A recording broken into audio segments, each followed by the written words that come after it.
I've once again with some more friends action. Today we are trying to fight off against Bretonia.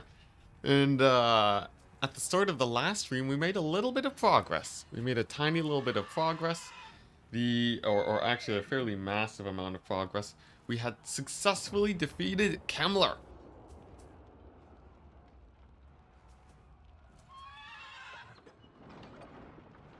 We successfully beat Kemmler. We beat him up. We took him out. Which means no more Vampire Count's armies will be coming our way. And instead, our new set of enemies that were bordering Kemmler, the Bretonians, obviously, as we see here, the the Bretonians, the Greenskins, and all the way up to the northwest direction, Grombrindle, the menace, the absolute menace. So should be pretty interesting. I feel like in general, hello Eric Ryrie, hello Aeolus. I feel like in general, it should be pretty smooth sailing. I will have to build some proper anti-dwarf armies, but in theory, it should be the same price or maybe even cheaper than some of the other armies that we've been looking at today. Interesting. Are they not attacking this gate? Or are they just all stealthed? I guess most of them are here. Okay. Very interesting. But yeah, so with Grombrindle sort of on the horizon, it does mean that we will likely need to find some anti-dwarf compositions. And I'm feeling like probably 50% grenade launchers. And then either 50% steam tanks or 50% grenade launchers, and then the other 50% is something like, I don't know, it has to be something to kill off the gyrocopters, and it also has to be able to kill off stuff like it has to be able to beat stuff like the dreaded mass infantry. Or no, not the mass infantry, that's what the grenade launchers are for. It has to be able to shut down the ranged. So it has to be able to kill artillery. And in general, I haven't really noticed the best results from the... I haven't gotten the best results from my... Oh, I can't think today. What turn are we on? Like, it's in the title. We just started. I haven't seen the best results from my cavalry as a way to shut down the range. They get mucked up by all of the... They really get mucked up by all of the... sort of the... Oh man, I cannot think today. They get mucked up by all of the infantry. Oh, that's bad. So we'll see what ends up working out. I'll feel it out as we go on. Though as a baseline, 10 grenade launchers is definitely a must. Handgunners / cannons. Cannons maybe. The problem with cannons is that the dwarves, I guess if we have grenade launchers to kill them, we might be able to kill them fast enough before we run into issues with them actually getting onto my cannons. I guess that would be the strat. Because that's really the main issue, right? It's like, can I kill them fast enough before they reach my artillery? So cannons could be good. They will do sort of the same job that steam tanks do, but it will be tremendously cheaper, which is, of course, very, very important for me, as we have quite a bit of territory now. Let us go faster. Hey, good morning, Simon. Just curious, turn 126 is the attempt number on stream or a culmination of stream and offline play? Everything that I've done in this campaign has been on stream, except for I think one instance at the very beginning when we had to do a rollback because we got murdered by Vlad, as you might have seen in the recent VOD. So because we got murdered by Vlad, I played 2 battles off stream, but there were 2 battles that I played on stream earlier. So basically everything's on stream. But for the actual number count, it is the count that we are at in the campaign, not the number of turns I've played total. The number of turns I've played total is like in the many hundreds at this point. It's tremendous. To war! It's yeah. What's up? Have we stabilized? We're not in turmoil right now, but we haven't stabilized. We recently gained a lot of new territory, and we're sort of figuring out what to do with it. It will be We basically took over the northern Bretonian lands, and because of that, is this gonna go down? Weird that it's not attacking the gates. So we've taken over the northern Bretonian lands, attack. but the problem Raise is your that weapons. it expands our borders tremendously, and I don't have all the money in the world to fund a lot of armies. So Onward. we're sort of taking a look at that, like a Grail Relique block. Does this thing even have mass? It doesn't. Man, the Grail Relique, man. The Grail Relique. Also, anyone else see on Reddit? Yes, Lord. The, oh geez, faint interest on my butt. Anyone see on Reddit the recent thing about the patch? I think someone mentioned something about the patch. Let's see here. Where is it? Warhammer 3 update confirmed for next week. Pretty hype. Okay, I think they're actually just gonna run down my general. That's not good. That's very not good. But yeah, pretty exciting. That means we'll actually be able to see what happens. Now, if the next patch nerfs the Dead Rise again, there's not much I can really do about it. Armed and ready. We'll just accept the fact that the campaign gets easier if Dead Rise again gets nerfed. But if it doesn't, then we get to continue continue the pain and suffering. I will be next week, according to Reddit. I haven't actually dug into it very much, but could be good. Ready to serve. Are they gonna nerf Orion? I don't know. They didn't nerf Orion in a hot We fix, are Sigmar's heirs. so maybe they're cool with Orion. Ready for war. Hopefully they fix Boris items. There's like so much random stuff I hope that they fix. Because they have on top of what's it? On top of like there's like multiplayer stuff. Reddit isn't a reliable news source.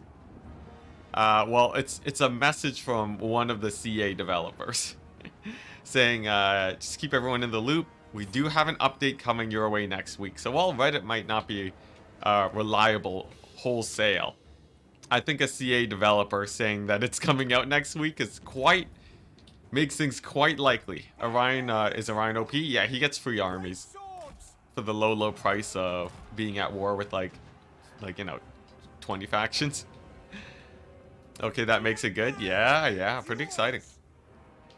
There's like so many random things to fix though. I really hope that we see ranged get fixed, like the line of sight issues. Line of sight issues is very much up there for me as someone who plays campaign. Weirdly enough, it's not something you see too common in multiplayer. Line of sight actually sort of works well enough in multiplayer, but when it comes to campaign, there's like so many hills and random like, random situations where your guys are getting dived in on by what like the flying unit of the day. But mostly for me, I really want to see Slanesh Hellstriders get nerfed. I've been complaining about Hellstriders since day one. Well, not day one, I guess. We didn't realize that they were strong until recently-ish. Until, like, a few months in. But yeah, Hellstriders. Oh boy, Hellstriders. Hopefully Tomb Kings get some well-deserved buffs. Oh no. Oh man, if Tomb Kings got buffed, what would I even do?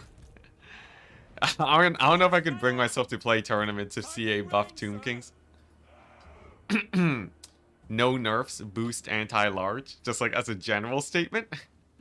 So as a general statement, you're just saying no, nerf nothing and boost anti-large. Are you talking about Hellstriders? Don't jinx it, man. Oh no, you're talking about Hellstriders, aren't you? Hey, Zaid, hello. Run going well? Run's going pretty well. Right now we're in a sort of weird situation where we are fighting against Grom the Paunch and Bretonia, united against each other to to kill me. But it's going well since we killed Kemler. Nothing can make this worse with the death of Kemler. Except I guess maybe a rogue Grom Brindle, but it's just a little Grom Brindle, right? So it's really weird. The knights actually aren't attacking the gate. I have no idea why, but that means I should probably relocate my range to sort of deal with this madness. Yeah, this fight definitely isn't going well. That's true. This fight is going the opposite of well. We are seeing random hero or lord moving around to capture all my points. The knights over here are getting murdered is a good thing for sure, but had I known that the AI would derp out, this would have we could have done so much better.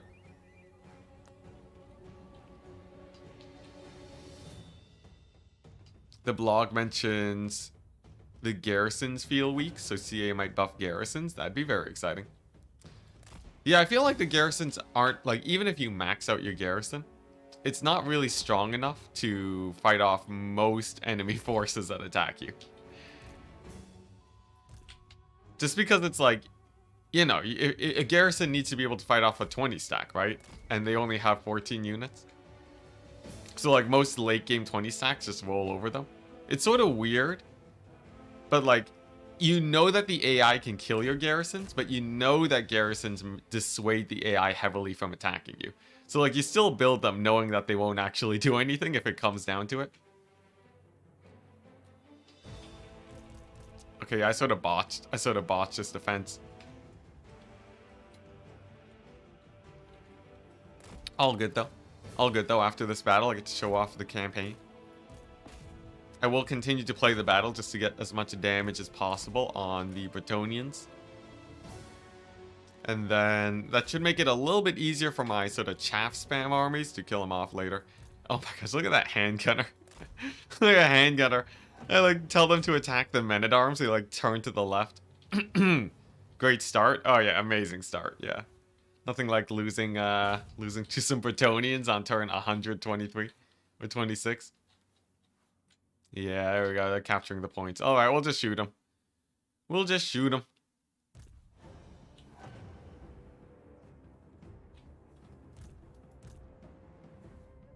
What's it? Should have built walls. Should have built walls. What do you mean about should have built walls? We have walls. What are you talking about? Oh, sometimes I don't. Sometimes I go. Okay, look. See, the thing is, 50% of the time I read chat and I'm actually just misreading it and misunderstanding. The other 50% of the time, I have no idea what your suggestions are, because it does not work with my comprehension of reality. Are you talking about in general, Sanic? Are you talking here for this battle? Are you talking about like the walls inside the settlement? Barricades. There we go. Barricades. All right. Nah, tickle my tra-la-la. It's he's talking about barricades. I see. Yeah, it's built the second walls. All right.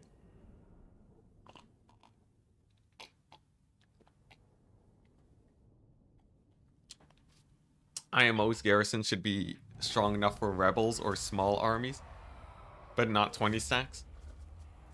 I guess if every garrison needed more than a 20 stack to take it down, I guess that would be pretty annoying. Although I don't know. The thing is, it doesn't even injure a 20 stack, but I guess it doesn't have to be able to kill that stuff. Okay, nice. We're here in the lands of Vlad. Nice. This guy finally leveled up. That's good. This guy's gonna want to embed himself at some point.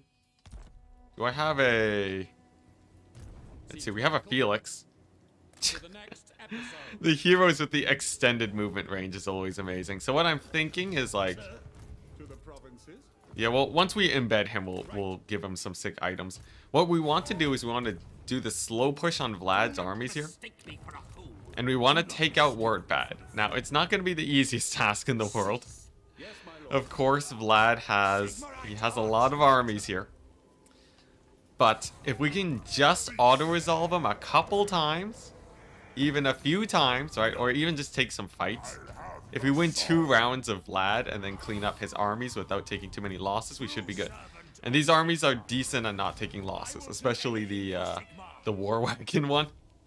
This might be able to kill off the Dead Rise Again armies. That's the hope. We also have Gorse here to worry about, but those are things that we'll worry about a bit later. I guess our income situation is not looking the best. It's not looking the best. What I'm thinking is we probably want to start merging some of these armies, right? Vlad, yeah, Vlad's looking pretty spicy. You should be able to customize your garrison. Now that'd be interesting. Although people would just customize it the same way every time for cheese, right? Huh. Okay. So we could take Fort Quantum. We have this army over here though, so I think we just wait. Let's see.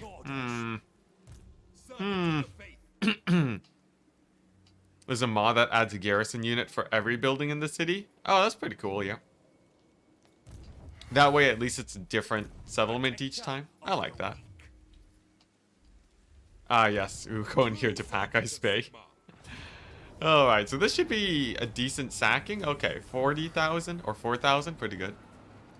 Lore Master made a video on it. Oh, yo, hype. Champion of the faith. Awaiting orders. I don't know if they'd all be the same. Getting to customize garrisons against the factions they border with would be hype. Oh, that's true. That's very true.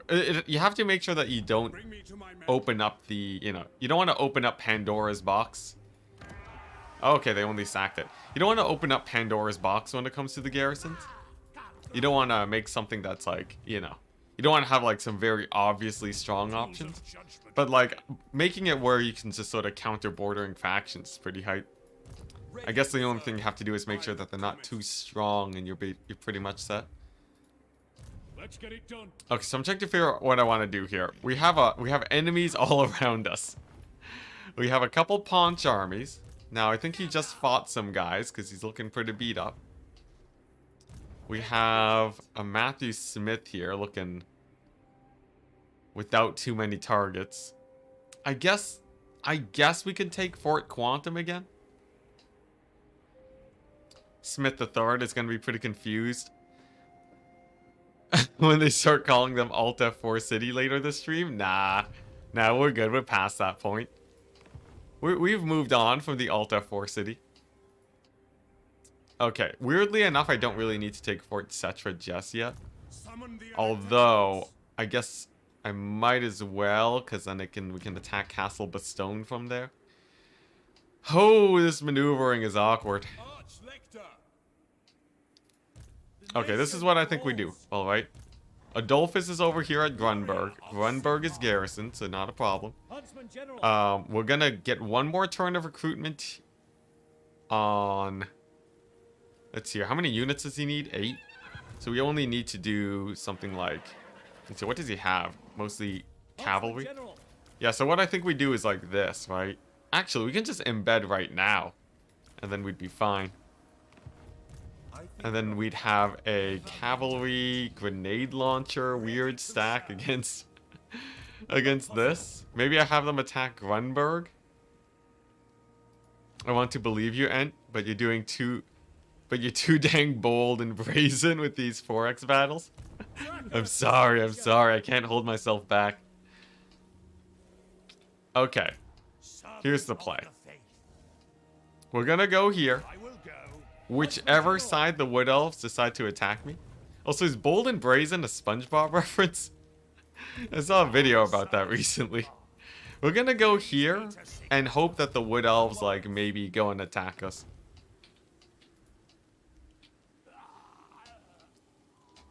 Matthew 6th could help out too.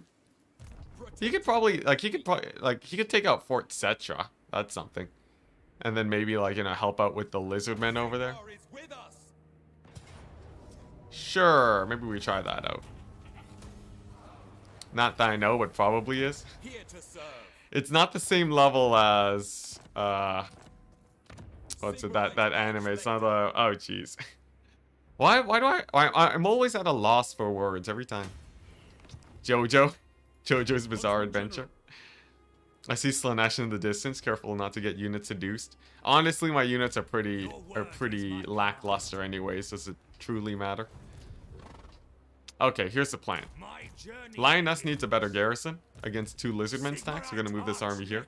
We're going to recruit some. I guess this. Oh, it wasn't bold and brazen. It was like gold and brazen. Nah, I think I was off a little bit. Regardless. Yeah. And anyways. Anyways, what are we looking at here? What orders? I think this army here, I serve weirdly enough, I don't want to kill Bellicor. Because if I do, I think Grom Brindle shows up to end me. So let's not. Yeah, it's bold and brash. Yeah, there you go. Bold and brash. Darn it. Yeah, I forgot. It's supposed to rhyme with trash. Oh, right, whatever. What are we gonna do with Franz, though? I guess, with Fort Cetra taken, I think Franz is just gonna beeline it towards the enemy. And he's gonna take Castle Bastone, and then he's gonna be the cleanup crew. Nothing should be able to kill the Franz army. Except for maybe the Wood Elves could with their sort of high number of, like, since my cavalry's so beat up right now, we could, you know, swap in some Empire Knights. But I think Franz should be all right. All right, there we go. And now all we gotta do is take some fights. All we gotta do is take a few normal fights against the AI and not get murdered. Hey, look at that, the Marienburg upgrade. And we have about 3 turns worth of income. I think we're in a... Okay, if Vlad kills everything here, we're screwed. If Vlad kills these 240 sacks, we're doomed. If I don't make money off of Vlad. I think Franz is... You know, he's okay against these armies. They're actually quite beat up. And then the Lizardmen front is sort of... it's like a little bit sketchy. We'll see how it plays out. Also this, I'm just gonna build spheres because I think they're gonna siege it.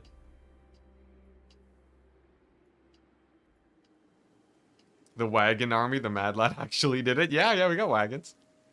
We got some wagon action going. I feel like the wagons are a nice solution for taking minimal losses against weaker armies. For very little micro and a very mild markup in terms of price. So like many of the other armies, right? It's very, like, you know, it's very easy to run into like a soft counter and you take more casualties than you'd want. Okay. The game's just like, no war wagons for you. No more war wagons.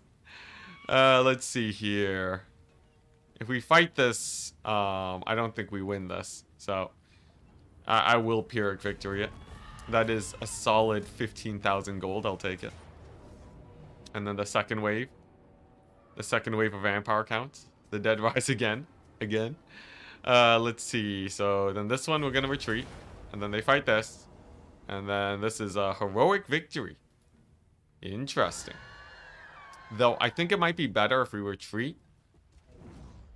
If I can retreat and get out of range of their attack, then we should be good. And based on the fact that these guys are in March, it means that they shouldn't be able to attack me. They won't replenish because they are in my territory. And then I should just be able to auto-resolve them to death.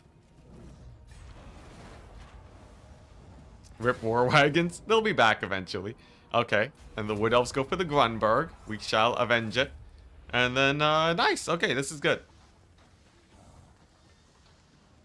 That would wipe them, right? 2 losses in a row. No, actually. Vampire counts are really weird. Sometimes it's like if they're the ones attacking you, 2 losses in a row won't wipe them out. I guess that's not super weird, but you gotta be careful about it. Okay, nice. Oh, wow, really? They made me retreat onto here? Oh my gosh. All right. Wow, that is such a... my gosh. It's fine, though. Here, let's see if we can go over here. Barely make it to the territory to get back the war wagon stack. And then we'll figure it out. Hey, Big Sarge, hello. What? Cease. We are in the midst of trying to defeat them here, vampire counts. I refuse. Let's see. How do we want to? How do we want to solve this situation? I'm assuming that if I attack this guy, it'll still be a bad auto-resolve because they're not taking that much attrition.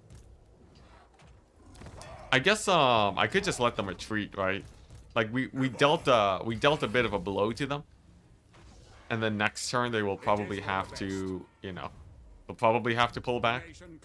Herkig is too garrisoned for them to attack right now, so I think that's fine. And then, you know, honestly, at Herkig, I probably should do like I probably should make it a recruiting point for, I guess, war wagons. I guess war wagons at Herkig.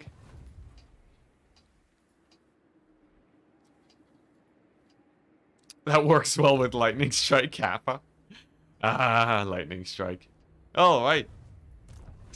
So it looks like the Wood Elves actually fought the Greenskins and died or something. I don't know what happened to them, but they're basically gone. Very nice. Next up, we go ahead and finish off these guys. Easy fight. Does delete the entire garrison, though. Do I win this by playing it? I think we probably take more losses than it's worth, right? Sure, I'll do it like this. Next turn, they just raise that and attack stronger. They're still taking attrition. I don't think we're doomed. I don't think we're doomed over there. And then over here, we're just gonna retreat. Let the vampire counts attack these places. Honestly, like the Reichland region is just a sacking wasteland. Reichland is just always getting attacked. I'm just not gonna build it up right now.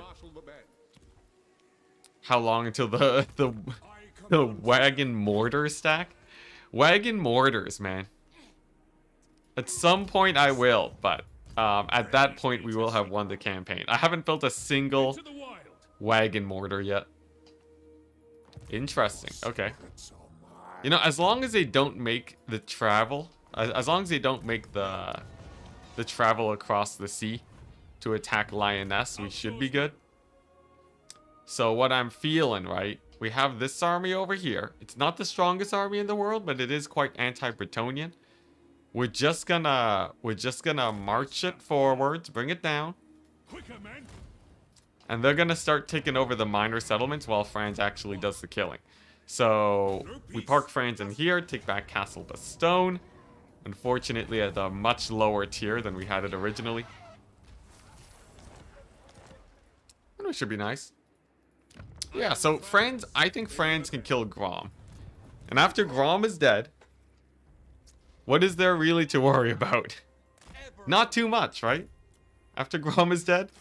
I guess we have the Wood Elves. I don't think Franz can launch a full assault against the Wood Elves until he gets better, like a proper cavalry stack. I think that should be fine. Langui, look at that. Some wall action. Yeah. So what I'm thinking is we actually sit at a lower income for a bit and spend all of my money to build up the Bretonian area. We're also going to commit, like, you know, these 4 armies here for the defense of it. And if I can just make sure that it has walls everywhere, is perfectly safe from invasions, then we should be good. Only downside, really, is the fact that we are living on the knife's edge in terms of income, but I guess we are a bit on the knife's edge in terms of income, aren't we? Maybe just a little bit. I guess I do have to be very careful, right? Because we are recruiting wagons here. And then we're probably not going to win a fight next turn. Okay, maybe we don't. Maybe we calm down on that for... I want to have at least 2 turns of income. Let's see here. Yeah, sure. Sure, this will do.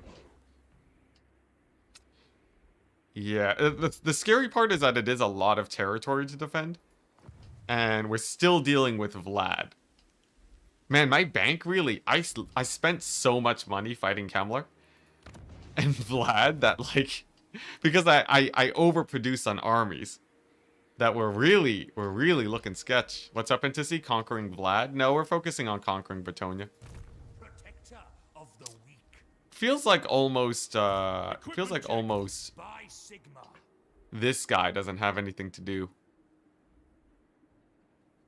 I guess yeah, we'll leave him here because we need like a defense against these guys. Reject your petty desire. And then the Empire Captain, here we go. He can start getting himself embedded into there. Protector of the forest. Sure. Sure, I'll settle for the 2 turns of income. Yeah, fighting Kamala was an investment into the bank. Very long-term investment. Man, I am like I'm used to having 10,000 gold. If we can take some W's against Vlad though, we should be fine. What I'm thinking, because the Wood Elves are pretty passive, Franz just fights Grom and then he goes to Vlad to actually start making a difference over there. I think we very much want Franz to be fighting Vlad because he is the battering ram. So as soon as he's done with this threat, then he can go and deal with that. Heard CA was watching your channel and noticed hashtag Luminarch is trending. If Luminarchs get buffed, I will be so happy for them. They're not though. They're not. There's no way. See, it hasn't looked at the Luminarch in like ages, man. Nice. We successfully baited out that Vampire Count's army. Over here, they're gonna attack this settlement. That's honestly fine. Looks like they sacked it, so they still don't get replenishment. Very good. They're gonna nerf them. Luminarchs plus 100 gold. Take the Archluck to the sea encounter. Very good call, yes. Very good call. Just like go here. Pick this up. Yeah, 1,500 gold. Hype. That was a very lackluster sea encounter, but it does pay for himself a bit. So, you know, it's a plus. Also, I forgot. My lords level up like crazy because of Franz. Every time Franz takes a fight, my guys get like free levels. All right. The real question though is what are we going to do about this? So, Franz needs to get to Grom as fast as possible so that he can end his existence. We're going to put the Witch Hunter here on Wood Elf watch. Just make sure that they never get too aggressive. And then man, we have like no money. We have no money. Oh, Nelly. I need to take some fights, man. I need to take some fights. Is this winnable? Obviously not.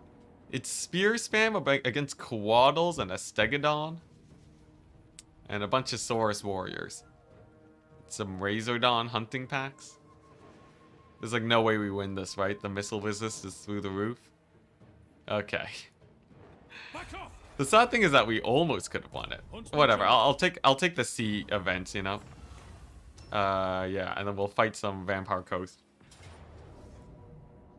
Yeah, I can live with this. There we go. Look at that. Extra few thousand gold. Extra, you know, economy from buildings. Sure. I'll take it. I'll take it. Empire roster needs some retuning overall. And gold wizards, damn it. Yeah. We need, it's really weird that Gelt needs to be, because Gelt is actually, he gets so many cost reductions, right? He's like the best lore of metal mages in the game. So it's not that much of a problem if you introduce some generic lore of metal mages or wizards. I feel like that wouldn't be too problematic. Okay, nice. Here we go. Now we're talking. So we've healed up once again. And now we can go ahead and kill. We can kill a couple of these Vlad armies. And maybe get a win against Kemmler too. We need more female lords. Ambush. Oh my gosh, again? No, every time. The female lord thing is like look, I'm as for female representation in games as anyone else, but I don't feel like the way to do it is just jamming them in as if as if there's like a quota you need to hit. Although I'm sort of indifferent to the topic, so like I don't know how the spread actually checks out. But like, you know, I think like just like add whatever legendary lords are cool, right? I feel like that's like a better metric, and then don't let the sex of the lord affect the ones that you decide to add, and then just have it go as it is. Cause like what I really hate is the token representation. I really hate token representation, where it's like a company is literally just adding in representation because literally it is a quota that they have to hit.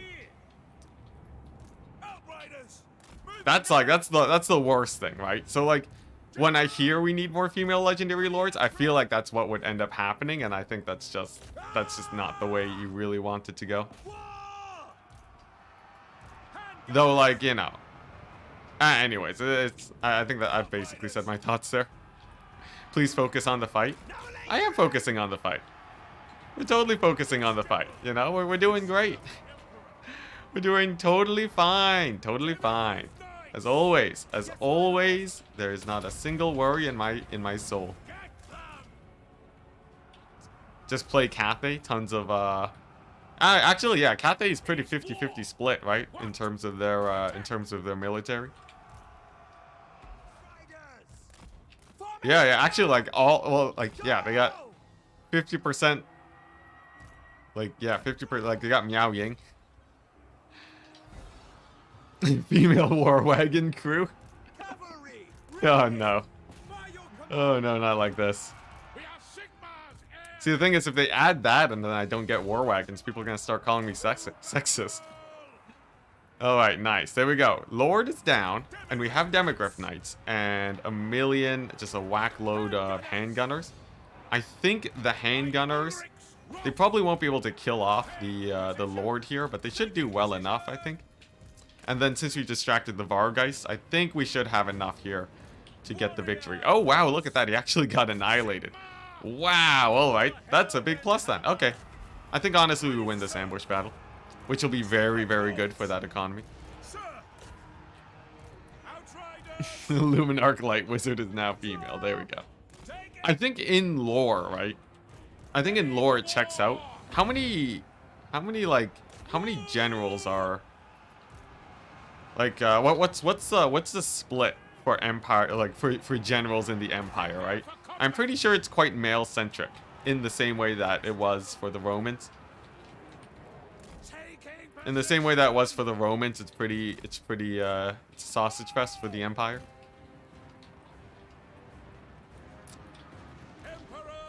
Okay, nice, and Vargeist. We can go ahead and charge them. And then we should be good. Although I will say, people were talking about Ulrika for Kislev a long time ago. You guys remember that? You think we'll ever get her as like a... Because Ulrika's not actually like a commander though, right? But then again, Gotrek and Felix also aren't commanders, and CA sort of shoved them in anyways. I feel like she'd be a hero though, right? That'd be like the most likely situation. Fantasy HRE aren't Rome. Okay, yeah, but like they're heavily based off of Rome. I'm saying like legit in the lore of the Empire, as in in the game, in the lore of the game, it is that's just how it is because they're based off of Rome, right? Like there's something to it's like the thing is, all right. Just slamming in a 50-50 split of girls to boys does not equality make, all right? Like, I'm not saying that you can't have that in stories. Like I said, I'm pro female representation, right? But like, it's like, look, you can have a deep, like, there's like stories where it makes a lot of sense for like different splits to work, and it's like a really interesting thing to think about for society, right? Like, if you look at Avatar, right? Avatar: The Last Airbender, you have the Fire Nation, who actually has pretty, like, you know, they're a lot more progressive in terms of equality because of because of like, you know, how like like the magic system works in the world, right? There's like very like good explanations for it, but the other nations are a lot less progressive on that front, right? And then it's like, oh, okay, like you actually have like some really interesting, like play there in terms of the story, right? But if you're just like, you know, if you're just like, oh yeah, you know, like it's a fantasy story, you know, Avatar's a fantasy story, just make everyone have equality. You lose out, like, you lose out on all the nuance. You lose out on so much nuance. And then it just comes down to like, you know, it's just like, yeah, I just can't take that as an argument. I really can't. The whole fantasy story thing, because like there are like, you know, there's a lot of things that go on culturally that change, like, you know, how, like, as long as it makes sense, right? Because like obviously the Warhammer universe, right, it's a very old IP, so obviously you see a lot more, it's like it's just a sausage fest just cuz, right? They haven't thought about it that much. And then like, so like, yeah, like, you know, you can make an explanation for like, you know, different situations where you see women in the Warhammer universe, especially like, you know, like with like newer stories and stuff. I think that's great. Right?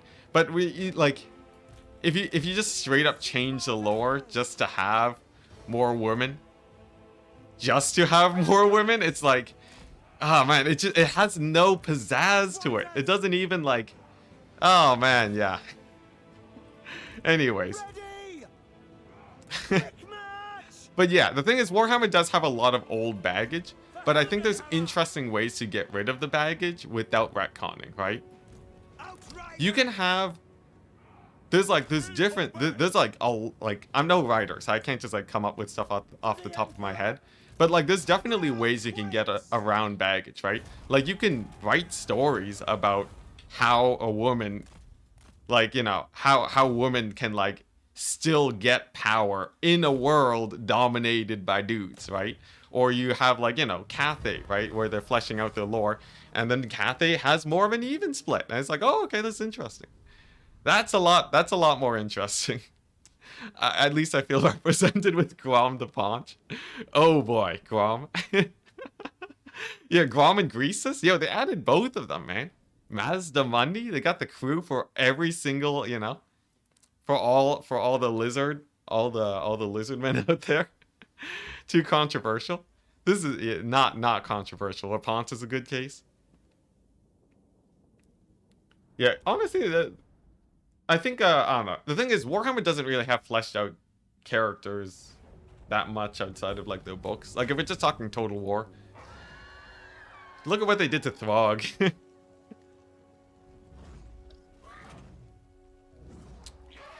Nice. That's 10,000 gold. Yeah, Cathay and Kislev have a lot of awesome ladies. Yeah. Yes, my lord. I feel represented by the glorious Bretonian peasants. I will marshal the Oh boy. Oh no. True servant of Sigma. We need female dwarves, duh. Yeah, just get female Festus. Of the Emperor. Everyone needs a female counterpart. There we go. I trust no man. Yeah, this is Valkyria. Hunt and forage. Alright, anyways, what are we looking at? So we solved the economy problem. I think that buys me enough time to just take it easy with France. Men, we must He can go ahead and just take Aquitaine, make his way to Grom, and then we should be good. Female dragon though, so not really human. That's true. Yeah, Miao Ying. My order agreed. Miao Ying doesn't truly represent people because it's indeed she is a dragon. You know, none of us are shapeshifters. Good thing Nakari is balanced. That's true. You know, it's very true. Very true. Wasn't there a weird thing though? I remember there being like a thing where it's like, Protector of the weak. is it like in the past, wasn't it like weirdly common for like the bad guy to be gay or something? I remember hearing somewhere that this was a trend, and I'm just like, oh man, yeah, that is not good for any older series that has that baggage. That is like, oh, That's sort of that is like that is a no-go. That is a no-go to yeah, no, legit. Legit. So like it was like a fairly common theme to see. And like in today's day and age, that's like if you do that, you're gonna get canceled immediately, right? Yeah, gay villain is like an old school trope. Yeah. It's just like, oh. Oh man. Old movies. Old movies yeah. It's like it's an easy just like you just throw a bunch of things that are taboo onto the bad guy to make it easier for them to be like to just call them evil, or like for the audience to be like, ah, that guy is gay, it makes sense that he's evil, right? And then like it's like, oh man, oh, that is man. Ooh. The fact that that's just part of our media, just like, oh man. Yeah, oh jeez. When I've never seen that. I'm not sure. This is probably like really old stuff because I haven't seen a ton of media that does that, but it's something that I heard of, and it seems like other people too. I'm really wondering if we attack this. If we attack him and we don't win, it's a little bit sus. I think we might win this though. Nice. Very good. Old as in 90s, early 2000s. Okay, yeah. I don't actually have sources though, sadly, for everyone who would want that. Okay, so we go here. Defend the fort. All of these armies are hella injured, right? So I'm not actually that worried about them. And if we need to, we can relieve Darth Virus with the war wagons. Hype. The most recent big example is that Sherlock series. Oh, I never watched that, but yeah, there's probably loads of examples. Okay, so I could take the mountains too, honestly. That would be it would take a while for me to actually build up, but I think it's a worth gold investment. War wagons, let's go. War wagons are the best unit to just get the job done, you know. They're good in they do okay in basically every situation, which is a really nice trait to have, I must say. But yeah, the goal is to have 2 armies here and to ensure that they never make a landing. If these guys never manage to make landing on my territory, they'll always have to travel the ocean to get to me, and that should slow down any enemies that come from that direction. Meaning that I should only need 2 armies to defend at any given point in time. Demolish some buildings and build money instead. It's like, what buildings would I demolish, right? Because some of these I do want them for recruiting, so I don't really know where I would want to go. Also, this is annoying. The one mammoth. He's just chilling. He's just raiding the farms with a single mammoth. Whatever. And then yeah, we'll just start settling some settlements here. Pretty chill. I can get Gotrek, because he doesn't increase my supply lines, right? We get Gotrek to settle Grungzint.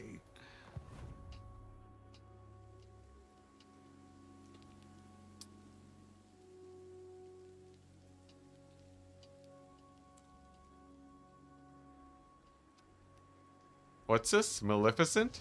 Actually? Yes, my lord.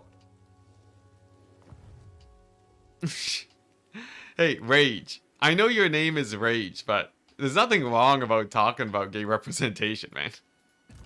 There's nothing actually wrong with it. Here to serve. Summon the Elector Counts. Speaking of mammoths, has anyone encountered the AI recruiting 4 mammoths as 1 unit? Oh yeah, that's part of their hunt. It's a special unit that the Norskins get. Alrighty. I think that's pretty good. That's pretty good. I guess I do still need to find a use for this army. Because now he's sort of half useless, right? What I'm thinking, if he can make it to the lands of the Norskins and just start sacking them like a madman, I feel like that could be pretty hype.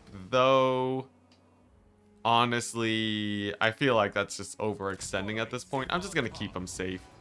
We're gonna park him back at home, and he's just gonna, you know, if he idles for a bit, that's fine, right? Maybe like I sack Norden, draw some Skaven my way. The thing is, I don't want to aggro the Skaven. The moment I attack one of their settlements, they do start coming out of the woodwork. All hail, Colonel. Kill Be'lakor with the war wagon.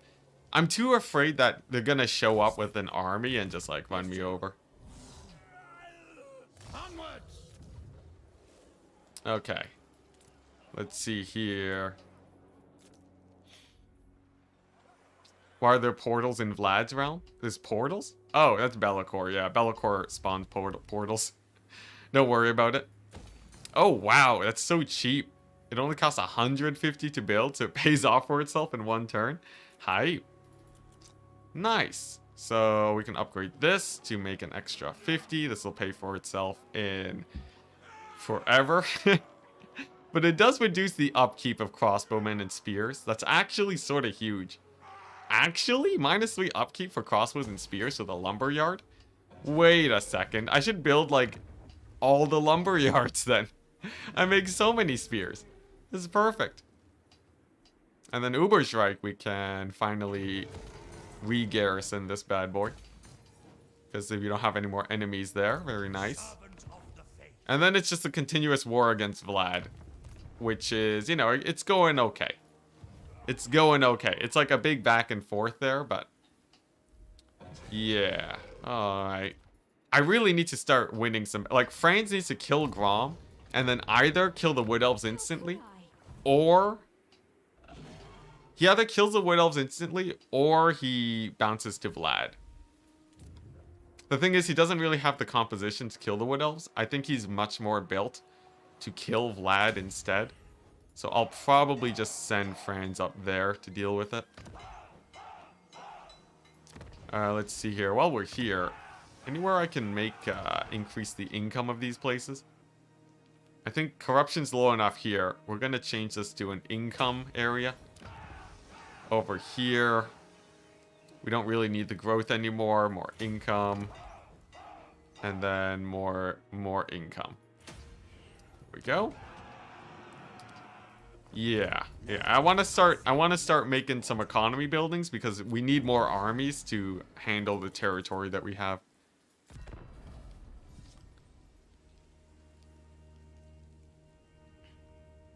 Oh, jeez. Oh, jeez. You mentioned Slaanesh and they start showing up. Well, why'd you have to do it? Hey, tiny angry crab. Hold up. Wait a minute. Yo, Enticity, you did it? I did what?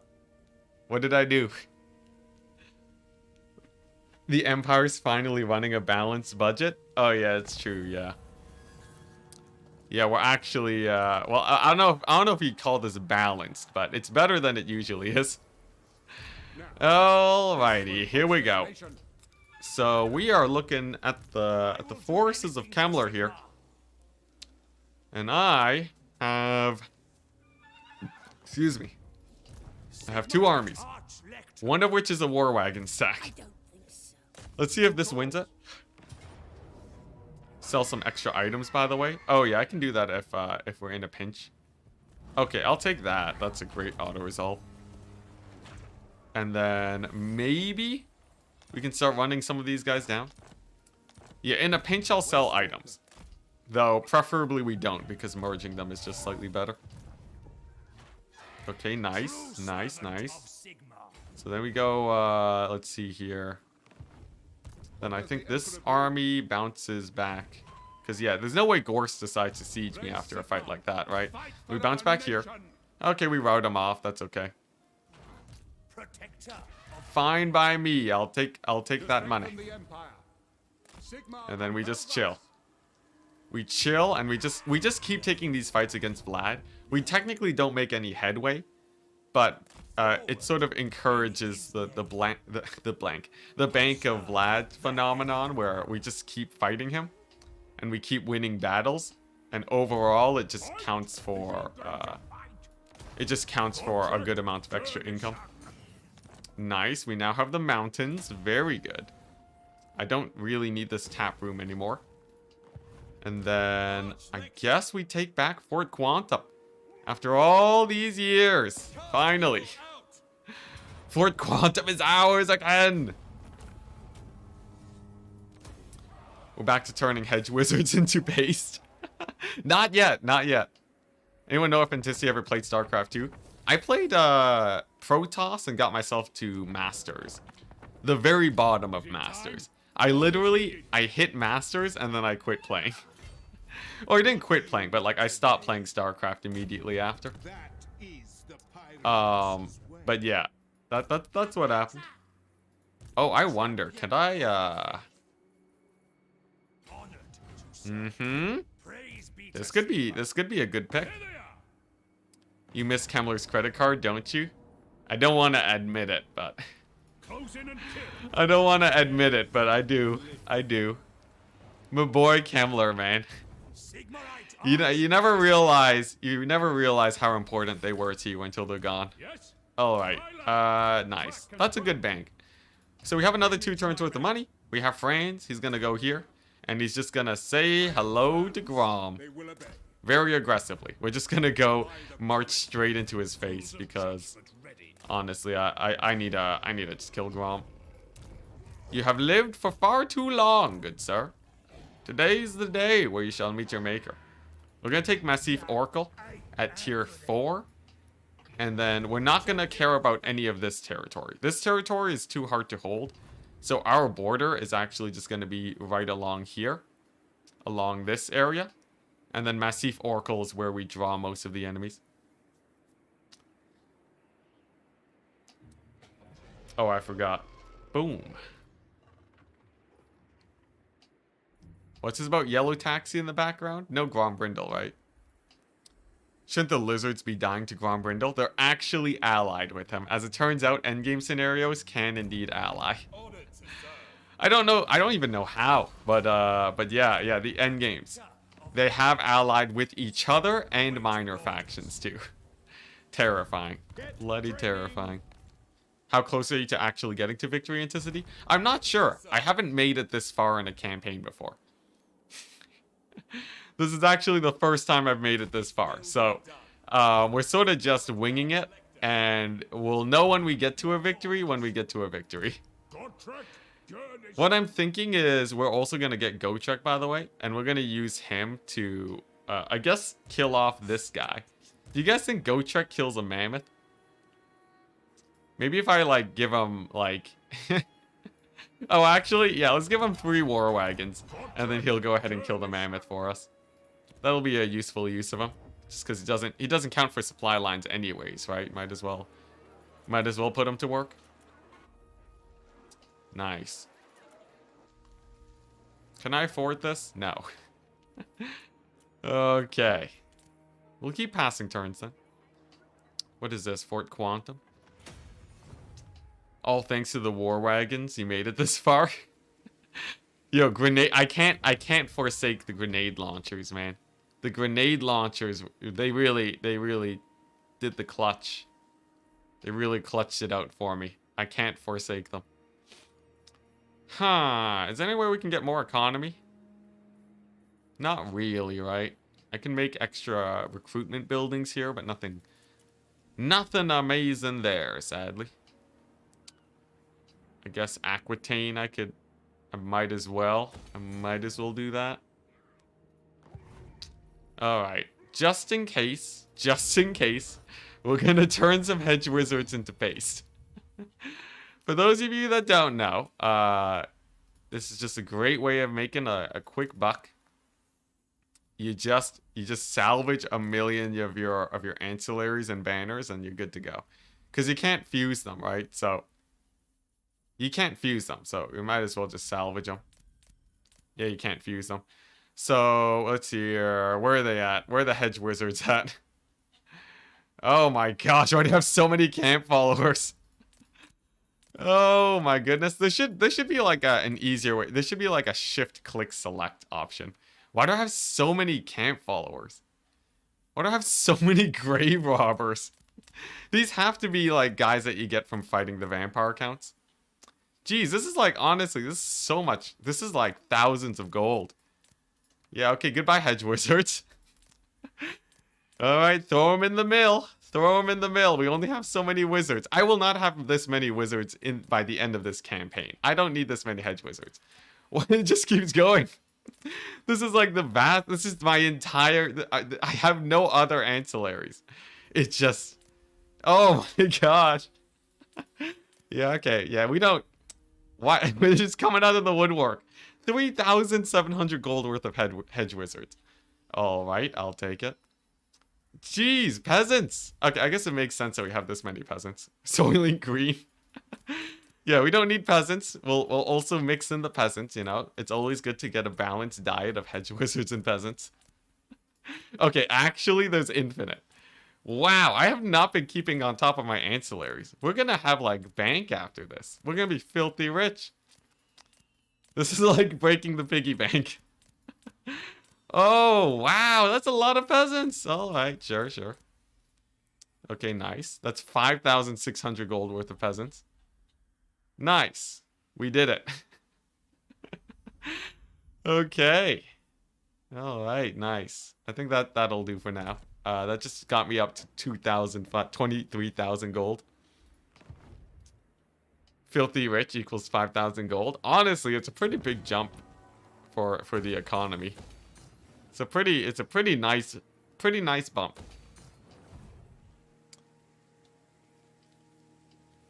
The end to the Inquisition City.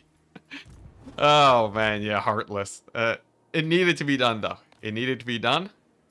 We have fed our men, and we may move on. Okay.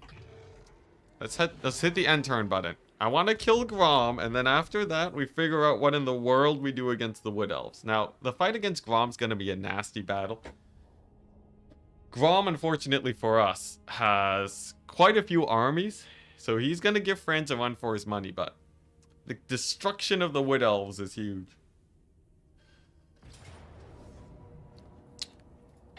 So you want to go, Grom. He does have rogue idols, it's true, but I think we're fine.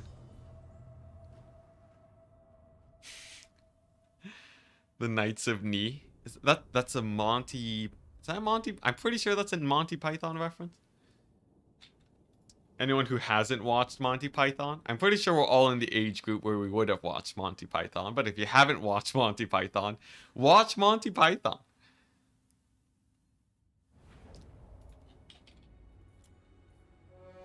The Knights Who Say Knee. Yep, Holy Grail. Alright, yeah. I watched them a long time ago. I'm like barely old enough to have caught the tailwind of Monty Python. Barely old enough.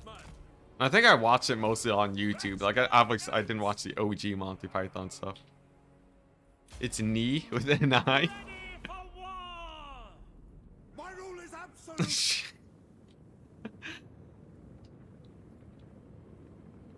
It's okay, they're not being eaten, they're just going into indentured servitude, and they only get me 100 gold? That's useless. Alright, here we go. We have we have 2 rogue idols and a big spider and a Grom.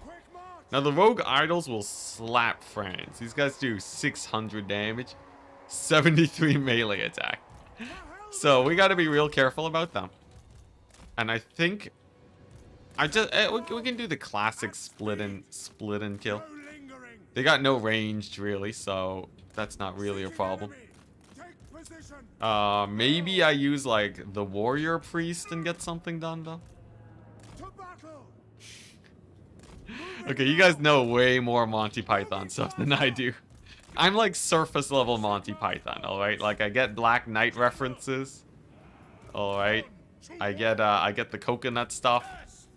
That's basically it. It's been so long. It's been so long since I watched. Yo, we need France to get the defeat trait on Vlad. Then you can go full Black Knight mode and just take a pummeling. Cause then France can die and come back the same turn. That's the best case scenario. Okay. Now this is a bit of a risky play. because I'm putting myself into position where the rogue idols could wreck my face. If they do, though, I think with the cavalry, I think the cavalry saved the day. If we do see some rogue idols dive on in, so that's not the worst thing in the world. What's probably worse is their infantry getting too close to me. So we're just gonna back up a little bit, you know. Let's back up a little bit. Maybe kill ourselves a Grom the Paunch while we're at it. You know, enjoy a little bit of that action. And then we'll figure out what to do about the rest of them. Thane's just gonna run for his life. Thane's just gonna book it. Looks like Grom is going down. Very nice, very nice. We're pulling out more cavalry. And once it's down to just infantry and single entities, I'm feeling a lot more comfortable. So that's why we're gonna take this dive here. Especially since we have the Thane support doing quite well also. Grom looking like he is indeed going down. He is the Paunch though, so he's going to be rather tanky. We gotta be a little bit careful, but the real winner of today, Dwellers Below. Who would have guessed? A little bit of Dwellers Below action should get a lot of work done. And then from here, we should be good. Okay, nice. So Dwellers Below is just to beat up a whack load of their infantry over there. Franz can now go for the escape. And for Grom, it's a little bit of an awkward issue. Because I can't really... I guess I'll just chase him off with the wizard. Okay, nice. And then with most of the cavalry dead over there, we can disengage now. Very, very good. Okay, let's go ahead and chase off Grom with our captain. And see how this goes. Now, I'm willing to lose a few knights here. We can lose a few knights in this battle as long as... Oh, dang, he rallied already? Okay, Grom's beast. Grom's a beast. We can lose a few cavalry units after this battle because Grom won't get the dead rise again. So, it's not like super duper problematic. But, it does suck a little bit. Because it does mean that our war against the Wood Elves probably has to be cancelled. Unfortunate. Very unfortunate. Okay, we got some cavalry here. Of course, we have the spears in the back, but they're basically useless right now. I have no real use for them. Okay, yeah, we'll just kill Grom with the Empire Captain. There we go.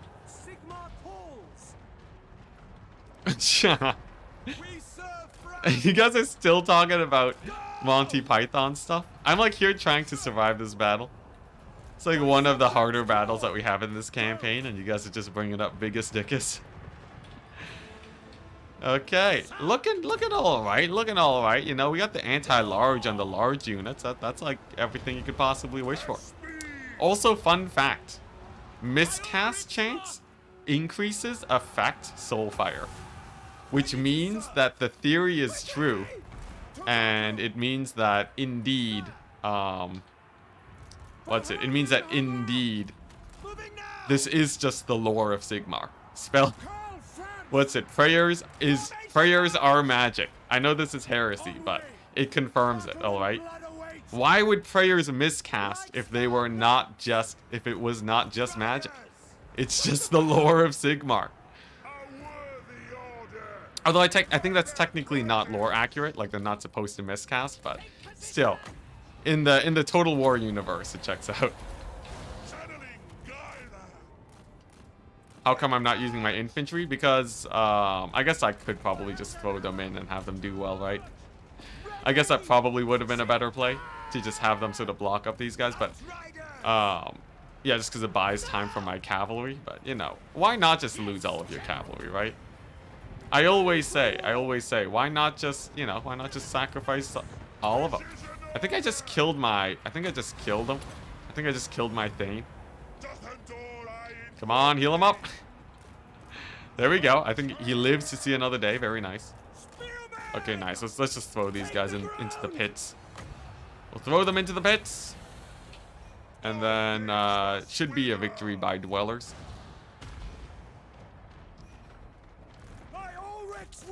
It is a miscast prayer if the priest stutters during, I don't know. Is that how it works? If he stutters, does Sigmar just explode the priest? I feel like that'd be hilarious. Like, it makes sense for, like, you know, it makes sense for, like, for the chaos gods, right? Like, if you don't, like, say the incantations properly, they'll just explode you. For Sigmar, though, the fact that Sigmar is doing that is just, that's just great. Let the wind of life blow. It is lore accurate. Your sacrifice has strengthened the Empire. Onwards. Something tells me that it isn't based on how you're saying that. How are demogryphs these days? Are halberds the way to go because of AP? Both the halberds and the normal variants have armor piercing. They're actually basically the same. They're basically just as effective as each other, so I wouldn't favor one over the other, really. Yes, General. At speed. Okay. So we've lost our warrior priests at times. We've lost most of our army. But we should be able to pull in a victory with another dwellers here and maybe some Franz action on these spiders. Take the ground. I guess a little bit of focus fire could go a long way. Yeah. Unfortunately, I believe the spiders have massacred everything. Alright, well, it's a Franz game today, people. Today is the day that Franz has his work cut out for him. To battle. Now, he's still a beast. Franz is a beast. I'm not that worried about him, but a lot of cycle charging is going to be needed to actually kill these guys. Speed. Of course, we still have the Thane and the Empire Captain. That's a big plus. But, Building ring. yeah, it's not like, you know, we have like a couple black orcs too. It's not like, it's not gonna be like a cakewalk by any means, but we still have loads of winds magic. Command. It's not the end of the world. We just gotta disengage now and then clean them up. We get old clean up victory here. Speed. Alt F4 No, we're not Alt F4ing this battle. Are you kidding me? Are you kidding me? We got Alt F4 this battle? You think I'm a chump? We're good. We're good. This is definitely a win. With Franz at half HP, I'm not worried about the spiders at all. Heading out. At least I don't think I should be. We did lose all of our cavalry, I guess, right? But it's the greenskins, you know, they lost basically everything for them. With haste. Both sides suffered tremendous losses. And we can just get Franz back later. For, just, you know, send them back home to Altdorf anyways. That was the plan from the start, right? Power of nature. Okay, there we go. So chariots are down. And we're gonna save the dwellers for later. Now, the spider crew are coming. Oh boy, they're coming. Prepare Uh-huh. for combat. That'll do. And then the buffs, the debuffs, the more debuffs. Okay. So I debuffed everything I possibly could here, right? We've reduced the spider's melee attack to 45. Okay, still pretty massive. Still pretty massive. But if we heal up, that should be enough for them. We're gonna stop the rogue idol by sending our Reichsguard in there.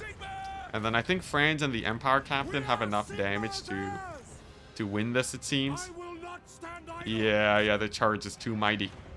He's too powerful. For Altdorf. Then it's just 2 more rogue idols and then some infantry, and they'll die to our dwellers, so that's not a problem. There we go, another spider goes down. Very nice. Franz getting clapped. Literally getting clapped. Alright, there we go. I'll finish off the last Arachnarok and then we should be good to go. And I guess this one grenade launcher can probably carry too. I guess there's also another spider in the distance. For Heldenhammer. And as for the Thane, I'm mostly just gonna keep him safe. I don't want him to be dying. Call France. Go. See to it. The green tide again. Sus. Really? This is sus? Ready for war. With Franz, he killed off like 4 Arachnaroks and he only lost like 12% of his HP. Rogue idols don't got any melee defense either. I think chat's just overreacting. Okay, there we go. Another spider dead. Next up, we kill off the spider general. This guy, the big gobbo. And then that should be the W. How much more wins do we have? 38, more than enough. Sus among us. Moving faster. We did just see 500 Reichsguard become paste. It's true. That is true. I guess I did sort of have a lot of Reichsguard get murdered, which is honestly, sometimes it's a rare sight, sometimes it's not a rare sight. Ulrich's wrath on them. The Reichsguard, they come and go. They come and go like flies on the wind. Go! The Empire Okay, endures. nice, yeah. This guy's mega dead. And then we have a Dwellers coming on up in 1 Winds of Magic. In 1 Winds of Magic, there we go. Slam that bad boy down. Spider's dead. The only thing left are super slow rogue idols. And we have grenade launchers. Grenade launchers with very decent amounts of ammunition. No lingering. Go to battle. I just got a glass of wine. Where did all the elite spears go? Oh, we don't talk about what happened to them. The spears, we sent them to the farm. We sent them to the farm. Where they're living a nice, long, happy life, and no, you cannot see them. I speak my lord's will. At speed. Yeah, the spears were basically there to buffer the auto resolve this whole time. They were never meant to actually see battle. They were just there to cheer on the rest of my army. Also, France sort of took some damage from those black orcs. Anyone else see that? Am I worried? Still not worried. Here we go. Moving now. I just gotta single out the... If I single out the rogue idols, that should be enough. Sigma. Run, Thane, run! Rage fast. Moving faster. They were the peasants that just got turned into based. Take position. Oh no. Shield bearers. Okay, here we go. And the Lord Snipe. Let the Lord Snipe begin. Very well. Very well. Yes. Okay, nice. This is my There we command. go. So he's dead. Black orcs are basically dead.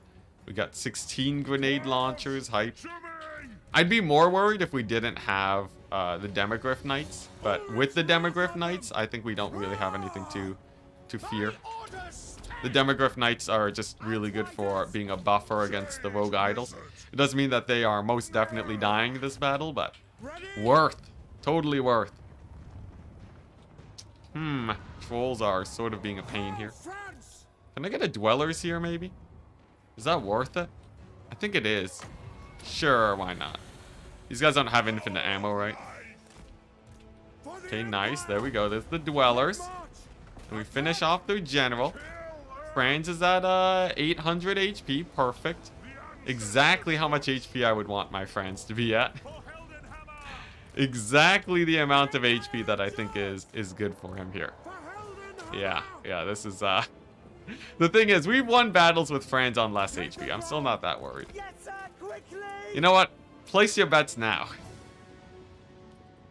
Franz dies. Place your bets. I wanna test your faith in Sigmar. And by Sigmar, I mean me. I wanna know. I wanna know if you guys have faith in me or if you think I am being foolhardy here. No way Franz dies here, right? We just wait for the million debuffs and we're good.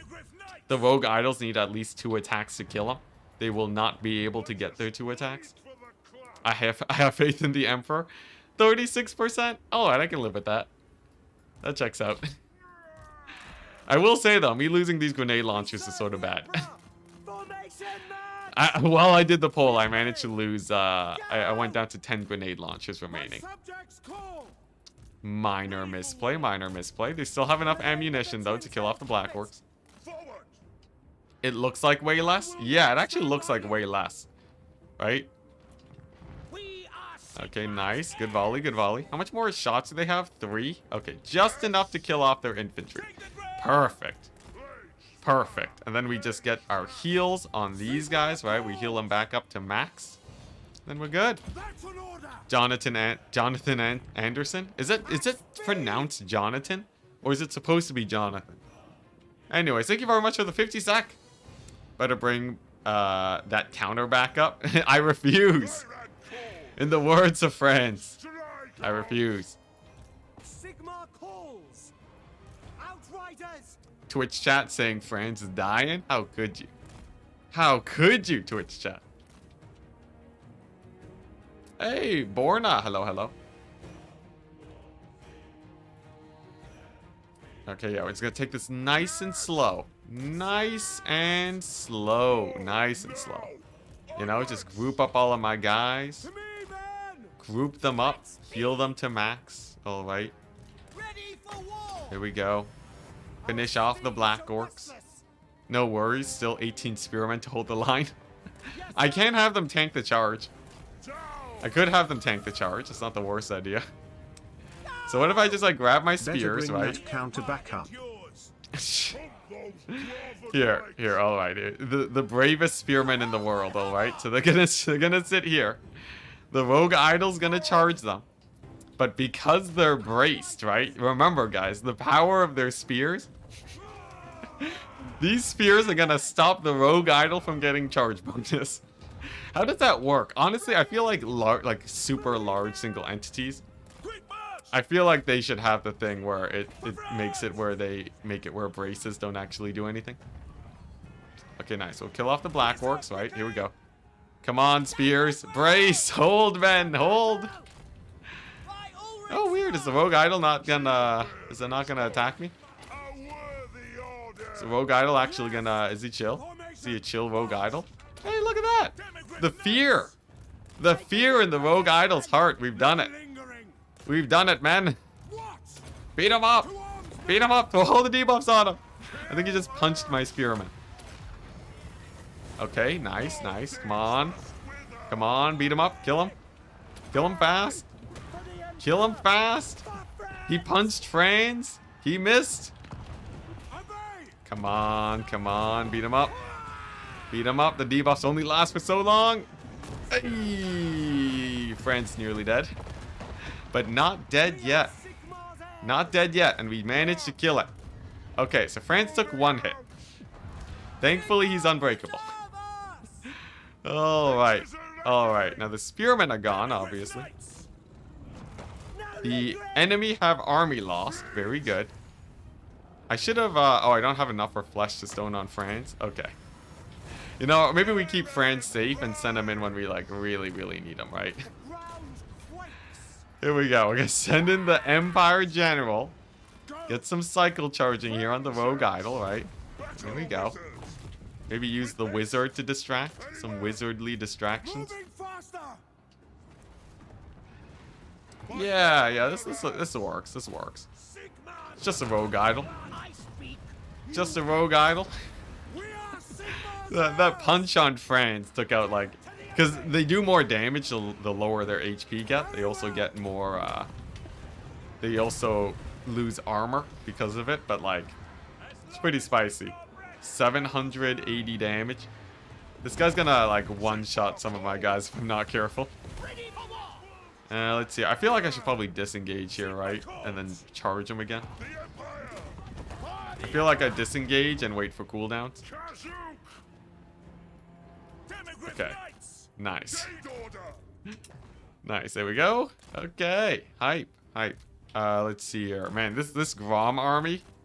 This Grom army almost did me in. Almost did me in, but barely not. Okay, so here's the plan. Demogryph Knights in the back of the Rogue Idol. Demogryph Knights on the back of the Rogue Idol. They're gonna go ahead and charge it so that it loses its charge bonus, and then we're good. The only thing we have to be worried about is the 1,000 damage it does if it lands a hit. So it like 2 shots the Thane, and it like 3 shots our general there. Come on, Outriders, you got this. Get a little bit of poke damage, right? And then with all of the cooldowns, you make a crazy big charge, and the Demogryph Knights kill it. Okay, nice. Here we go. Okay, actually, yeah, we can deny the charge with our Reichsguard, or not our Reichsguard. I mean our grenade launchers. It's a little bit of a janky option, but it works. There we go. All the debuffs, all the buffs, all the everything. And then we just take it down, nice and easy, like. Look at that, chunking him. Nice. And one last hit for the road on the Rogue Idol, and we've done it. Ooh, nice. Only cost us everything. And Franz lived too. He almost died, though. I think it was closer to 50-50. Hello, Terry Tarkleby. Hello. Let Franz get the final hit? Nah. Nah, no thank you. Oh, man. Okay. And I thought we were going to kill the Wood Elves after this. What a fool I was. Dead Priest hurts replenishment? It does, but I don't have an army to replenish right now, so it's fine. We are without an army to replenish. Okay. 10,000 gold. I will take it. Now we just have the rest of his armies to kill. In before the rest show up. Yeah, it's just one army. Oh, man. Yeah, it was only... That was the majority of his forces. The rest are just being recruited right now. Oh, the Fey Enchantress. Actually, sort of a good thing, because we get to heal up Franz. The spears did so good. The spears. The spear sacrifice. Alright, well, all the members that got added to Franz's army are now once again dead. I apologize to you greatly. Franz saying Enticity, give me back my allegiance. Soon enough. Honestly, Franz can recruit a Reichsguard stack in like a second, you know? He's fine. Oh man, the poor spear remnants. There's nothing left. There's nothing left. Alright, here we go. So Green Knight, of course, a little bit spicy, right? But, you know. A single Green Knight, is that really what we fear? A singular Green Knight? Little green boy? Should be good, right? With this many debuffs. Maybe if he just straight up ignores me like that, he'll burn away all my debuffs, but... This guy, he's just ignoring me. He's actually just straight up ignoring me. There we go, we finally catch him. So, he gets chunked down because Franz does magic damage. Oh, sorry for the flickering. He does magic damage, so... Green Knight should go down very quickly to him. And then after that, it's just, Alright, Spears, this one's on you. Brace up, boys. Brace up. How well does one line of spearmen brace against cavalry? Let's see how about these guys. Actually, they did better than expected. Who would have guessed? Alright, there we go. Some more heals. I wanna heal these guys up as much as possible. And then it should just be some dwellers action for the win. Bring me to all 4 of my men. Oh, that's a comet. Actually, a bit of friendly fire from the AI. Yeah, the Franz's army got annihilated. Grom and the Fey Enchantress actually did it. Now, it's not like we lost the battle, right? We still win this. I'd be very surprised if some Knights of the Realm managed to kill Franz and the squad.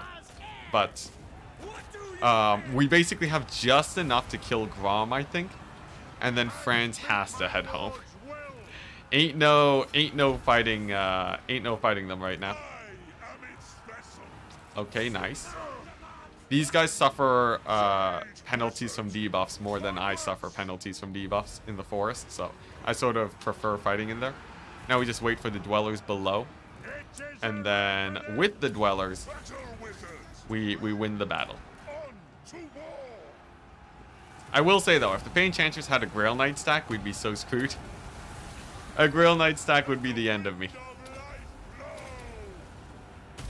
There we go. Nice. Oh, beautiful. Beautiful, glorious dwellers. Can never get enough of it. Maybe one more. Maybe one more is what we need. Either that or we kill Fey Enchantress and the army lost. Oh, actually, I just noticed. Fey Enchantress gives us replenishment. We actually... we don't need the Warrior Priest in Franz's army anymore. We actually just got plus 10 replenishment. Sick. Imagine bracing against living saints. Actually, yeah. Well, I guess the Knights of the Realm aren't living saints. It's just the Grail Knights, right? Hey, sick. All right, we're gonna replenish all 4 of our units. Hype. What's the current power ranking? I'm pretty sure Grom Brindle is in the highest right now. And then after that, we have after that, it's not too bad. Well, I think Vlad is second. And then, who is next? Gorst is like third. I'll double check when we get there. Yeah, thank you, Faye Enchantress. Now, she did kill all of our infantry. Our Doom stack has turned into a 4-man stack. But, what can you do? Not too much to replenish anymore. Not very much, it's true. I'll take the 2,000 gold, though. Okay, nice. All the minor factions not attacking me. All the rest of the factions are like random Norscan guys. Ooh, prestige now? I feel like that's hype. Yeah, let's start doing it. Let's start building this bad boy up. So if I can get to here, right? I just need eight more of those and then we're good. Here's the current power ranking. The struggle. Grombrindle number 1, Gorse number 2, Vlad number 3, Angron number 4. Angron number 4 on 15 settlements. Then Chaos on 5 somehow, Hexawaddle, and somehow the Skaven endgames are just terrible. Followers of Nagash. What? Oh, wait, no. How are the followers of Nagash still here? How is Teclis alive? I don't know how these endgames work, man, but that's still going. The Dread Fleet is still kicking. It's like, you know, mostly minor factions. There's not too many guys left on the map, really, to have to kill. The new Uber Strike 4. I guess, yeah. I guess it checks out. Uh-huh. Lizardmen. I'm pretty sure we win this battle here. With an auto-resolve, I think. Methinks. Huntsman General. Beautiful. That is exactly what we need. Another 4,000 gold. Okay, so that actually solves oh, what the? He had the Sword of Kane? He had the Sword of Kane. A random Lizardman army. Really? Really, the Sword of Kane. Claim it? Yo, if we claim it, we instantly lose this campaign. I can't actually claim the Sword of Kane. It would, keep it? No, if we claim the Sword of Kane, it tanks your economy. Wait, does the first tier of Sword of Kane tank your economy? Sword of Kane Warhammer 3. How much does it tank your economy at the start? Tier 1, Public Order -2 all provinces. Tier 2, Upkeep +5 for all armies. That's so bad. Vote? Alright, sure, I'll do a vote.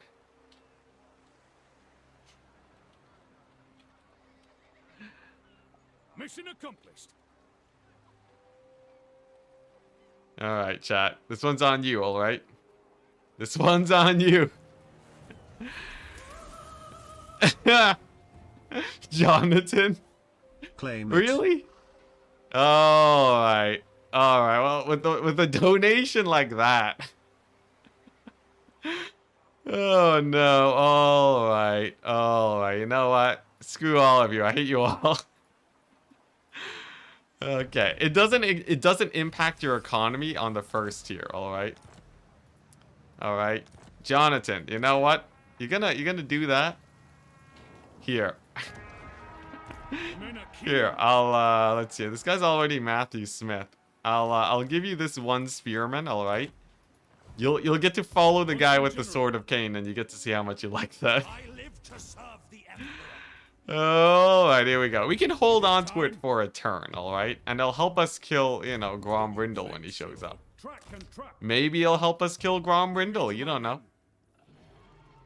That's the play, right? I lose to that army. If I die to this army and give them the Sword of Kane, then we're good. Gronkius, you don't get banned. Don't get banned. Alright. Sweet. So now we go here, and then we attack Massif Oracle. And then we end the Age of the Greenskins. With 4 units. Here we go. Now this might seem like it's not possible. You might feel like this battle is not doable. I assure you, it'll be great. On a Huntsman? I know, it's on a Huntsman too. Oh boy, alright. 4 versus 5,000. Let's go. It's only 2,000. It's closer to 2,000. Never backwards, always forwards. I guess +5 to +5 upkeep isn't that bad on all of my guys. It's just that the Sword of Kane doesn't really do very much, right?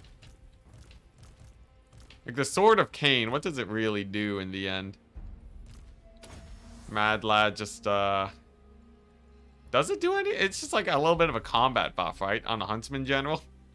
It gives ward save, which is really good for fighter lords. Like if we put it on Franz, it would actually make him near indestructible, but that's not exactly it's not even like a huge win, really, is it? So I'm not worried about this battle because I have all these AoEs, right? So we just pop them all, and then these guys take like 1,000,000 damage because of the AoE Spirit Leech on the Thane. And then Franz just wallops their faces. Massive murder vortex. It's true, yeah, there is a massive murder vortex, but like you have to wait for the Sword of Kane to build up to a high level, you know. You have to babysit it a bit. It's like raising a kid. It's a big commitment, and it costs a lot of money, and it doesn't really become that useful until later on. Okay, nice. Now the dwellers. So it's supposed to do about 50 damage a tick. I still need to test that on single entities. I keep forgetting if the dwellers actually does a lot of work there or not. The black orcs are pretty scary, by the way. They have a lot of melee attack, even if they are being debuffed. So, like, you can see how much damage you're doing to my Empire Captain. But consider this, it's cool. It is pretty cool. I gotta ditch this thing. I gotta get that guy dead. I gotta kill my general before we have to do another vote to keep the Sword of Kane. The AoE is insane. If you guys truly think the Sword of Kane is good, I will send that army into Grom, and we will see, alright? You know, if we're to run the Sword of Kane, we have to test it out. We gotta test it out, alright? And then we'll truly know if it's actually good or if it sucks. And if it sucks, we give it to Grom, and he can suffer the consequences. And if we always win every battle, you know, then that's fine, right? I'm happy to keep it if we win every battle, so. You know, there is that to consider. Okay, nice. There we go. So beating up these guys. I will say they do give me a little bit of a walloping here. Come on. Come on, greenskins. Gotta die eventually. They do have a lot of heroes, I guess. There are vast hordes of heroes, the hero tide. There we go. Another general dead. Now we just have to kill another another river troll hag. How would just Grom get this many heroes? He's never actually had that many settlements, right? Do the greenskins just have some like event that gives them river troll hags or something? Because I'm noticing a lot of river troll hags. I don't know if it's just you guys, but this is a surprising amount of troll haggery that we are seeing. Okay, nice. Couple archers here. Couple archers, couple fanatic archers actually. Nothing a little dwellers can't fix. Alright, onwards to victory. I think we're all heal capped now. Okay, I gotta like start capturing these points with the Thane. I just start capturing points with the Thane, otherwise these towers are actually just gonna poke me to death. And then we have enough Winds of Magic for more dwellers action to kill all of their gobos. Not a problem. Okay, nice. The gates are open. Can a single Thane take this point? Okay, actually this is sort of How does one army lost them as fast as possible? I have 2 more dwellers below.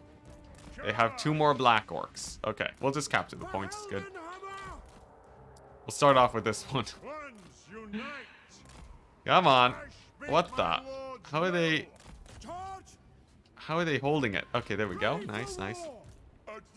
grab the main point. Yeah, we'll start off with this one, and then I'll grab this one. And then that should do it. Okay, point number 1. And then we get onto these here black orcs. Hit them with the dwellers, make some space so that the thing can get to the other area. And then we should be fine. Go cap main point. They send units. They send all the units back. Oh yeah, that's true. Yeah. If we can just get them to pull back real quick. Here, I'll settle for this though. I feel like once we get here, then we're basically set. There we go. Pretty nice. Good dwellers. And then after this, it's one last dwellers, and then we're on our own. So I better save that for the black orcs. Okay, nice. A little bit of magic over there. Nice, nice. Okay, on to the last one. I think those are just normal orc boys. Shouldn't be too much of a problem. I guess if I lose the wizard... yeah, no, if I lose the wizard, that's really bad. That's actually extraordinarily bad if I lose this wizard. So let's just keep him safe. Black orcs equals borks. I prefer blorks, but... Is this a D&D campaign? Oh man, this is... These guys, if this was D&D, these guys would be like super high level, man. In D&D, it'd be incredibly hard killing 2,000 units. Honestly, although it's sort of weird, right? Because like level 20, you start getting super OP. If I remember correctly, like you can actually just like wish that you claim the settlement and then you're good. So I think that's like too strong, but like these guys are probably, I don't know. They gotta be like level 18 or something, right? This wizard is already insane. This wizard is already beyond comprehension, so I don't know. What are these guys? These are orc boys, okay. Suicide the marshal to Bretonia or wood elves, then go with France to take the sword. Oh, that's a play. That's an interesting play. So you're telling me to transfer the sword of Kane onto France? It would make him an absolute raid boss. It's true. I feel like legit having it on France would actually be sort of hype for the Empire. Thinking about it, I have to ditch it though. I have to ditch it first. It would also reduce my overall army count by maybe 1. We'd have 1 fewer armies to work with, but I feel like honestly, that sorta speaks to me. That sorta speaks to me. I sorta like it. Yeah. So like we give it to France, cause he already has like 30% ward save. The thing is that we'd also be losing Galmaraz, so we lose a lot of the buffs that we get for the Empire, and I think that's what makes it not worth it. I think that's the real deal breaker, isn't it? We don't get our equipment bonuses, and I think the equipment bonuses give like it gives like extra public order for the entire nation. Do it? I don't think so. I'll do another poll on the next tier. It was 50-50 split last time, alright? It was 50-50 split last time. It could change again. You never know. You never know. Slap Galmaraz on someone else? That's not possible, right? Galmaraz is a Fran's only item. Okay, nice. Black orcs are dead. Thank goodness. Thank goodness. So then we just have to capture this area and then hang out there for the rest of the battle, and then we're fine. I'm not liking how much they're focusing my Jade Wizard, though.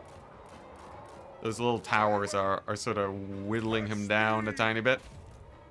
We don't have no more winds of magic, but at least there aren't too many of them left. At least there's that. I'm not really worried about Fran's dying here. I'm more worried about everything else. Yeah, it's pretty massive faction debuffs. Everything costs more by like 10% or 15% maybe on the last tier of Sword of Kane. And we get like minus a million public order. And everyone hates us, but that part doesn't matter. Come together, lads. So like Sword of Kane actually ends up being a pretty decent item for Chaos factions. But even then, right? Raid order. Do we really need France to be more of a raid boss? He's doing fine enough here, right? You know, this battle's going okay. Land. Give it to the Slayer. How does that work? If we give it to... For the If we Emperor. give it to Gotrek and he goes away, do we keep the faction debuffs? For the Do we just drop... Does he drop the Sword of Kane? Empire. The order. How does that work? I don't want to risk it. I don't want to risk it accidentally giving me the debuffs forever. That would be terrible. The Empire. We are Sigmar's heirs!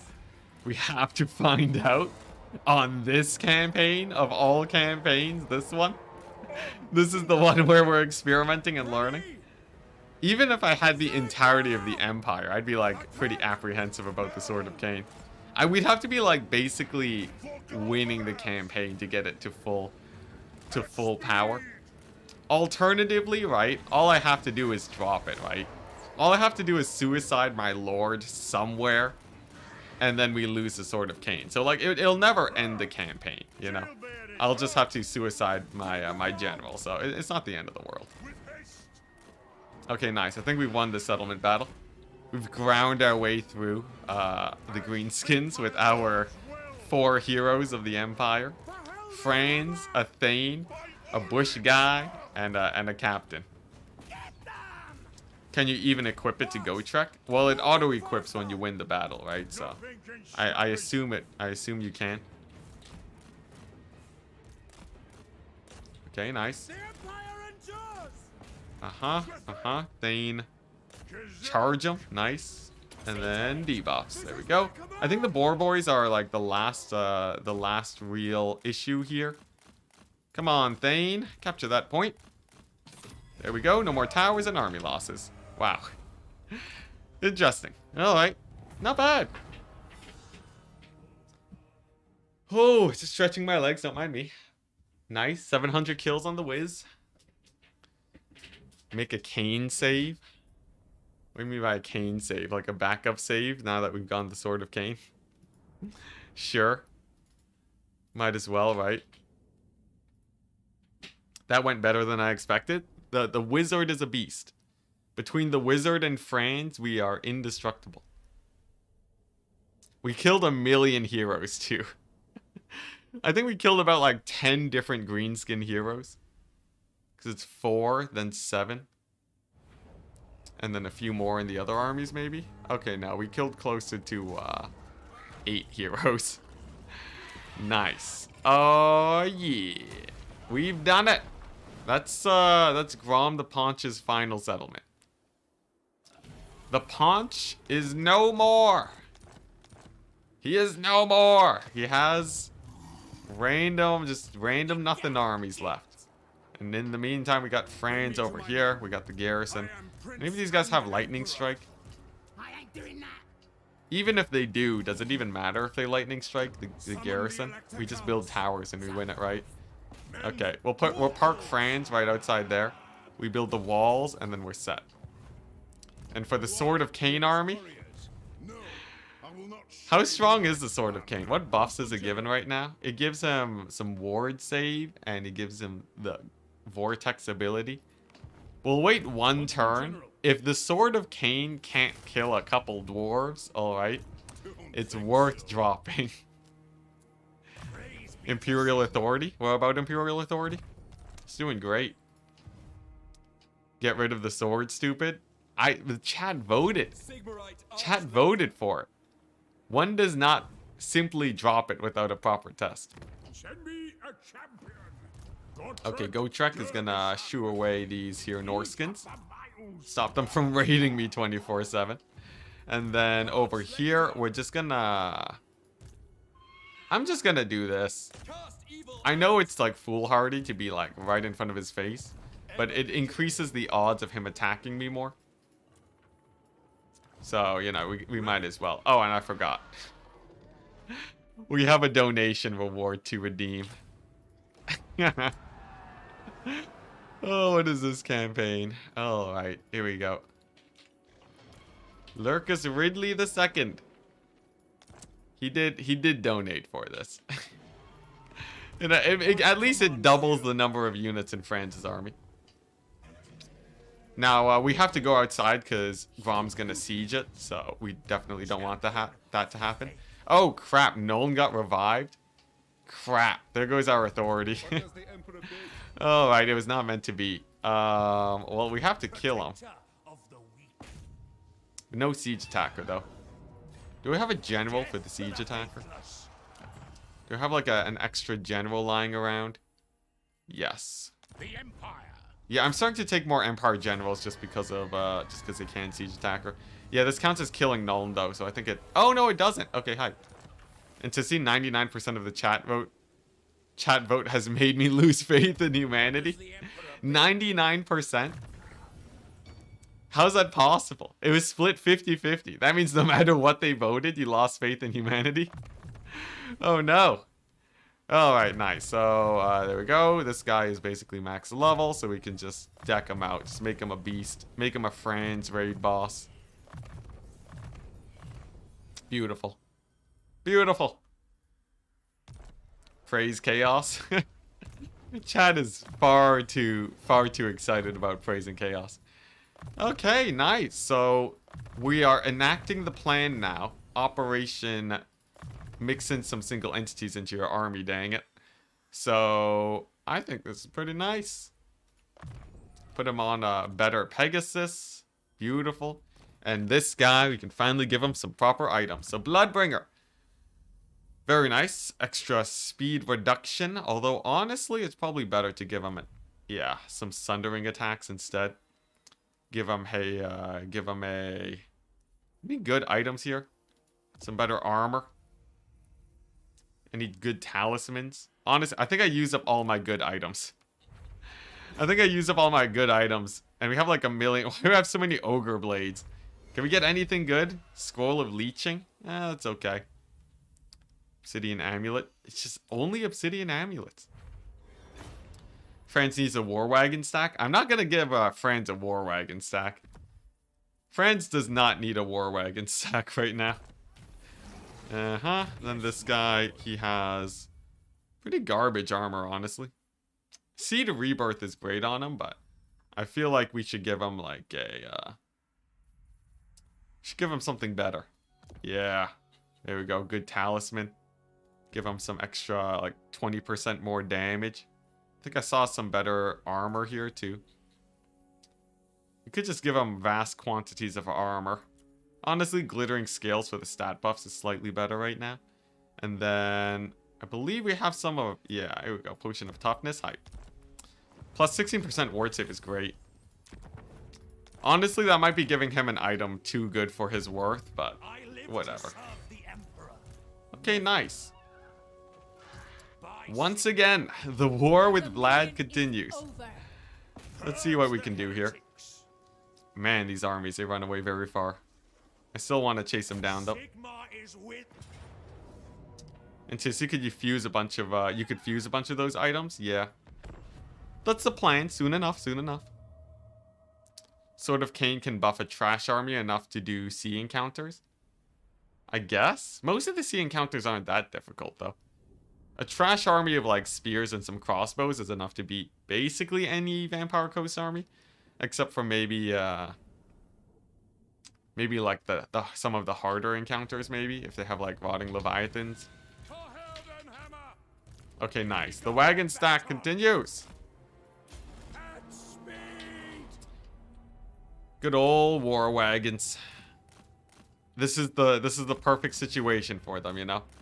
A fight where I don't want to take too many losses, right? Fight where we don't want to take too many losses that we can ×4 very quickly. This is the perfect situation for war wagons. Every other situation is not super great, especially if they start running out of ammunition. But in this one case, I can say that the war wagons are respectable. Very, very respectable. There we go, a couple Karen raids killed. Hype. Man, they're taking a lot of shots. Karen raid's got some crazy missile assist, I swear. Okay, nice. It's a Vargeist down. It's another Vargeist down. I gotta say, those Vargas be tanky, though. Okay, nice. Then we cook the goose. I said we cook the goose. Come on, goose. Come on, goose. There we go. Okay, yeah. Look at that. War Wagon sort of did okay against a super beat-up army of vampire counts. Honestly, I feel like a mixed stack is just the better way to go. It's just that it requires more thinking and micro. This is... Oh, wow. I think he killed one wagon. I'm only doing this because I can ×4. What, the 33 losses?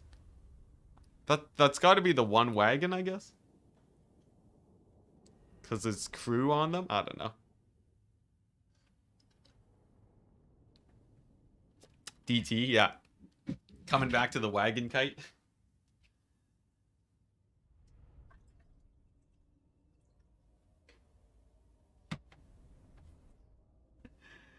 Oh, man. I can't believe we got a massive donation just for the Sword of Kane. If we don't get a... If Jonathan doesn't... If he doesn't... The thing is, he donated for the first picking up of the Sword of Kane, right? By the way, thank you very much for your support, but... He donated for the initial picking up of the Sword of Kane. He hasn't donated for keeping the Sword of Kane, you know? He just said take it, so... You know, maybe I have enough social leeway here where we're fine. I guess we'll see. Let's go here. It was only 10 euros. It was not only 10 euros. The donation thing doesn't it doesn't go orange until like quite a bit more. If you actually take a look at it, right? It's like 25 Canadian dollars.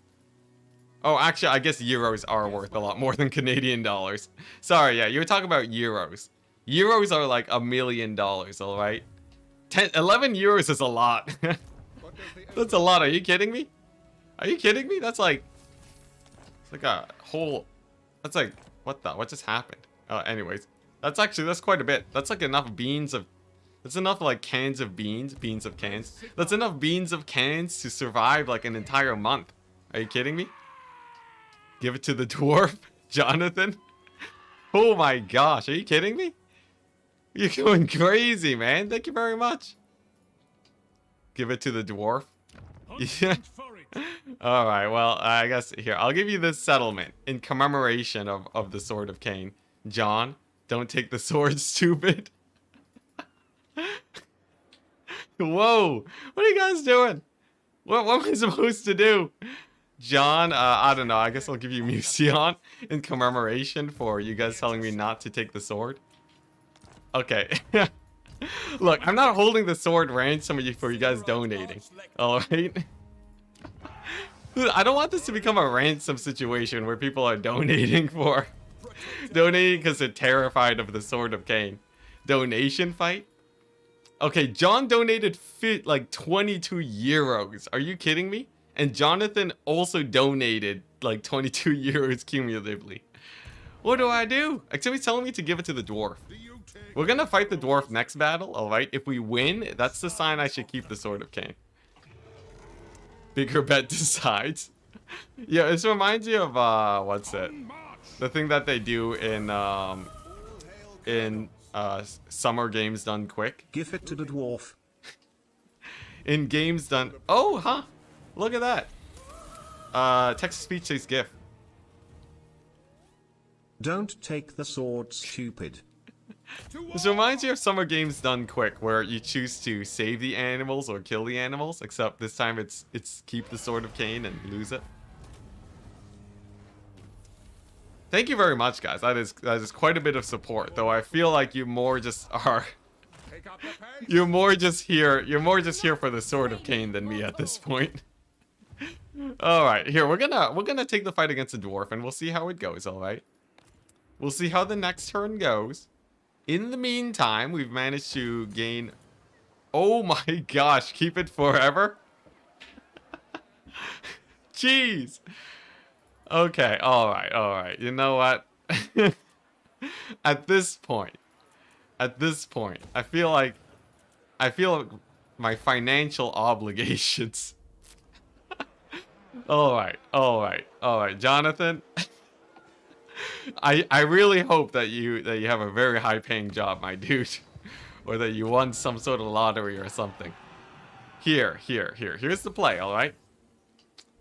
I'm gonna try and get it onto France. I think that's actually a play that is worth the Sword of Kane, because if we give it to France, Keep it forever. if we give it to France, he could potentially dominate this entire campaign. We've seen how scary he's been without the Sword of Kane, right? This is the temptation, all right? What buffs does he really get? Public Order 1 all provinces? Does that really matter? Galmaraz is another +1, so it's only +2 Public Order. No more Sundering attacks, but it'll make him deal like over 1,000 damage. 500 sec going once, going twice. Yeah, 90 euros on the sword. This is insane. Jeez, guys. Thank you very much.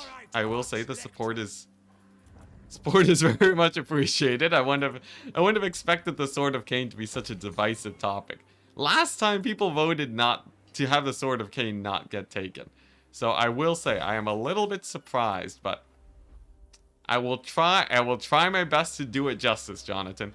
We're gonna give it to Franz, and he's gonna wreck some shop, alright?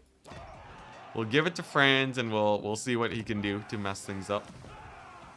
Blackstone Post, you say? Blackstone Post, I think, I wanted to recruit units here, yeah, so I don't really need to recruit at Wrecker's Point. I think what we do is, like, this and the Wizard Building, so that I get some hero action. Okay, I usually never take the Sword of Kane. Sorry, I just read your name. You usually never take the Sword of Kane? Honestly, on a Franz, and it's only, like, what's at its worst? How much upkeep does it reduce?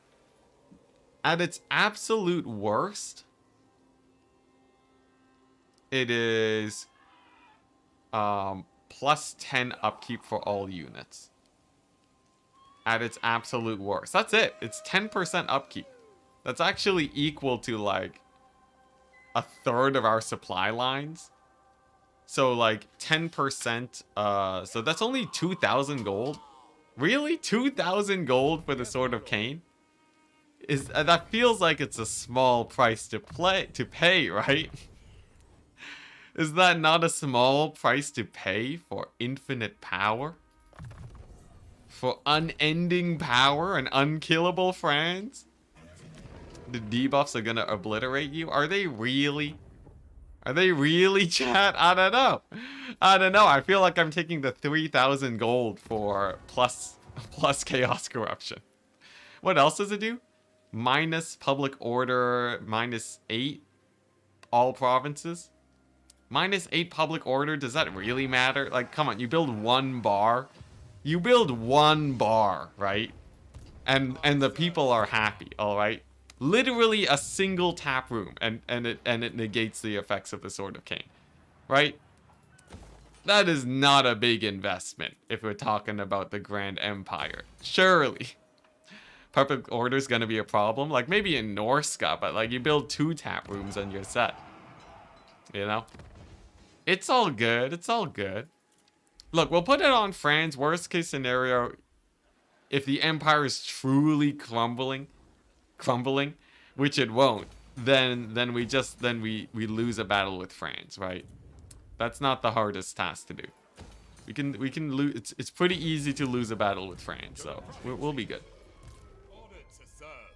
Okay, so I think that's basically all of that we gotta do. The plan is we're gonna hot swap it, all right?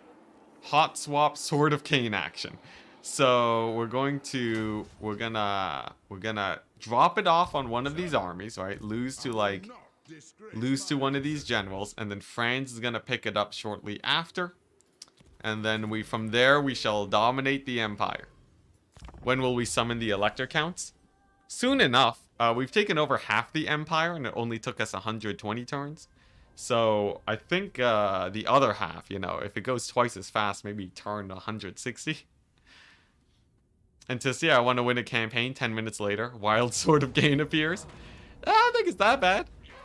Valiant defeat? I think not. This campaign took a quick turn. Like, man, it's pretty hype though, right? The Sword of Kane on Franz. We could make Franz have like 80 ward save. He could kill endless tides of vampire counts.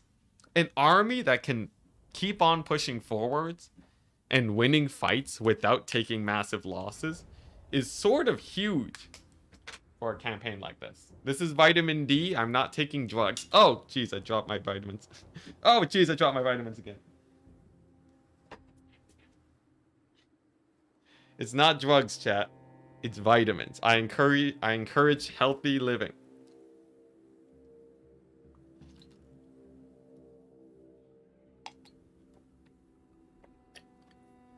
Drugs are okay too. It's true, many drugs are good. It's the drug abuse that does you in all seriousness. Did I get too serious there? But vitamin D though. Actually, no, there is no vitamin D abuse, right? I'm pretty sure you need like to take 50 pills in one sitting to OD on it. I like how you have to tell us it's not drugs. I have to. People are gonna see me like popping some pills and they're gonna flip out. Vitamin D's nuts? Really, Twitch? Really? That's where you go? Why not eat more fruits? Because vitamin D is not. You don't get vitamin D from fruits. You get it from sunlight. And then you might ask, why not get more sunlight? And the answer to that is because I should go outside more. I do touch grass. I swear I touch grass, chat. All right. I swear I touch grass. And eggs. And just doing drugs, pog face. Yo.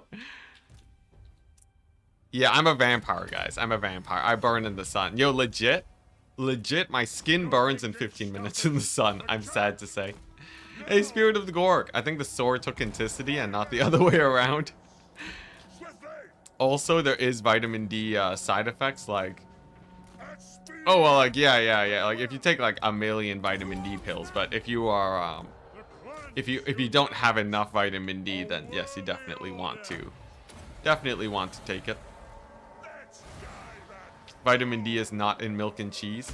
It's definitely, if it is, not enough to give you enough, like, for your daily intake. Like, yeah, you primarily... The majority of your vitamin D comes from the sun, or pills if you're me. What is our doom stack? This is our doom stack. What are you talking about? You're looking at it. It's this with the Sword of Kane, Franz and a couple guys, and then Sword of Kane, and that's about it. That's the doom stack. That's all we need. Where did my dwarf go? There he is. Takes vitamin B via beer. Please, chat. Please, not like this. Alright, nice. Let's see here. Let's get out of that bubble of I think the sword took Enticity and not the other way round. Also, there is VD side effects like hypocalcemia. Also, it's not S vitamin, it's a hormone. Alright, sure. Look, I'm not a doctor. All I know is that my doctor told me to take some vitamin D pills, so I'm doing that. Once again, we're gonna play the game of does Enticity listen to his chat about his own health? The answer is no. Although I don't think you're telling me not to take vitamin D, you're just talking about random side effects. Franz is sort of dying. Come on, Franz. Not like this. Not like this, Franz. Run! Run, Franz, run! Anti-large spiders do be scary. Okay, you want to go, eh? Here, without the black orcs, I think he's a chump. I think he's chump change without black orcs, so... We turn Franz around, beat him up, get the dwellers on the black orcs, right? Instant victory. Instant victory, look at that. It really is just the black orcs, isn't it? Black orcs are so terrifying. Oh, that's a rampage, okay. Pretty scary rampage, but Not the end of the world. France is doing good. Listen up! There goes my wizard. Here we go. Let's launch a volley on the guy over there, maybe. Captain has routed. Franz lives. He's done it. And he still has like 1,000. Nope, he's at like 500 HP. Alright, Franz looking a little bit low. That's all good, though. That's all good. Let's heal him up. Let's heal him up. And then I think this battle's basically over. Maybe with the loss of the Thane at worst. Come on, save the Thane. Save the Thane. Okay, nice. Ooh. Ooh, pretty spicy battle, I will say.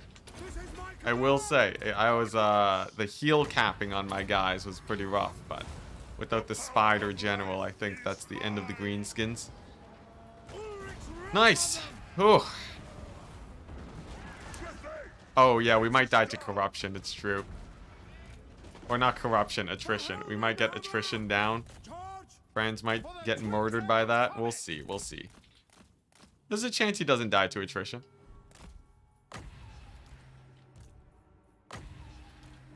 Oh, I forgot. It's really weird. You can't target guys that are routing with abilities. You have to actually just click on them in battle. Really strange. Okay, nice. So that should mean that there's only like one more greenskin army left, I think. Heal Franz. He's heal capped. Oi.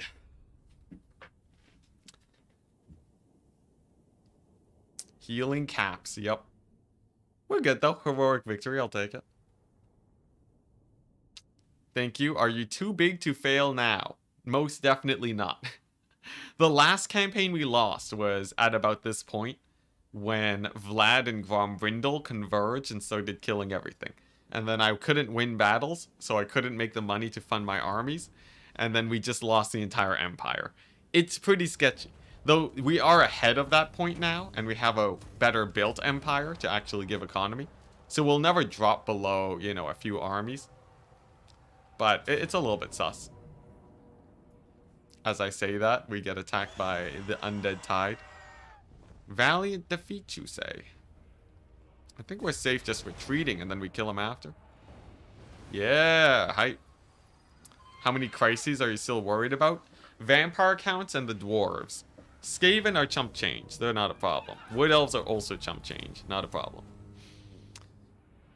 The other guys, though, definitely pretty scary. Okay, 6. So we once again have enough cash money. Here we go. Franz, barely alive. We're gonna fight this battle.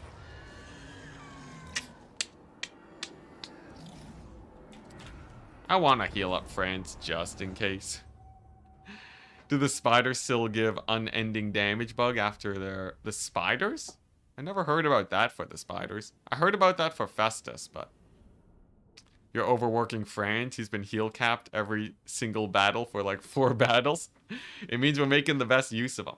That's sort of, you know what? We should get the Sword of Kane on Franz. Franz does need the Sword of Kane. You know, he needs it, alright?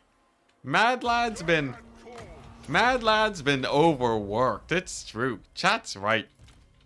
Chat's right. Franz, you know, he needs a bit of a vacay.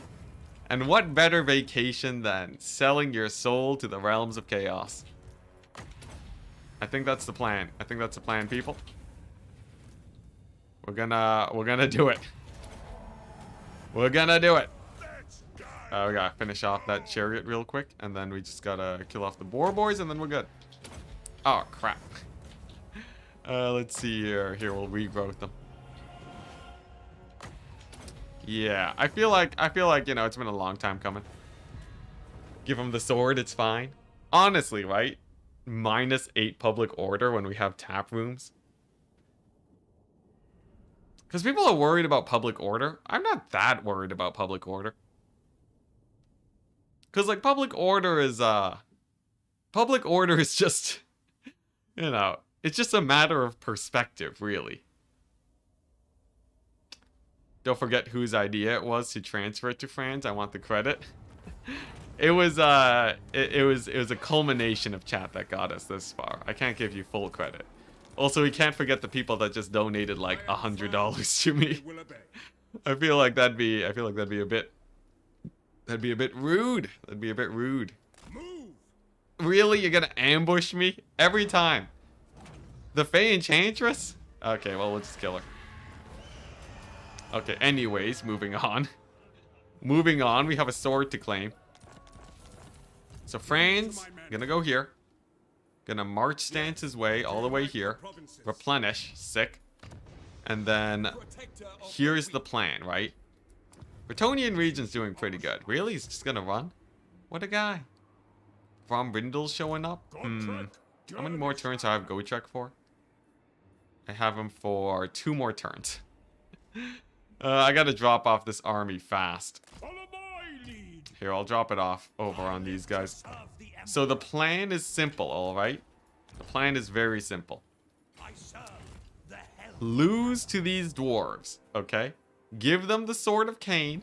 Next turn, Franz swoops in and picks it up. Public order is just a number. Exactly. I think that's the play. Over here, Durthu and Co. Not too scary, right? So we can take over Montfort. Look at that.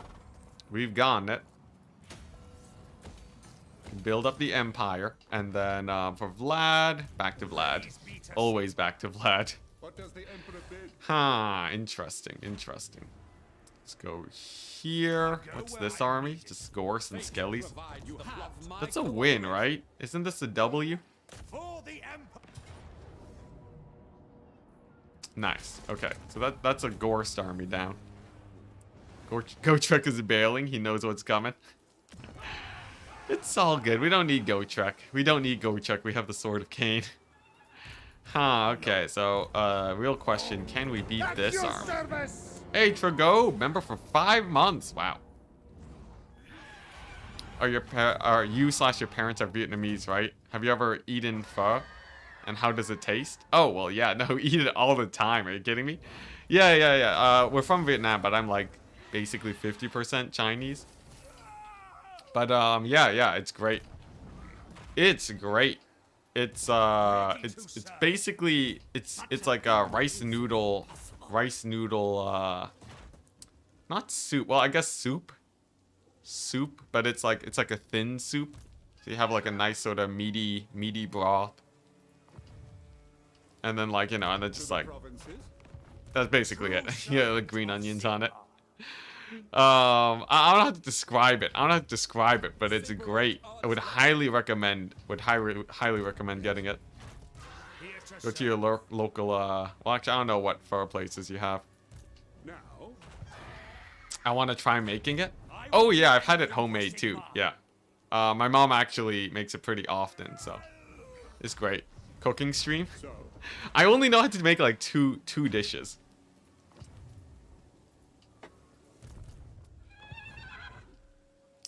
But yeah, my mother makes some very good pho.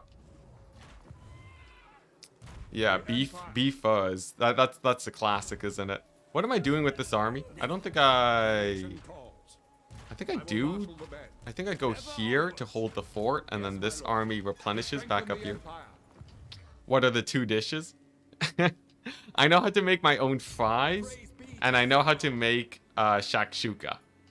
And then, of course, like, you know, I know how to make rice and stuff, right? Like, I can make the basic, like, I can make rice, I can cook an egg and all that. But, like, in terms of actual dishes, like, things that require some proper work to be done. Yeah, I know how to make, like, some custom, very crunchy fries. Also, Tragobe, I'm gonna add you here as a handgunner. Best of luck! Best of luck, good sir.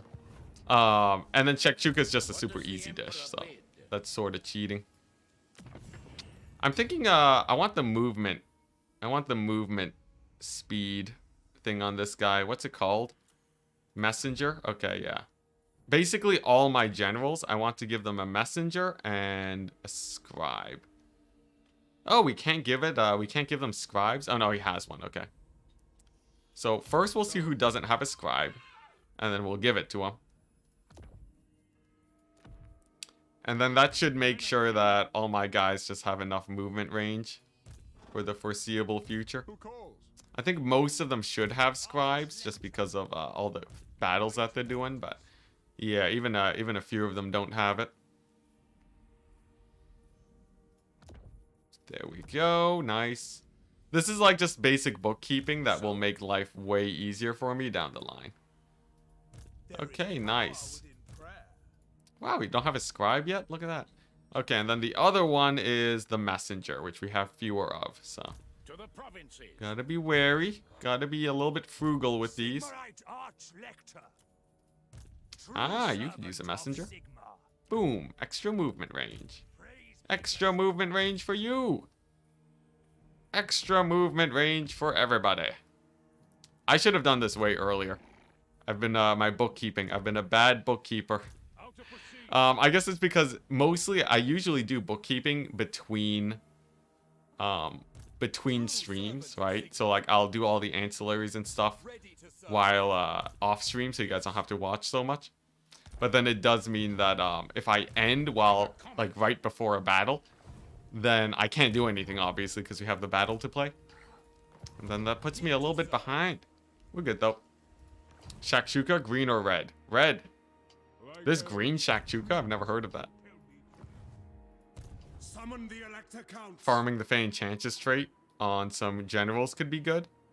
It could be, but it takes so long, I don't think it's worth it. I think we just end the campaign faster if we don't do that. Where are you getting the non-human heroes from? Skaven endgame. Okay, nice. So this army's gonna quarrel with the Wood Elves for a while. It's strong enough to auto-resolve any single Doom stack, so that's good enough for me. And then I believe what we do is we park this army at Kemperbad. So there aren't really too many vampire counts to worry about. And nice, no Gorst in the distance. All of Lad is basically here. As soon as I get Franz in there, he should wreck shop. So we just need to make sure the Sword of Kane transfer goes smoothly. The Sword of Kane transfer has to go smoothly. If the dwarves, the AI always picks it up, right? I'm pretty sure the AI always picks up the Sword of Kane, so that's not really a problem. I still don't want to aggro the Skaven, so I'm not going to attack them until they attack me first. And while we wait, I guess we just keep on building up this. Yeah, this is nice and chill. What's this do? Useless. Actually hot garbage right now. Alright, I'll go for, I'll settle for the, I don't know, the tap room. I guess that would give us witch hunters. That's slightly better than the money, right? Nice, and from here we can start building up economy. Build up the economy and then save up money by fighting battles. And then we do another huge burst of armies to focus down Vlad. So like the way that I'm doing this is like we come in waves essentially.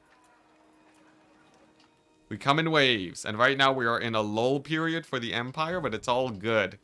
It's all good as we, oh, I forgot to go to campaign cam. It's all good as we develop. Look at that map. Oh my gosh, what a beautiful empire. More walls at Ubersreich so that we don't have to worry about that anymore. Although I feel like we can sort of start not worrying about walls in some of these areas. Like I'm still going to keep walls, but we don't have to worry as much. Yeah, the Ubersreich 5. Does sacrificing an entire army just move the Sword of Kane around count as bookkeeping? I guess. Technically.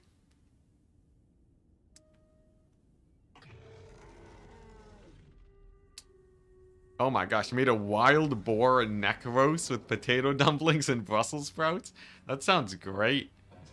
Yo, I went and ate, I forget what it's called. It's called like Raz something or other.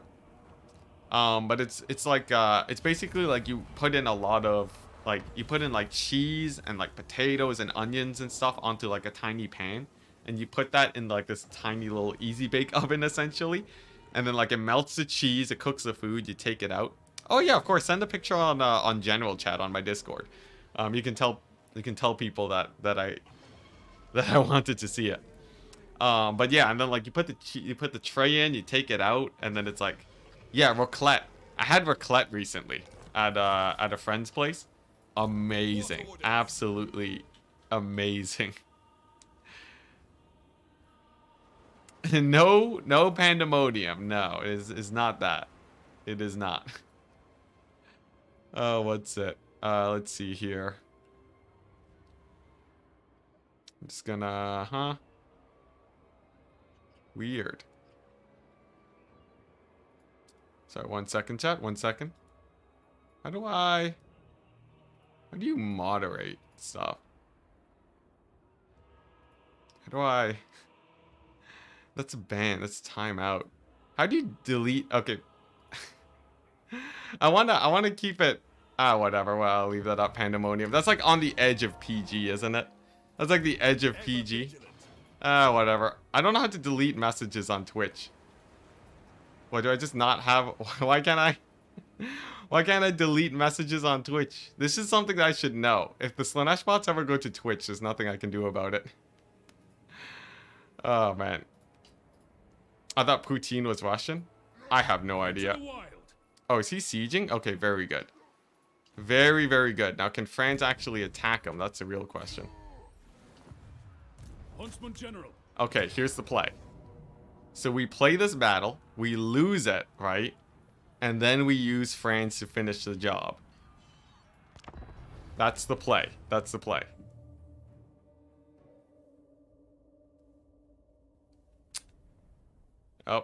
Oh, here we go.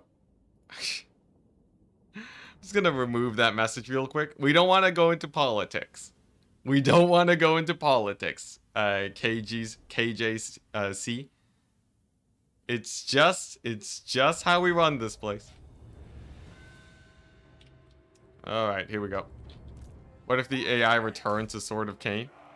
If they return the Sword of Kane, then we'll have to pick it up again with France. How do we lose a battle again? I think we just ×4, right? I think we just do this and then do that. How do you moderate messages in Twitch? Okay, I'm gonna figure that out while we lose this battle. If I win with an A move, I'm gonna be so angry. There's no way we just win with an A move into them, right? And we can't retreat off the battlefield because they're sieging, so.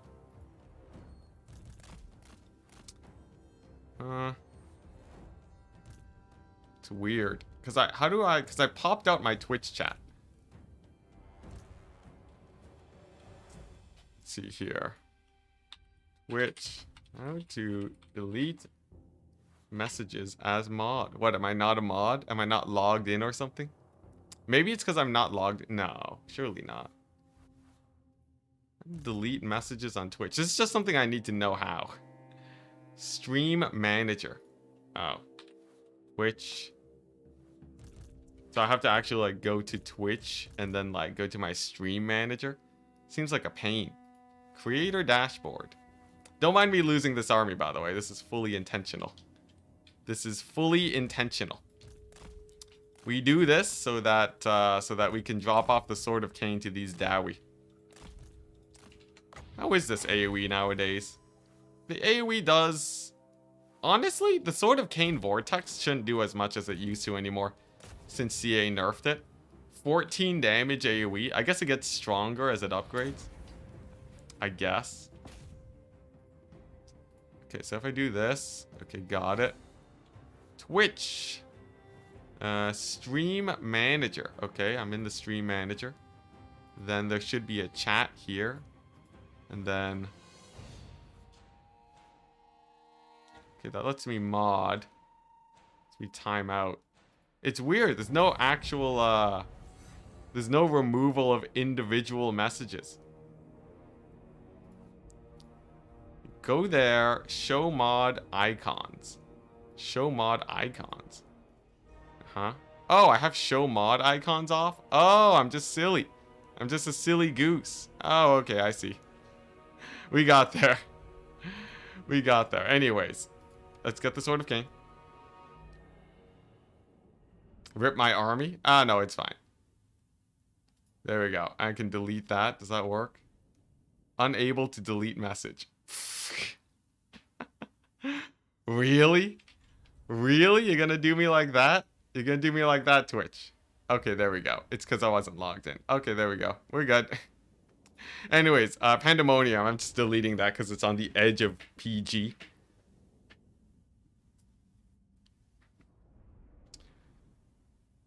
Nuke the blob with Sword of Kane. It's fine. Frank's gonna come in and kill everything anyways.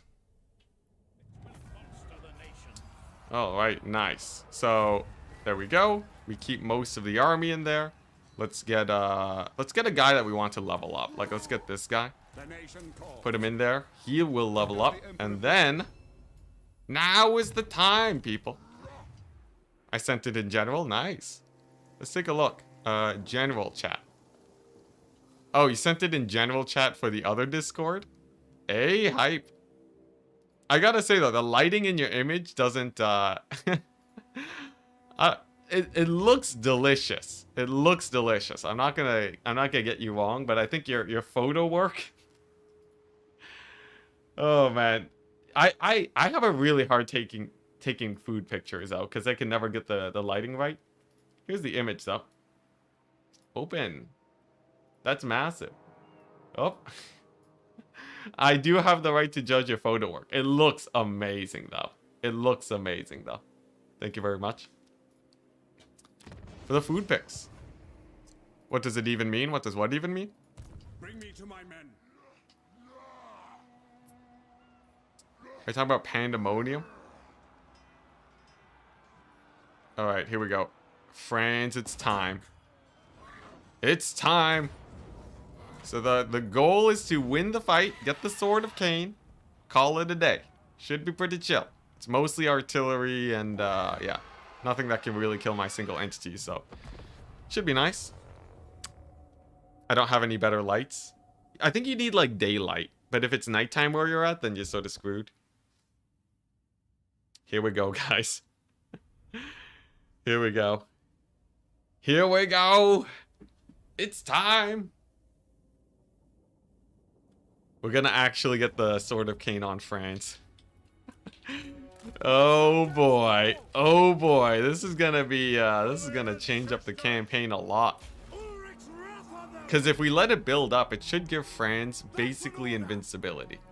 Sword of Kane is plus 30% ward save. His item, he's already at 30%. He's gonna have 60% ward save. That's gonna be pretty massive. Zinches, please. Oh man, this is gonna be crazy. I don't know what the repercussions will be, but I welcome them. Now remember, worst case scenario, we just drop France, right? Worst case scenario, we just like lose a fight with them and then we lose the Sword of Kane. It's not the end of the world, right? But preferably France just, this is the new age of France where we just start winning every single battle with them. Okay, there we go. Okay, France is getting walloped. France is sort of getting walloped by something. I think he got hit by the Sword of Kane Lord. Alright, alright. We are witnessing its power right now from the dwarves. That's fine, though. We'll pull him out into the air. Alright, nice. And then, here we go. We'll heal him up. I forgot that we have to actually win this battle for this to work. Okay, nice. Looks like the Empire Captain doing well. Yeah, I sort of let myself get just walloped by flame cannons, but we still good. We still good. We'll get a Dwellers here in a second. I think actually a second if these things do well. Whoops, he wasn't in the fight. I accidentally lost my Light Wizard. Okay, we're botching this. We're botching this. It's not over, though. It's not over. It's just a random dwarf stack. It's just a random dwarf stack is all. Here, we got the Thane in there. Okay, turns out flame cannons are more painful than one might expect. Flame cannons are sort of painful, but still we should be good as long as the Light Wizard rallies. Here we go. Alright, nice. How well does my Thane fight up against the Sword of Kane? We are witnessing true power. Here we go. The wagons are firing. Nice. Okay, nice. Okay, good. Good. Very good. Reported for throwing. Yeah, that was a little bit of a throw. That was a little tiny throw, but it's all good. It's all good. We're coming back. I have enough dwellers below action where we don't have to worry too much about things. There we go. Drop the dwellers on there. Drop it like it's hot. Lose my Thane like it's nothing. Dang, Sword of Kane kind of doing some work. Who would have guessed? Who would have guessed the Sword of Kane? Kind of painful. Thane's literally dead now. That is terrifying. All right. I feel like I'm Arthas now.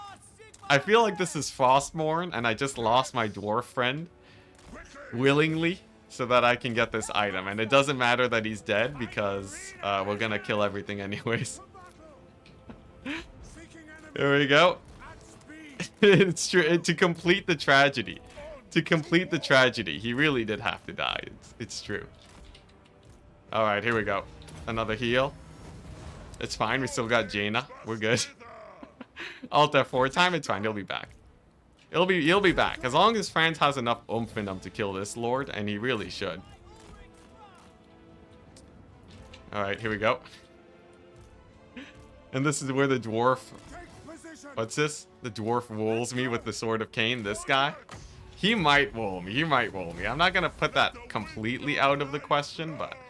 I don't think he's gonna roll me. He's like tier 1 Sword of Kane. He's like a Sword of Kane noob right now. It's all good.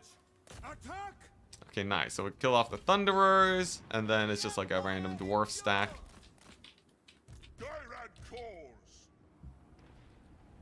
It would be so good to ruin his empire, though. Nah. Sword of Kane doesn't just insta-ruin your empire.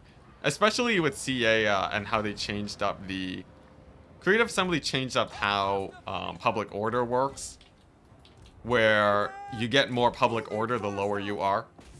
So, if I build like one tap room, I'm not at huge risk of losing, you know, of losing territories like crazy. It's not like the old public order system. Old public order system would have screwed me over for sure, but the new one is fine. Okay, nice. Looking good. Let Grombrindle deal with the -8 and the Dark Elf rebellions everywhere. Dude, he's the AI. What are you talking about? AI does not care about public order penalties. I haven't seen the AI rebel in probably a year at this point. AI does not rebel. That is a hilarious thought to even imagine. The AI suffering public order penalties? What is this? What is this? Alright, nice. I think the flame cannons are basically the biggest issue here. And then after that, it's like, you know, there's a couple random dwarf warriors. Not a problem. Oh man, it's actually pretty exciting though. I cannot wait to see how powerful Franz can get. Because Franz has been pretty beastly so far. Franz has been hard carrying this campaign, right? Has anyone else done anything for me except for Franz? I think not. I think not. So we might as well just double down, right? Make him a beast. There we go. That's another cannon down. Sweet, sweet. My general's fighting a dwarf. That means he's probably gonna die, even though it's a runesmith. And then it's just this bad boy. The last remaining dwarf. You do need some seriously... You need some serious stuff for the public order problems? Really? Because the thing is, my public order's been fine without building tap rooms. If my public order is fine with 0 tap rooms, it means that literally if I build 1 tap room at the in the main province of all of my territories, we're fine. Everyone's talking like... I think everyone's talking about Sword of Kane like it's Warhammer 2. In Warhammer 2, public order would... like early Warhammer 2, public order wouldn't, like, you know, lower public order wouldn't give you public order bonuses, right? So, like, the moment it was negative, it means that you're starting to get pretty screwed. But nowadays it doesn't really matter that much. I don't think so. I think people, like, because the thing is, people sort of stopped taking the Sword of Kane recently, and I feel like we're going off old news. It's all old news, people. Sword of Kane is nothing sauce now. Although I guess in my newly conquered provinces, it's gonna suck. The newly conquered provinces with -8 are not going to be happy, but, you know, that's fine. That's a problem for our future Enticity. Does it still increase army costs? By like 10%. I have enough armies where my army upkeep is already being boosted by 30%. And that's only a 6,000 gold deficit, which means the Sword of Kane costs 2,000 gold a turn. And as someone who is comfortable sitting at minus 20,000 gold a turn, I feel like that's a non-issue.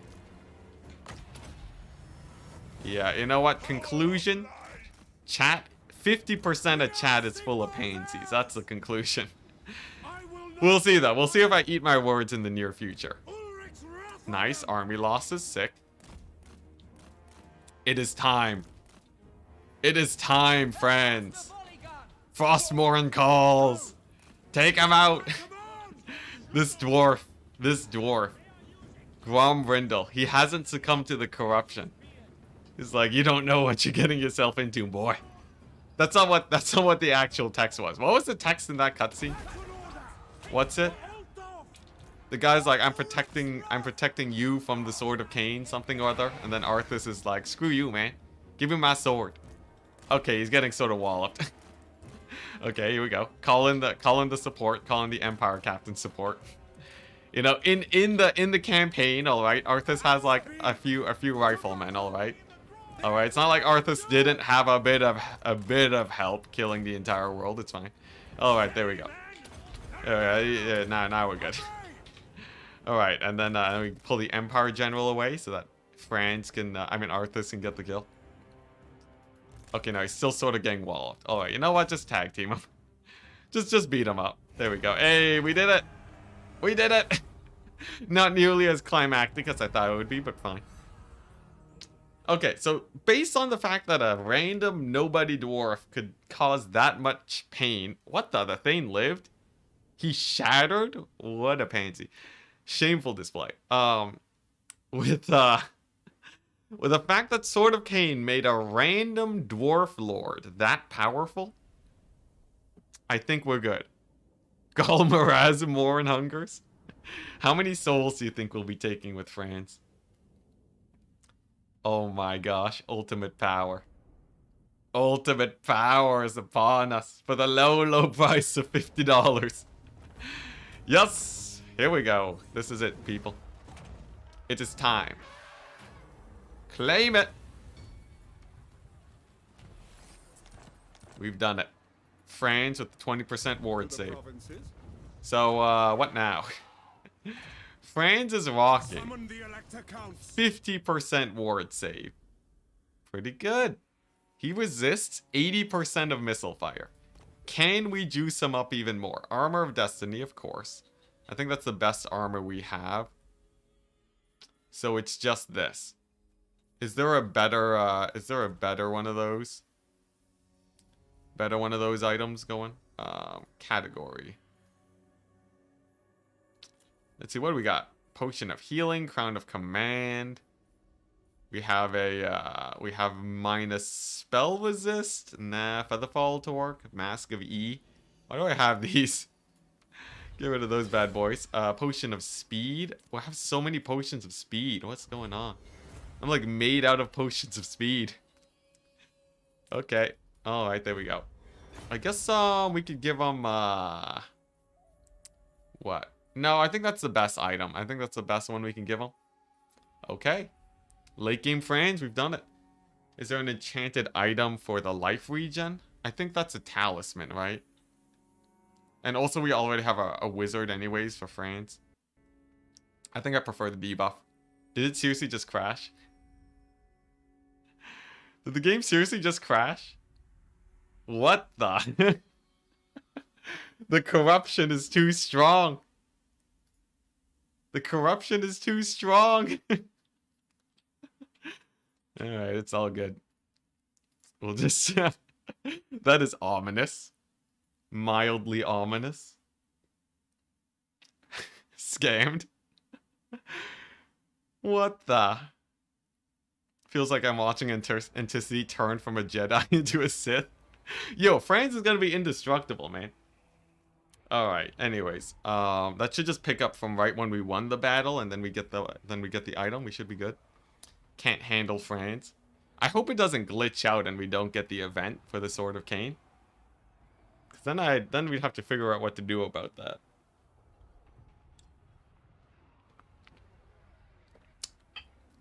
The game doesn't allow you to have the power of the Sword of Kane. It's too powerful. Okay, nice. We're good. We're good. So it's right after. Okay, nice. So we've still claimed it. We've still claimed it. We still have our items. Okay, nice. I'll merge the ancillaries at a different time. Sick. So Gotrex doesn't have much to do right now. We'll just send him north. And we've done it. France has the Sword of Kane now. So, now the question is, what in the world do we do with them? I guess we start off by auto-resolving these guys, right? Nice. I guess Franz, I guess he starts the march towards Vlad. I think it's time. Weapon gained? Okay, yeah. Okay, so here's the play. We send Franz eastwards, alright? He shall bring doom and despair to Vlad. Does Galmaraz increase public order? It does. We just got -2 public order worldwide. So public order, you know, is going to be down a little bit. It's going to be down a tiny bit. Just in a little itsy bit. This guy needs to get a proper standing army now. Can we get grenade launchers? I think we can. Requires gunsmith. Oh crap, I built a blacksmith. I think we could get, I guess, normal outriders. They're not the grenade launcher guys, but it'll do for what I want right now. And then this guy can sort of help to deal with the dwarves. The problem is that I need an anti-elf army. And I think if we go up here, we can recruit Empire Knights into this army. And he should be able to... He should be able to kill some elves, I think. Something like this. Now I just need traits. Beat Sigvald, beat Warzag. What does beating Sigvald do? Does that increase ward save or anything? I'm pretty sure Sigvald's dead though. Warzag's definitely dead too, so I think the hunt doesn't I don't think that'll work. Non-grenade launcher outriders are a worse... No, they're not worse than Luminarks and Steam Tanks. Are you kidding me? At least they're mobile and can kite around a bit. I refuse to believe it. Okay, nice. So, what do we got? Some really beat up Vlad armies, honestly. Can you put Galmaraz on someone else? I guess I'll check. I thought Galmaraz was a Franz only item though. Maybe I was wrong. Galmaraz, yeah, it's Franz only. Can only be equipped by the Franz. What a shame. What a shame. Did I just botch that? I think I did. That's okay. That's perfectly fine. Alright, so with these armies so close, it's not worth taking Flensburg. That's just asking to get murdered, but we can chill at Kemperbad. Sigvald gives 10% physical resist. Throt is 10% HP. Dang, I should go for Throt hunting then. Okay, nice. So we'll turn this into an economic zone. Public order is down, as you can see. Faction debuffs, -6. Yeah, so we want a couple tap rooms here and there, but you know, I wanted to get witch hunters anyways. That's fine. And I think Gorsel. Does Gorsel need walls anymore? What needs walls? Where do we need walls? I guess I don't really need this anymore. Because it's not like I'm rushing to tier 5. Tier 5's not that important anymore, so. Maybe I get rid of that, and we get the growth from the harbor anyways. Yeah. Rebels are free money. No, I'm not gonna... I don't want to have a million rebels coming my way. Let's see, -8. -6. It's because we also lost -2 public order because of the whole Franz debacle, but... I just gotta build some tap rooms and we're good. Let's see, does this need an armory? Yeah, it does need an armory. And then over up here at Brass Keep. Now, Brass Keep does need some public order, so we do need to get a tap room there.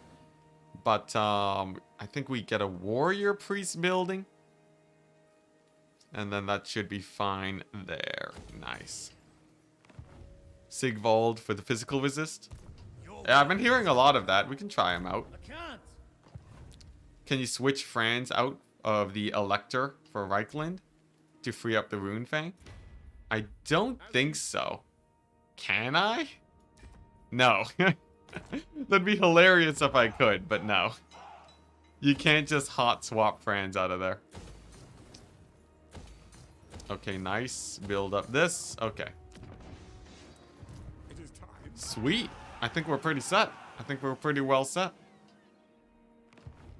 After how many times failing this campaign would I give up? Never. we shall never give up. I think I think like, you know, I think because I think it's winnable, right? I would only give up when I feel like the campaign is no longer winnable. And until then, we shall continue. Okay, so it looks like the tap rooming is going great. Public order is, you know, -11, but as soon as this drops down to like here, that swings it. The only downside is like, I guess Darth Virus is probably gonna rebel fairly fast, but that's okay. It was gonna rebel anyways. And then let's see here. Okay, looking good over here. The only thing that I worry about is rebellions reducing my imperial authority. I do know that it can do that if it spawns a new faction, so we gotta be slightly wary there. But it seems like most locations, if I just switch to Festag, if I just switch it up to Festag, then we're basically fine. Let's just double check. We're double checking. Festag over here, hype. And then this is honestly already pretty great in the public order way of things. Nice. The only worry is I have to defend this dwarf army with the janky cavalry stack. I guess, how quickly do they get to Corone is the real question. Huh. I think this guy has to fight off the dwarves. I need like one more 20 stack. That's what I feel like I need. We can chill for now, though. Maybe this guy does it. Okay, nice. Let's hit the end turn and see how life goes. Sword of Kane is perfect for This Is Total War campaign. Flare-wise? Oh, yes. In terms of thematics, Sword of Kane is perfect. Is that a Sword of Kane pick? It is. Oh, wow. That's a lot of mobilization from the Vlad. Nice. Sick, sick, sick. No battles, though. Gochek and Felix are gone, too. There they go. You served well, Gochek and Felix. Alrighty. Grombrindle has landed with all of his cannons, and he has another army. Okay, so... And the Wood Elves, really? Ah, shucks. Ah, shucks. Okay, we need a proper standing army for Grombrindle now. Before he starts ruining everything. I think what I need to do... This army has to stay against the Wood Elves. Otherwise, we're going to start losing a lot of territory against them. What I think we do is we grab... Whoa, Grombrindle's showing up everywhere. Interesting, interesting. Interesting. Very interesting. My interest has been piqued. So, I think what we do, because we're about to fight Grombrindle a ton, we're gonna go and do this, and then we're gonna start getting the army against the dwarves that I always wanted.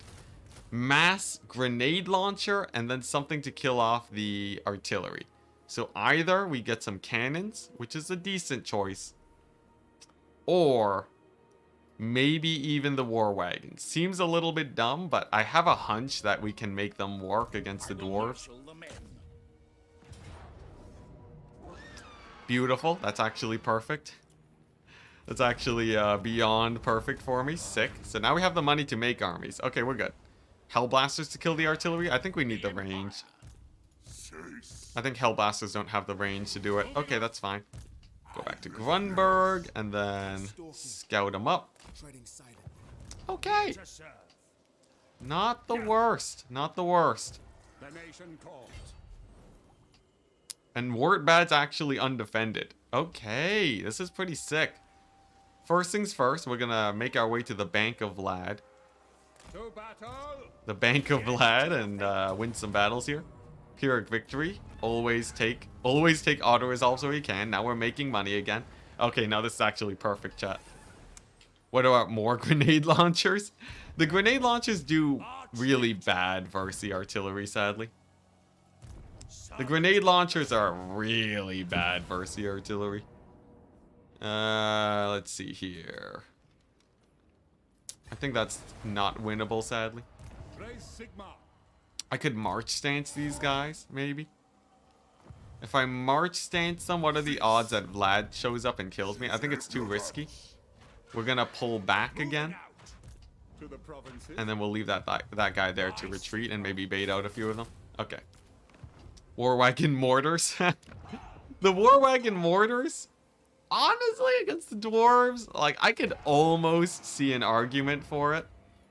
I'm not gonna lie, I can almost see an argument for the war wagon mortars. Do I think am I like super excited for them? No. But I can sort of see the argument for them. Let's see here. Melee attack or poison? Poison is better. And then we're gonna send him over here. Sick. Sick. We got another, yeah. Oh my gosh, look at that. We're starting to get our heroes going. This is great. Does anyone know if there's a place to get better Empire captains? I think technically Altdorf has a building that does it, but it's terrible, right? Altdorf technically has or everywhere has the Imperial Academy for Empire captains, but I don't really want that. Screw Imperial Academies. Honestly, they level up fast enough anyways. The question is, where do I want to be putting them? I think captains over here is better. A few steam tanks could help. Against the dwarves, maybe. I have to change up my composition for them, but maybe. Excuse me. Okay, let's do this. So now we're going to get the captains going. And they are going to level up very quickly because of Franz and all my level 50 guys. And then we just slam them into these armies to fight vampire counts. They're like really good against flyers. So they should be fine there. Public order, you know, -4, but it will save it'll catch itself at the minimum public order amount. So that's fine. And then the true test begins. So first things first, Franz wants to pick up this army. It's not his doom stack yet, but it's good enough. Send him here, and then this guy can go and find he can recruit a proper army for Franz now. Where are my recruit points here? I guess Langui. Langui's like my main recruiting area. It's not the best. Jonathan? No. Yeah, we don't have any good recruitment areas here.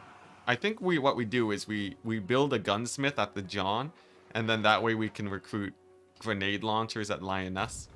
In the meantime, though, I'll settle for normal outriders. They're not the best, but they'll get the job done. Yes. Can I global recruit Reichsguard? Sadly, no. They take too long. Alright, pretty good. I guess since we are speccing... I might as well get the armor for my guys. I have more infantry than artillery, so we'll stick with that for now. Yeah. Oh, I should get this. Upgrade rank for wizards and captains. I should have gotten that a while ago, dang. Gotta balance the Sword of Kane with war wagons, I guess. I prefer not to have war wagons in Franz's army, but we do what we must. And then the real question, what are we doing with this guy? I still don't want to aggro the Skaven, right? But like, yeah, I really don't want to aggro the Skaven. He can move down here though while we wait, and at least kill the Norskins. You know, take Wolfenburg maybe.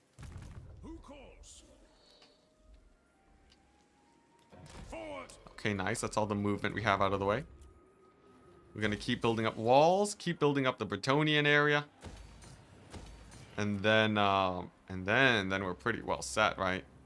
I don't really need to upgrade the forts anymore. We finally moved on from the fort spam. It's been a while. But we got there. Nice. Reichland.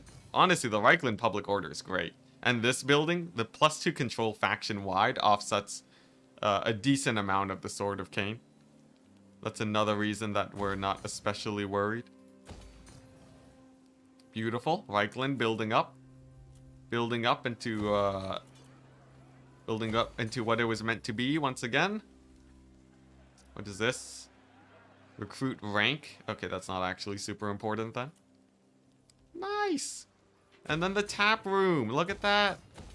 Look at that. The tap room. It's gonna be great. Alrighty. I am feeling great. I'm feeling great about our position right now.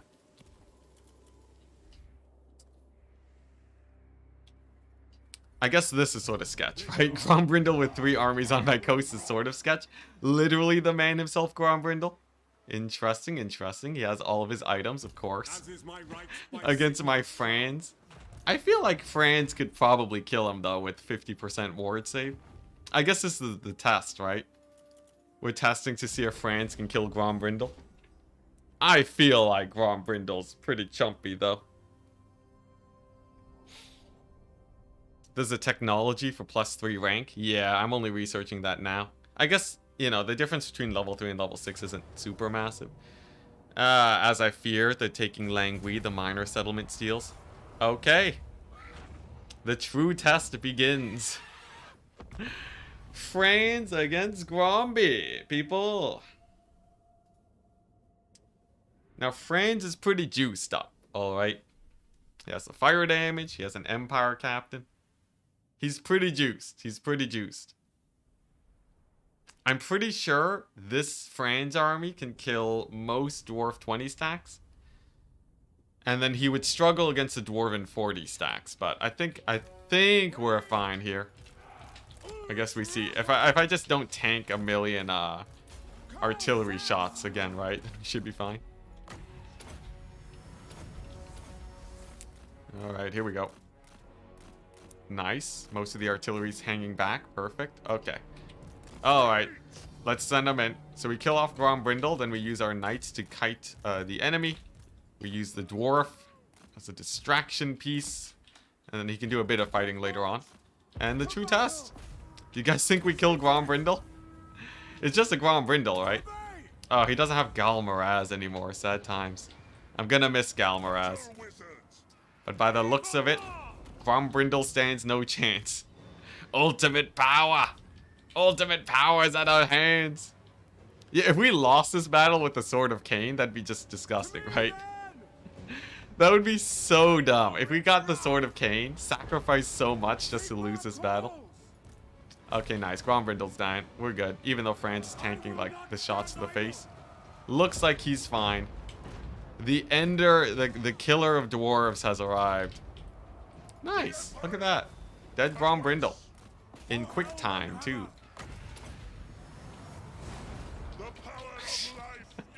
Honestly, for all the problems I get in campaign, the power trip that we are gonna be getting in these battles is so great.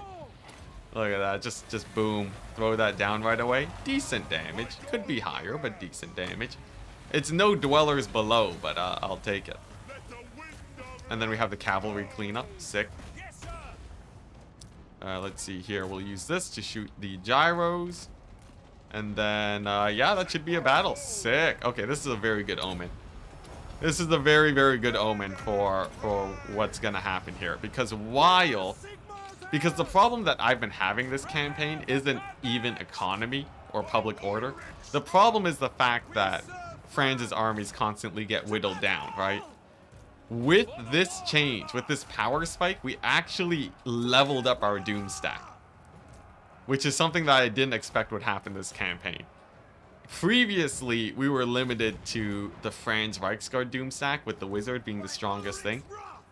But now we can probably just walk into the lands of Tichondrius and just kill him, right? We just walk right on in. Was it Tichondrius or was it a different one? I feel like it wasn't Tichondrius. Which Dreadlord was it that Arthas killed? Whatever. Regardless, we're killing Vlad, alright? We're killing Vlad. He's gonna go down nice and easy like, and we'll be fine. Also, I think I might have accidentally lost the War Wagons, but we're good. Doomstack has Empire Spears and Empire Knights. No, not this Doomstack. I'm talking about the Reichsguard Doomstack.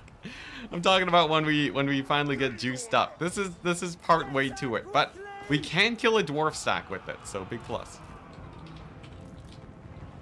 All right, nice. Honestly, the missile resist is what really does it. The extra ward save makes Franz's missile resist jump up from 50% to 75%.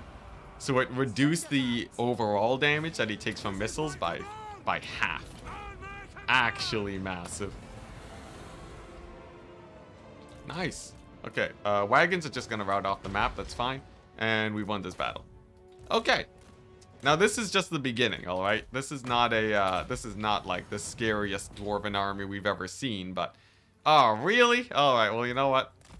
Oh, no, it lives. Okay, good, good, good. I thought the war wagon was gonna die because they didn't route off properly. We good, though. We good. Army losses. Sick. Nice. Not even my final form. Yeah, yo, Franz is gonna... Oh, man. Oh, man. I'm just thinking about the fights against the vampire counts. All that pain and suffering will be no more. Whoa. Yeah, all the pain and suffering that the vampire counts caused me. As soon as Franz gets his hands on them, it'll finally be over. It'll finally be over and he can conquer the Empire. I feel like you could beat a dwarf stack with just Franz and the heroes. I think so too, yeah. Whoops. Yeah, Franz stack and just the heroes. Now that he doesn't worry about missiles very much, he's pretty beastly. And like, the cost is like 1 tap room per province. We usually run out of buildings to build anyways, right? So, I know I'm making excuses, but trust me. Trust me, it's actually not as bad as many people think. People feel like Sword of Kane is a meme. But I will show that it is not. It's all about being able to make use of it. With the Franzinator. Nice. Okay, that's great. That's great. 128 losses for a full dwarf stack. That is very, very good. Then the question is, so Vlad, I think the Vlad front, because the thing is, I have 4 armies there on Vlad's front, struggling to trade into him. Technically, if Franz is there, right, and I don't need 2 armies there, it means that the Sword of Kane's actually making us money. I think so. You're the one that thought the... I was one of the people who thought it was a meme like 10 minutes ago. Okay. You know what? That's true. That's true. Chat calling me out, and yeah, that's very true. I thought it was a meme because I had not truly considered the power of it. Oh, dang. Gorse actually took that settlement? That's sort of bad. I'll take the heroic victory, though. But then you'll no longer have a credit card because no more vampires? That's fine. That's fine. The territory actually conquering the Empire is like massive amounts of money. Okay, sick. That's 1 Grombrindle army out of the way. What does the Emperor And the next one. The nation call. Should be an auto-resolve. Indeed. Who would have guessed it? So, Grombrindle's armies are in a weird situation where they are a little bit scary, but they come pretty slowly, right? So if we just use Franz to catch them out, then he shouldn't show up for another few turns. Yes, my lord. I'm pretty sure. I'm pretty sure if we do that, then there's no more Grombrindle for a while. So we'll just park Franz right here. Don't mind the money, chat. Don't mind the economy, alright? Economy's going great. Because, look, we can do this. The Widows are just feeding me, they're feeding me armies. It's actually sort of weird. The Wood Elves keep sending one army at a time in march stance to Paravon, and then they just get auto-resolved immediately. I will take it, like, you know, I'll take free money. It's great, but it is a little bit weird to see. Do we replenish more? I guess we can replenish here, it's fine. What do you require? Oh, sweet. Okay, we can put this guy in this army.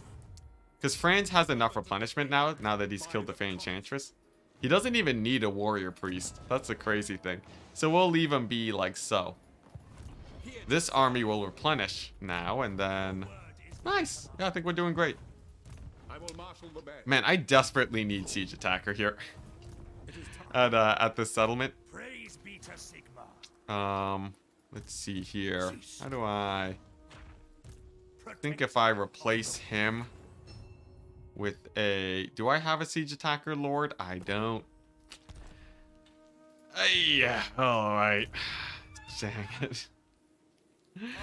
Oh, okay. I think we're saved. Okay, nice. We can get one cannon here. Okay, sweet.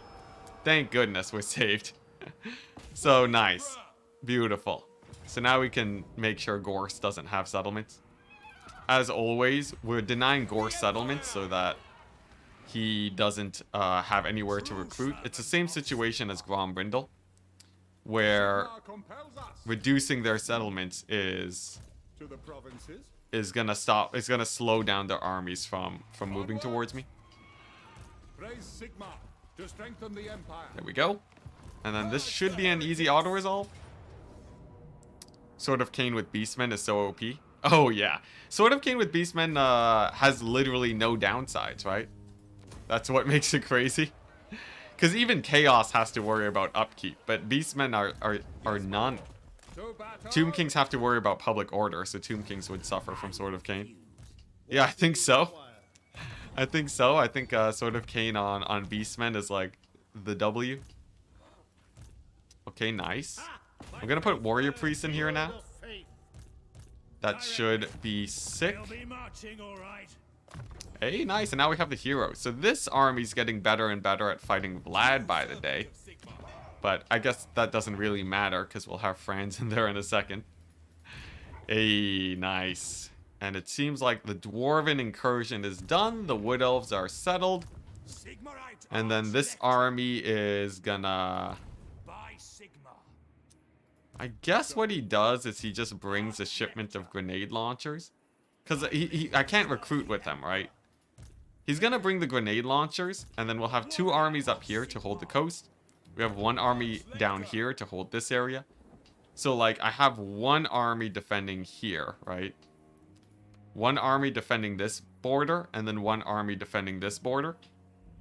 Then I have three armies here. One of them's gonna defend this border. The other two are gonna hold off against Vlad. Franz is gonna secure this region. And then we're set. I think we're honestly set after that. And then that means that at a minor cost of minus 10,000 a turn, we have secure borders.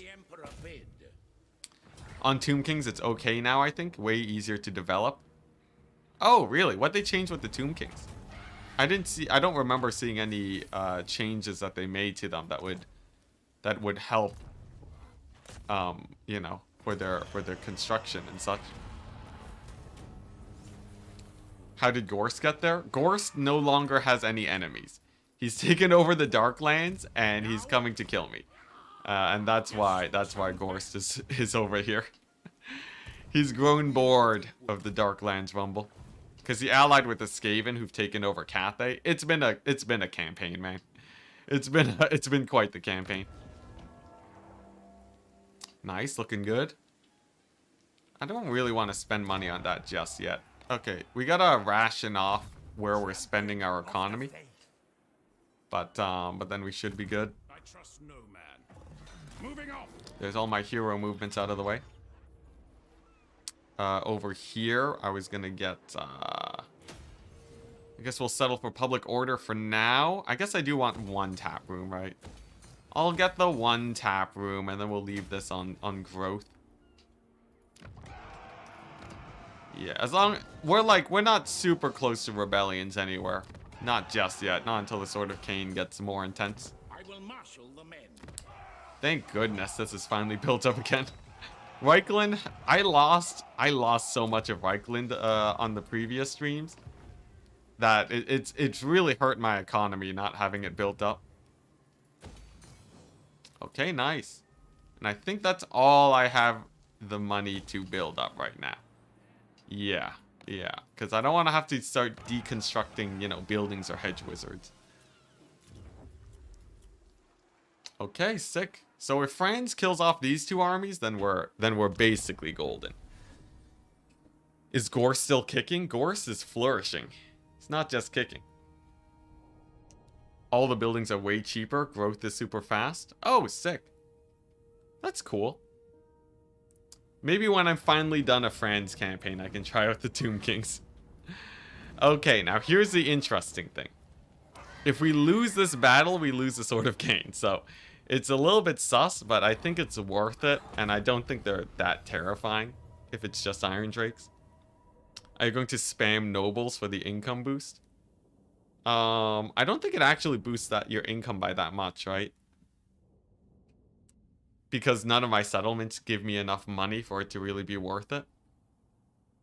I don't think the hero spam for economy actually gets me that far. I'd rather just have the heroes in my army actually doing things. So, if I snipe out their generals, the Thane doesn't have too much that can kill them. So that's the plan. We're just gonna dive bomb their generals, kill them off, and then have the Thane blob up their infantry for dwellers. Nice and simple like. Looks like Franz and his tree hugger friends against the world. And my tree hugger friends. Oh, tree hugger friend, singular. Yes. Yeah. Them against the world. Alright, here we go. A little bit foolhardy, but I don't think it's actually that problematic here. I have enough tree coverage where I'm not that worried about this fight. You get this guy here, and then, yeah. Once we're done killing the dwarves, France is going to drop off this army for the other guys here. And then we're going to move out and get the Reichsguard stack so we can fight vampire counts. Yep, looks like the trees and the missile resist are definitely making good use of that effect. Very nice, Franz, the indestructible. He basically only takes damage from... Oh my gosh, you can give him physical resist? Yeah, that makes him actually indestructible. Oh yes, there we go. They're taking more friendly fire damage than Franz is from all of this. They're trying to burn him down. Okay, I do have to be a little bit careful though, right? We don't want to just throw him away here. We gotta be a little bit wary, you know. He does still bleed. It's not a full Sword of Kane just yet, but that was a nice demonstration. Beautiful demonstration. Nice. Nice. And then that's one of them routed off. Man, dwarf stacks used to feel so much scarier, I swear. This is the most beautiful... This battle is the most beautiful thing I've ever seen. That was pretty glorious. Franz just sitting there in the fire. You know, yeah, I think Sword of Kane was a great idea. You know, the donations to actually get me to truly consider its power. This is the best thing that has ever happened to me. Look at that. He's like killing level 50 dwarf lords. These guys were like so scary early on. This is a huge change in pace. Okay, nice. One more dwellers for the road. Spin that sword. Yeah, one more minute before we can get that going again. Although, I think the wizard is still doing more damage in France by like a mile. Oh man, I've been hyping up the Sword of Kane. Let's not forget, this Jade Wizard has been Sword of Caning since the beginning of this campaign. He's been perfectly fine where he's been at.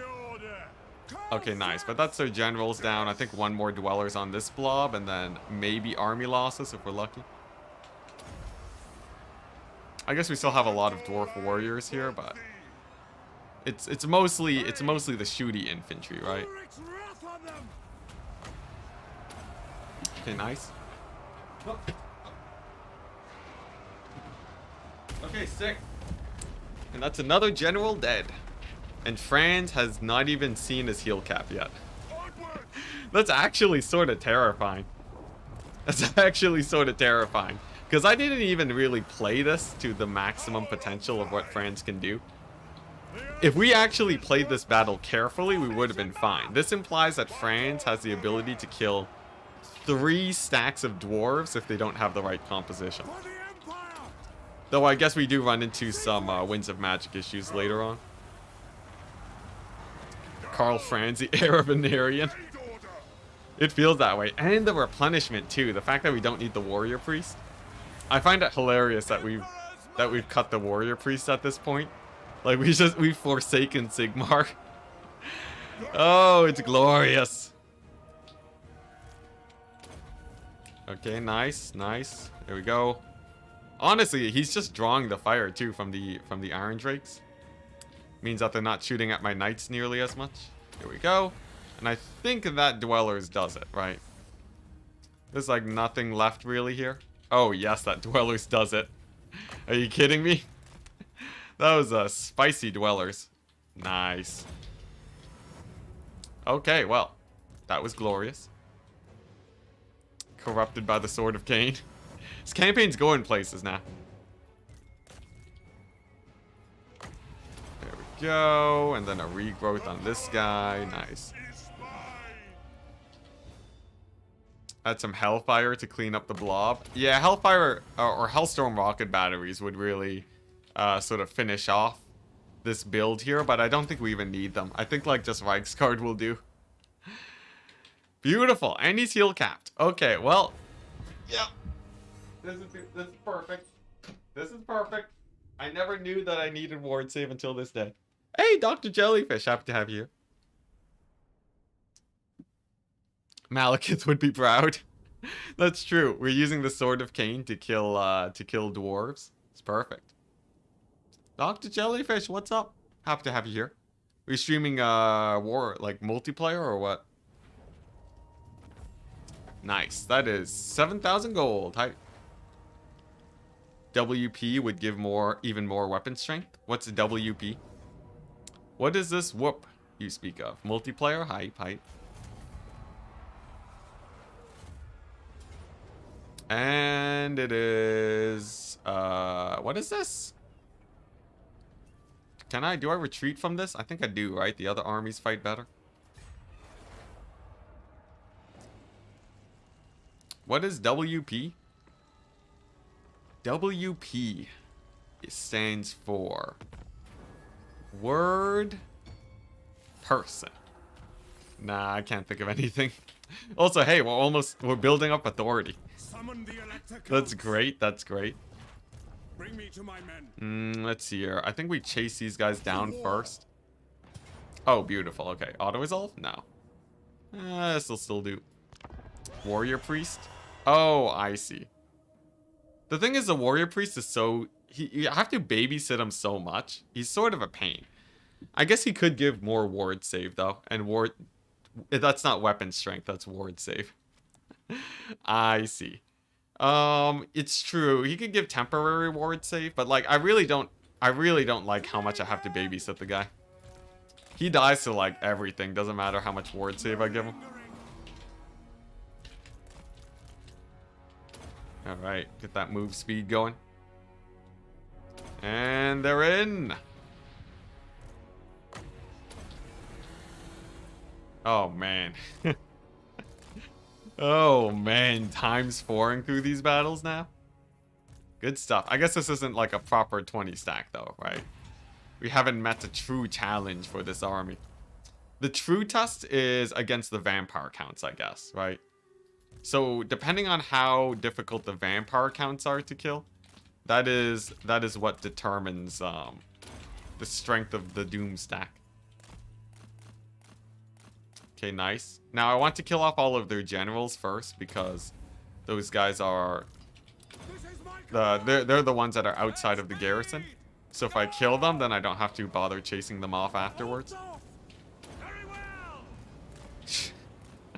I love the sight of the flamethrowers, so the flamethrowers just like trying to cook them up. Auto resolve really doesn't favor the sword. Yeah, I guess. Well, like auto resolve favors dwarves in general too, so like I'm not that surprised. Okay, nice. Looking good. Looking like we've chased off all of these guys, so they shouldn't be too much of a problem. Let's go ahead and finish off those flamethrowers, why don't we? Nice, looking good. And then, I think the dwellers here should finish them off. Nice. What's this? Yes, General. Why are those dwarves hitting themselves? We await your orders. They don't know. They have yet to figure out the power. The AI is weird. So on legendary difficulty, the AI really likes focusing. It really likes focus firing your lord, which is usually pretty good until your lord becomes a raid boss. Then it's sort of wasted ammunition. But like if it was, you know, if it was like just a normal Franz, right? Then it actually does chunk down your lord pretty hard. And that is something that you have to sort of be wary of, but otherwise not a big problem.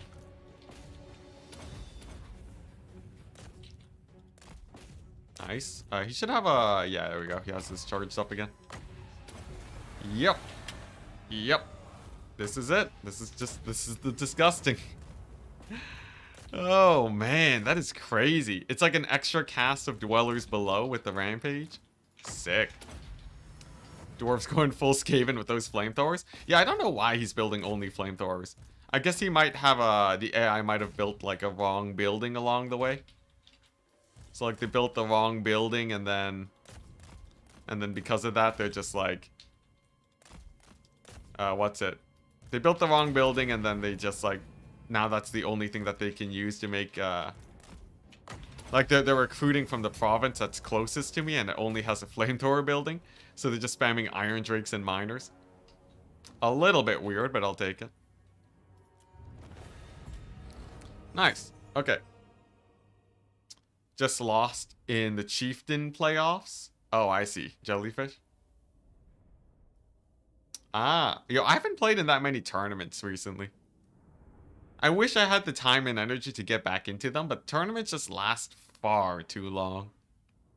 Close, bruh, game. Yeah. That's really weird. I didn't even use my ammunition. It must have been because I healed my heroes or something. I don't know what determines a close victory, but whatever, it's all good. I command here. Alright, decisive. Nice. Okay, so that's that problem out of the way. We just killed off 3 dwarven armies with Franz. They are no longer a problem, it seems. Sick. So now I can start merging these armies. Okay, beautiful. Pick up the grenade launcher drop-off. This guy can say bye-bye. That's going to save me a lot of income. About 1,000. Nice. And then we have this guy up here to hold the north.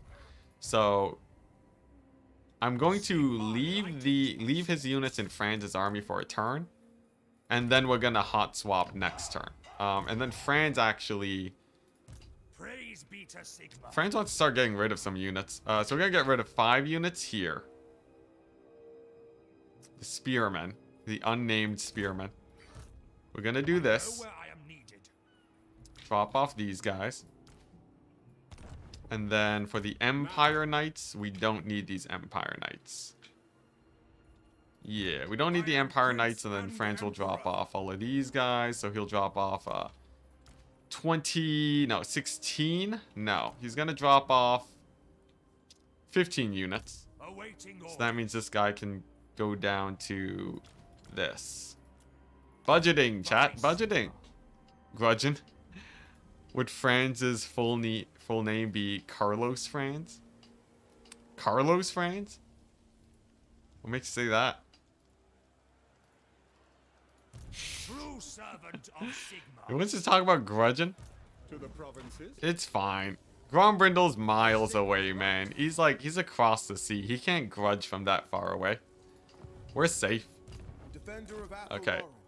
No vampire counts. Beautiful. I will do anything for Sigma. Beautiful. All right, nice. So, we're going to see what fighting we can do while we wait for Franz to show up. But the moment he does, I think the vampire counts are dead. First name Carl. Carlos? But why Carlos? Who owns a donut? Nakari and some random Norskins. Do we take Wolfenburg or do we raise it? I don't really feel like pushing my borders right now. And the Norskins haven't done anything to me just yet. I think I leave them be. Here's the plan. Oh, whoops. Campaign cam. Here's the plan. We leave the we leave the Norskins be because they're acting as a good buffer state. And I think we just, yeah, I think we make a little bit of a push forwards. A very modest push forwards, you know? Just enough to aggro the vampire counts, but not actually enough for it to be a problem. Over in the north, we might even be safe, because if we get attacked, right?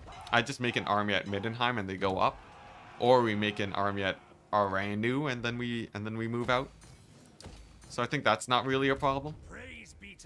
Which makes me feel like this guy can probably join in the expeditionary force to fight Vlad. Carl is a Germanic name. I guess, you know, technically, right? But, like, no one in lore is gonna call Franz Carlos. Right? So I think, I think on a technicality, yes. But I don't think...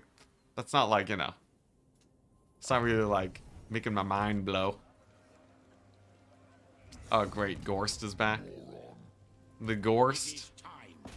Here, we'll kill off this army. Hopefully auto-resolve them. Good enough, good enough. And then we kill Gorst. Gorst is such a pain. Oh, what the dwarves? The miners stack again? They really don't let up. Okay, now hopefully this autos. If it doesn't, we're gonna have a grind. Okay, I'll settle for that just to kill Gorst. Call Franz. In Germanic, it isn't short for anything. I will marshal the men. What's this? What's going on in chat? I'm having a hard time keeping up with chat. We'll just keep playing this campaign. Let's see. So these guys are probably in striking... Oh, no. That looks like they're out of striking distance. Except for maybe this guy. We might lose Volgar, I think. We might lose Volgar. But we will have these guys. Gorst is the bane of my Greases campaign. He's honestly a menace. Okay, pretty good. Oh, what? The two armies now? What am I supposed to do about this? I was doing okay against the one army at a time, but two, eh? Do we play the battle? Valiant defeat? That's a little bit sketch. I don't know how I feel about this. We probably have to lose Montfort. I'll lose Montfort, we'll chill here, they'll take it, and then I should be able to counterattack them. This army can probably... I think he's good on patrol to start heading this way. And then this army to the north is what will defend against the Dowie with his janky stack. Actually, it should be the other way around, right? This one goes up and then this one goes down for the Wood Elves because he has cavalry. I trust no man. Test me at your peril. You have lords who are not part of Matthew Smith's? Yeah, actually. It's a good sign. We've actually grown the empire enough to not have a full lineage of Matthew Smiths. Never would have expected it, but such is the way of things now. Nice. No rebellions. Very good. And then, nice. Honestly, pretty good. Oh, wait. Nope. This is gonna rebel. Gotta fix up that public order a little bit. I guess I should have gone to tap room somewhere along the way, but it's fine. And then, do we have wizard capacity yet? We do not. Very unfortunate. Though I can get another warrior priest. Might as well, right? And then, I don't know, get the control? Sure. That's actually not too bad. Extra control in the province that he's in. Because that way when, like, if we recently capture an area, he can sort of boost that public order. Like, give it a good head start for later.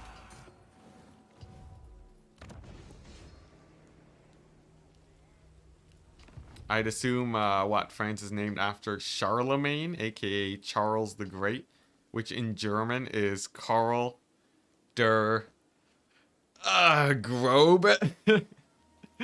Grobe, Karl der Grobe. That's his name. Just dependent on the language used. Okay.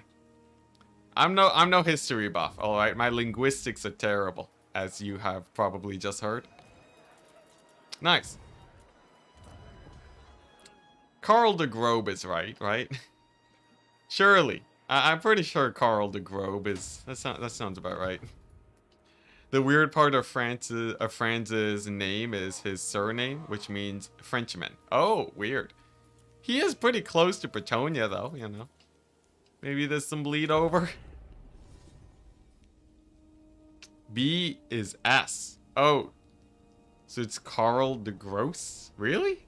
It actually is gross? Karl the Gross.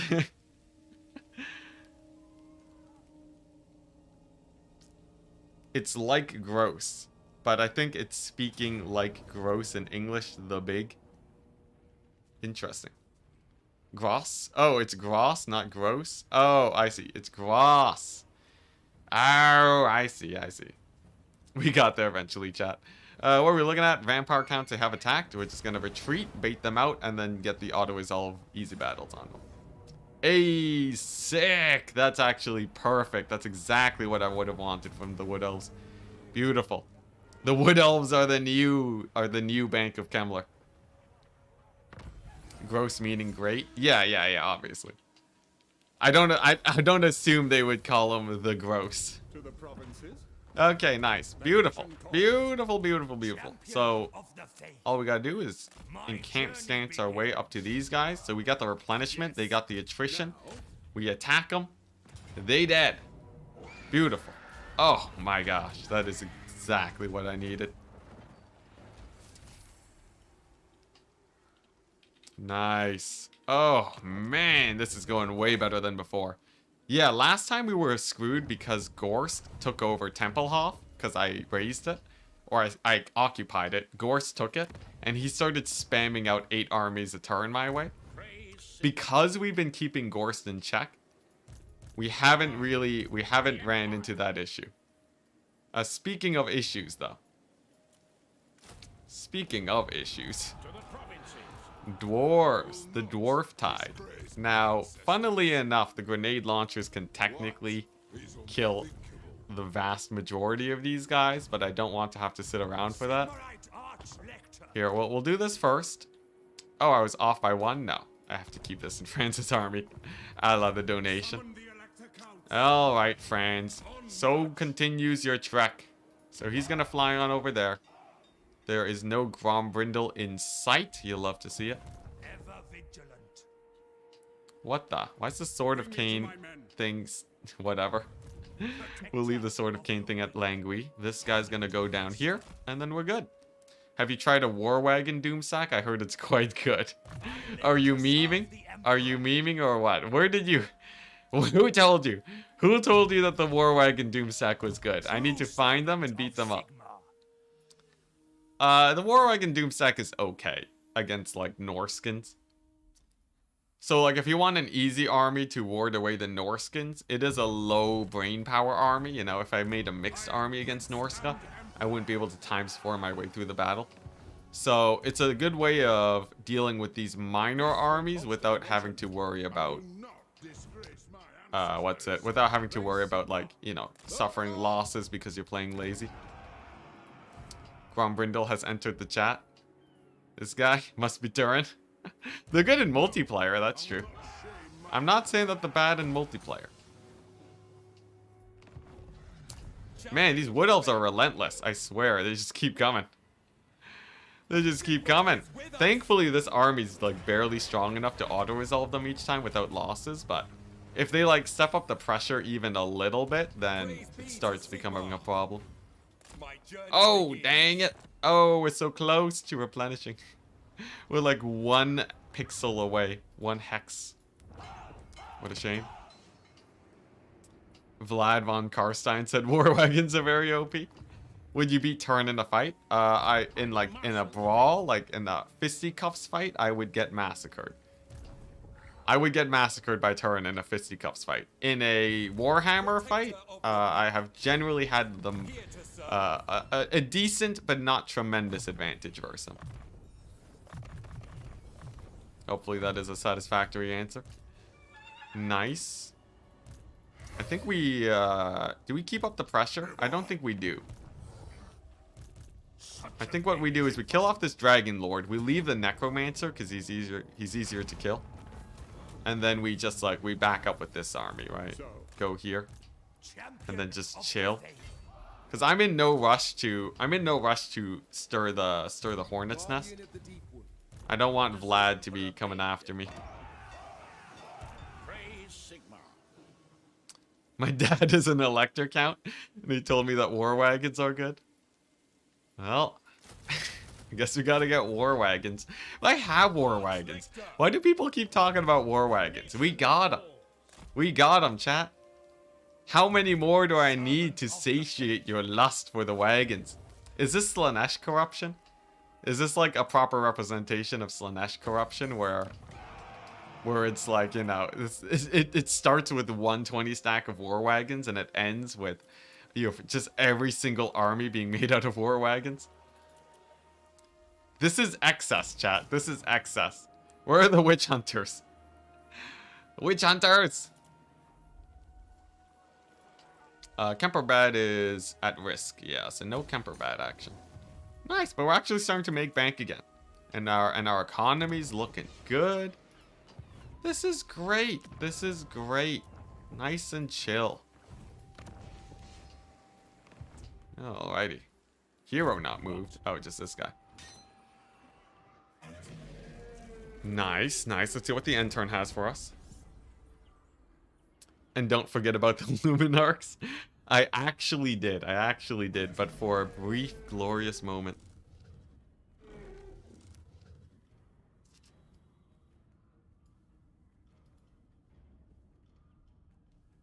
My uncle works at Nuln. He's just trying to sell more war wagons. Are war wagons actually from Nuln though? They don't feel super Nulny. Maybe that's just me. Also, where are these? Oh my gosh, it's the guy I didn't kill. Did he seriously just swoop around to get to sack my settlement again? The poor thing. It's like constantly switching hands, rebelling. Alright, here we go. Are you guys ready? Are you guys ready to see 2 grenade launchers end the entire existence of all Dowie? Happy to help, say Cetra. Yeah, your fort's been doing great. Are you ready? Turns out grenade launchers are the bane of dwarves. They do not have the tools to deal with these guys right now. So even 2 grenade launchers should be pretty brutal. Check the Nuln Artillery School. Nah, war wagons are just a cart with some lads in it. No engineering needed. But the wheels! Kislev haven't even invented wheels yet. Okay, what are we looking at? Quarrelers are here, which means the grenade launchers go here. Grenade launchers there. On the high ground, we just got the warrior spam, so that's where the crossbows shall reside, along with the cavalry. And then we just gotta catch them out like so. Standing by. Nice. Okay. Let's see how this does. Now, these guys aren't made out of infinite ammunition, but they are still rather strong. Let's see. They have 23 volleys against like a million dwarves. They'll probably run out of ammunition. But I think, especially with Pit of Shades, we should have a fairly good leg up here. The worst thing ever about the skirmish mode activating is the fact that it only activates on some of them. I hate that so much. The partial skirmish mode on your guy, so you don't even notice that some of them have skirmish mode activated. I really hope CA fixes that. Dang it, Slaanesh bots.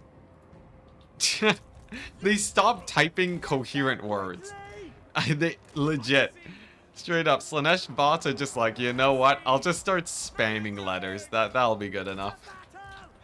That'll be good enough. Screw it. You know, like the message is gonna get deleted anyways. Might as well just start going like Asda, QWERTY, you know. Slanesh bot's getting kind of lazy, man. Okay, here we go. So these guys are going down. We're gonna blob them up at the choke point. Get the Pit of Shades to save me some grenade launcher ammunition. There we go.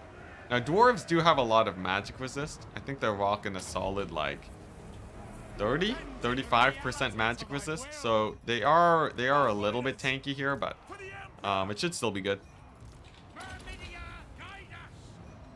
There we go. Pit of Shades looking beautiful.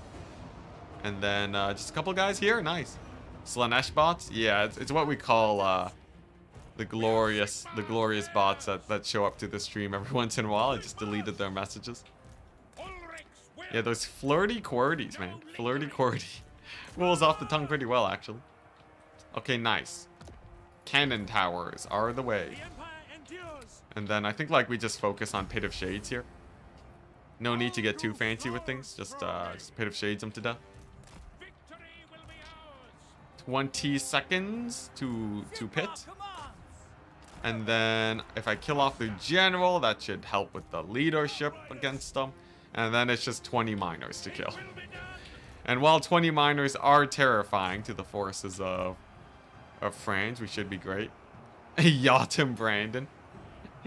Don't risk it, man. Don't risk it. I swear, if we have some trigger happy mods, someone legit is gonna get banned one day. And then I'll get a message on my Discord that's just like, hey man, I got banned. I got banned because I look like a Slanesh bot. And then you'll have no one to blame but yourself. Nice. Overcast Pit of Shades. Turns out you only need 2, and then that's enough to kill off the dwarves. Enticity killing 20 miners. With the context of the Slanesh bots on stream, I guess that's a little bit risque to say. Okay, nice. Crossbows are looking good. And then I think we get the Reichsguard to cycle charge the Remnants. And then it's just, yeah, just these guys, really. To be fair, if you can't tell someone apart from a Slanesh bot, how are you better than one? Yeah, it's true. Though, the easy identifying factor is the fact that their name doesn't lead you to some sketchy virus site. That's the one thing that saves us all from Slanesh. So the problem is that the dwarves are probably gonna be, I'm gonna really have to rely on my towers here to kill them because I don't think we have the ammunition to do so. Ammo's sort of running low.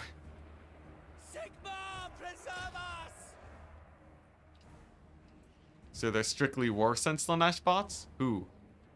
Who's strictly worse than Slanesh bots? I do love me some Slanesh? No. No, how does chat fall to corruption so quickly? Says the guy that picks up the Sword of Kane. But still, you know, if I'm here picking up the Sword of Kane and I'm saying you guys are falling to corruption, that's a bad sign for you guys. Banned for Slaneshi corruption. Yeah, I know. It wasn't even a sponsor. It's true. Oh, whoops. I should put these guys on skirmish mode. Just make them easier to micro, right? There we go. Skirmish mode.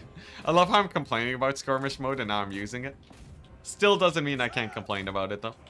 Nice. Looks like we've killed off those Dowie. Sick. And then we can get a tower over here, and that's gonna plonk them away as they arrive. Slanesh bot. Being a Slanesh bot is one step away from demonhood. It's very close. It's very close.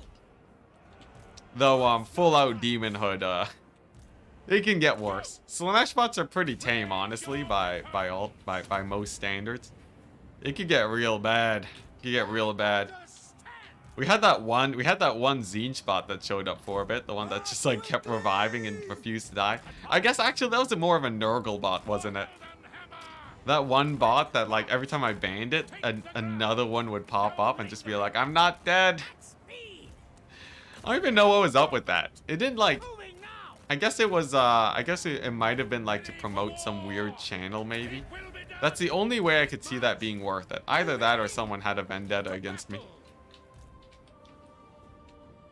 Yeah, Death and Rebirth is totally Nurgle, yeah. Oh my gosh, the dwarves are doing the thing again where they just block me in forever. Come on, get out of there, you poor Empire Captain. It's just 2 dwarves. I swear, there's some weird technology upgrade or some difficulty modifier that increases the mass of the Dowie. Because sometimes it do feel like they be heavy. So what I'm thinking actually, after we kite out this last unit of miners, we actually conserve the ammunition on my grenade launchers. We bring them onto the high ground and we wait for the dwarves to blob up. We wait for them to blob up, and then that's where we make the most out of our ammunition. I think that's just a better use of it. Wait, what the? This is seriously controlled by that? That's such an awesome tower location. Thick Dowie, yeah. The tower thing is really weird. I feel like this, right? Some settlements have it where the barricade placements are on the wrong area. So like it's super easy to capture the point without having to worry about the barricade. I guess it's like, you know, maybe it's like, oh, it's actually stalling you because now you have to capture the point. But like you almost always want to capture the point first. I feel like the dynamics in settlement battles could use a bit of tuning up, but I guess, you know, most people would agree with that.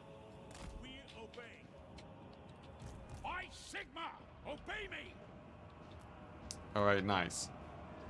So, we have a tower here. We might get a tower here if we get enough money, but I'm gonna get the one here first. That should result in some pretty good poke against the Dowie. And then this choke point over here, right? We just blob them up and then use some more Pit of Shades action. I have about 3 more Pits of Shades before we're set and ready to go.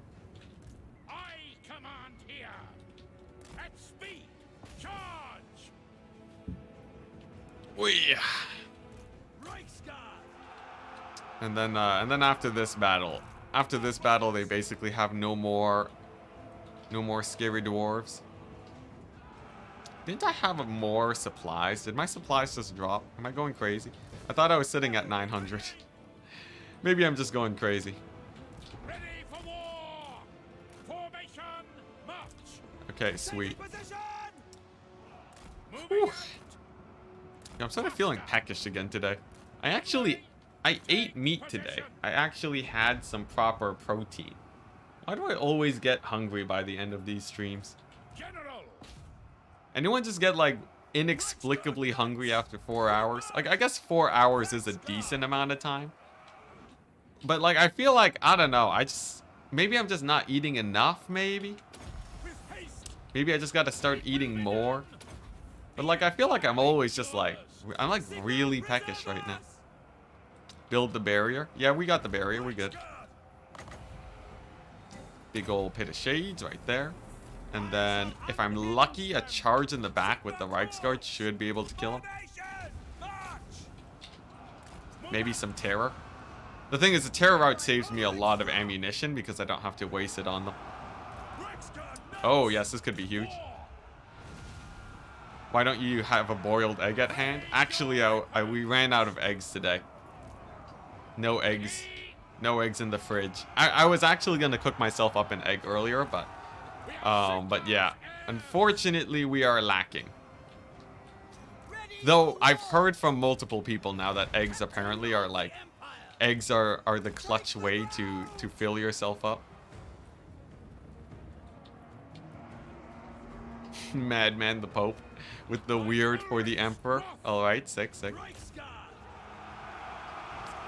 The Mawbot. the Mawbot? What's this, the Mawbot you guys talking about? You're more like the ogres. Time for food yet?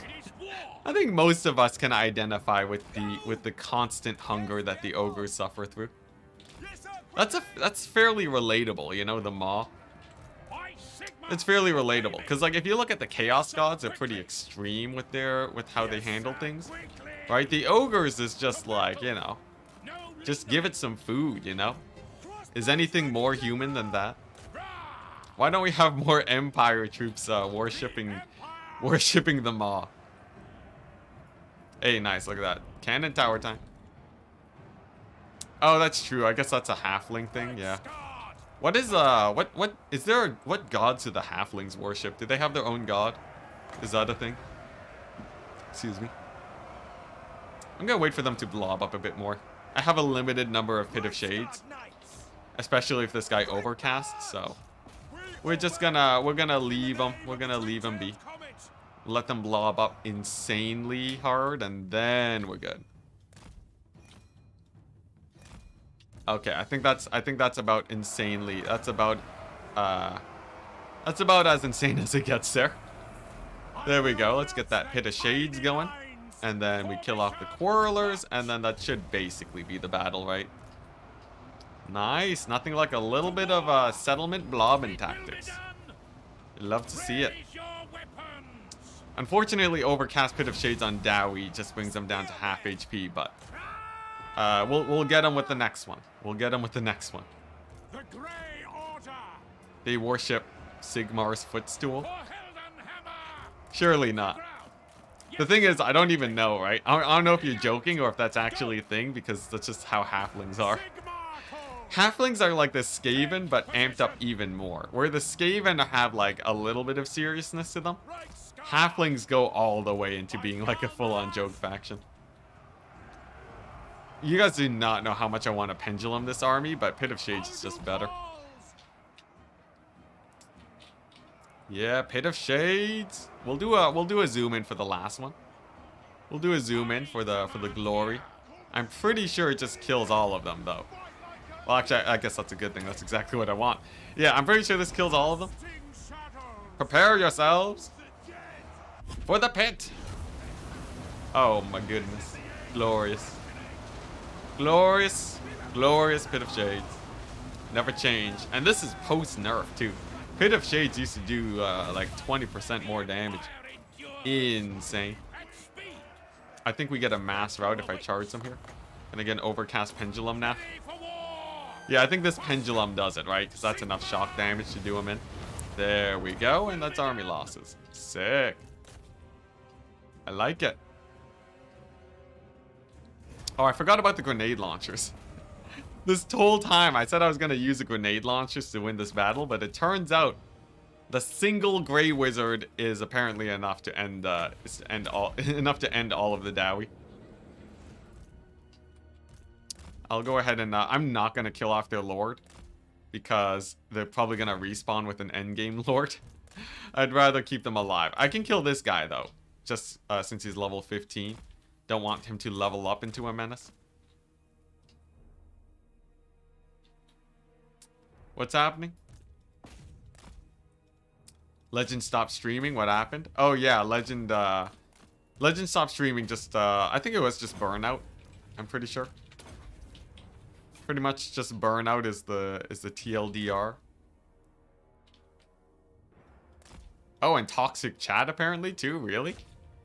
Legend has a. I guess like, you know, if you get a lot of viewers, right? Chat gets harder and harder to manage the bigger your community is. And then, you know, there's like the bots and stuff too. Especially in the multiplayer scene. In the multiplayer scene, it can get real bad. Hi. We did it. We won. 500 kills on these guys, 1,000 on the wizard. Toxic chat, oh boo hoop. Sad's bow, literally. Oh my gosh. I assume you're joking. If you're not joking, then I think you sort of proved the point. Yo, I hate the people that are like, I deserve to be listened to. I deserve to be listened to, and all of my takes, if you mute me, then you're just a pansy. It's like, say what? You're coming onto my stream, onto my turf, and you think I have to listen to you? Say what? Nurglebot's confirmed. You have no idea it was real bad. Like, especially with Legend too, right? Praise be I to could see, Sigmar. because Legend actually is a pretty chill guy. Going forth. Having, like, actually watched his streams and his videos, Legend is pretty chill. All things considered. He's just sort of like, you know, he's just like, you know, he gets angry with things, and like the way he handles situations, like, you know, even he calls himself like the salty, salty Australian or whatever, right? But like, compared to people's perception of him, and also the community that you draw in with that, I could totally see that getting way out of hand. Protector. I don't blame him. And I'm very lucky that my chat's pretty chill, but, you know, my chat's like, you know what, like, 1/6 the size of him. So, like, all the really bad things are multiplied by times 6. It's terrible. Yes, my lord. Think, can we attack this Gorsty army? We can't. He's actually too embedded in the forest. Look at that. That's really weird. It looks like we should... Okay, there we go. Nice. Fight for our nation. We're chill. Gotta step up our game, lads.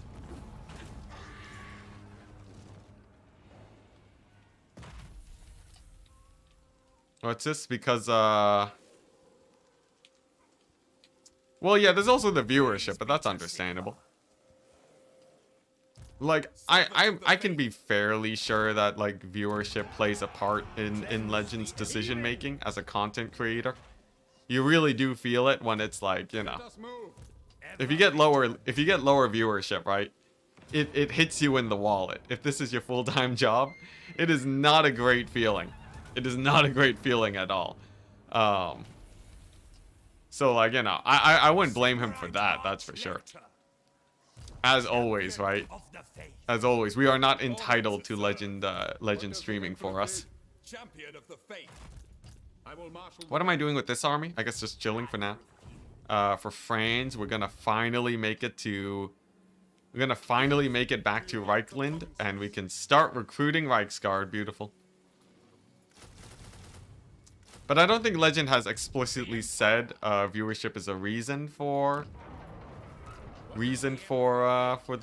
fewer streams. That's just sort of me assuming. So don't, you know, don't take that out of context. The war. Back to Null.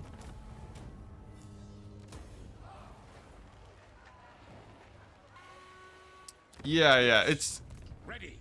you know, yeah, if you built up, what's this? If he has built up his IRL economy for like 3,000 viewers, well, like, it's not like he's spending that much doing streaming, right? It just doesn't feel as worth it. And Tissy, he did say that there's a community post. Oh, well, you know, there you go then. I still don't blame him for it. Like, honestly, for me, right? If streaming right now is the only thing keeping me doing Warhammer, I'm not gonna lie, chat. Viewership has plummeted. I am like down 90% viewership from like the highest point I've ever reached. It does not feel good. It does not feel good. Obviously, I still enjoy playing Warhammer, and I'd probably still play in tournaments and stuff. But like, you know, you still have bills to pay, bays to pay. You still have bays to pay in at the end of the day, right? So it does make you question. What does the emperor bid? Although for me, my streaming has actually still been on the uptick, which is surprising considering my overall viewers is like doing, oh, what is this? Oh yeah, it's this, the chivalry. And income hype. Oh, that's why the public order is so good here. But yeah, like, you know, I think that's a very valid reason for Legend to sort of decide to not stream as much Warhammer. Let's get the tap room here. There we go. That should do well. I'm still not gaining nearly as much income for buildings as I would hope for, but I think we're still doing pretty well. It looks like we have enough to fight off the Wood Elves now. Perfect, perfect. But yeah, for me at this point, so to tell you guys, right? For me, unless viewership drops down by another half. So if if let's say streaming stops growing, right, and shrinks, and then videos start doing well, or videos drop below like 10,000, unless that happens, I will probably be streaming Warhammer until Stormgate comes out. That's sort of my stance, right? I'm just gonna do what I enjoy in Warhammer, and then when Stormgate comes out, we'll test that out. Maybe stream like some other stuff, like some XCOM and whatnot. Play around with different formats. That's sort of what my plan is for content. So I don't think I'll probably be bailing out for another, probably like 6 months. I'm probably safe doing Warhammer content, as long as, you know, as long as people are willing to watch the stream. That's sort of what my plan is. But as a whole, I've sort of given up on making a a living off of Warhammer solely. So like I probably won't be doing as many interesting series. I'll probably be doing more like, you know, just vanilla content, the usual stuff, some tip videos, some campaign stuff. But yeah, that's sort of the plan with me. And I probably won't be like pumping out content super hard. We might sort of switch to like a non-daily posting schedule and sort of just post whenever and just sort of enjoy the game for the next 6 months and then see what happens. What do you think about Darktide? I don't think I enjoy Darktide. I enjoy Darktide, but I don't think I like it enough to play it 24/7. And I don't think there's really interesting content I can do with it. I think it's a good game. I don't really feel like it's a great stream game, but maybe that's just me. I guess if I found like 3 people that I had wonderful like chemistry with to play Darktide with, then that would be pretty cool. But then, yeah, I don't know. It's like, it sort of depends. I'll see how I feel about it. Okay, nice. Fairly good turn for us so far. Hey, look at that. Some good levels.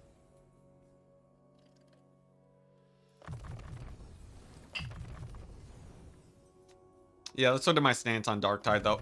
I probably won't be going super hard on it.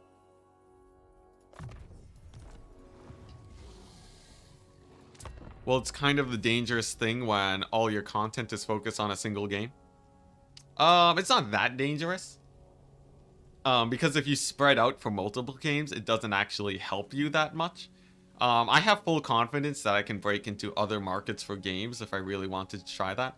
So I'm not like actually, I don't think it's like, you know, I don't think I made a bad play in terms of the YouTube strategy. Nice. Yeah, and I have researched a lot of YouTube strategy. Generally, if you want to focus on growth, you focus on one game. And then when it starts dipping, then you just make a transition is all. Okay, acceptable losses, I'll take it.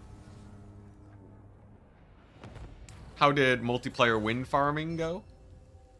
Yeah, multiplayer wind farming streams. I just haven't really felt like playing multiplayer a lot. I'm not gonna lie right now, guys.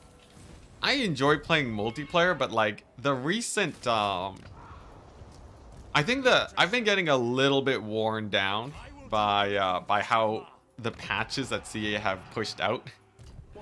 If you look at the recent multiplayer patches that CA put out, the fact that Warriors of Chaos, Tomb Kings, Vampire Counts, Slanesh are still insanely dominant in the meta despite there being a patch. The fact that they've been there for like months now sort of burned me out. I'm not gonna lie. Obviously wind farming streams you're playing on ladder, right? But like I don't feel as much of an urge to grind the multiplayer scene when it's like, especially because I can like I have, as a content creator partner, right, I'm able to give feedback. So I'm able to like tell CA exactly what's going wrong, right? I'm saying like literally this is the one thing that bothers me so much right now about the game. Here are the numbers, here are the tests that I've done to show you exactly why X unit should cost this much and why, like, you know, And like these are like the very dominant factions in tournaments, and this is what you need to change to make it so that in tournaments they do what better, and it doesn't matter for ladder, right? Because the changes shouldn't really affect ladder that much, right? And then it's like me sitting here with like, you know, 6,000, 7,000 hours, right? Maybe 2,000, 3,000 of that is multiplayer. And then it's like, and then you don't see the changes. It's like, okay, all right, you know, like, even if you do give them the benefit of the doubt, where you say like, okay, you know, CA don't have the development resources to be able to test all of the things I'm saying, right? That's perfectly fine, right? But then accepting that doesn't make the situation better is the problem, right? Accepting that, oh, CA doesn't have the time to balance multiplayer or test your ideas that are like even like really basic stuff. Ready to serve. It's like, oh boy, like, yeah, oh, that's a misclick. That sort of really kills the drive, because it's like I can't even experiment with anything because I know that these things are still top of the meta, right? The meta that I train for is basically the same. There's like a few things where it's like, oh, you know, Skaven are sort of starting to climb up the ranks. There's like your usual minor meta shifts. But then also the fact that the tournaments take really long. Yeah, and then the viewership dropping. There's like so many factors that just like burn things out, and even external stuff too. So like for me, my sleep schedule's sort of been annihilated recently. So when I don't get enough sleep, I get like super cranky, and I feel like no motivation to do work. So like even external stuff like that has been affecting me recently. So I've been just focusing on making my sleep better, and because of that, the only thing that I've wanted to do is like my sort of my safety net, the bread and butter, sort of like just like what like the comfort food of me making content is streaming with you guys. This is my comfort food. So like if I'm really burnt out and I feel like doing nothing, the only thing I want to do is play a France campaign. Which is sort of silly considering that these are the modifiers, and this is how I find, like, this is my safe space.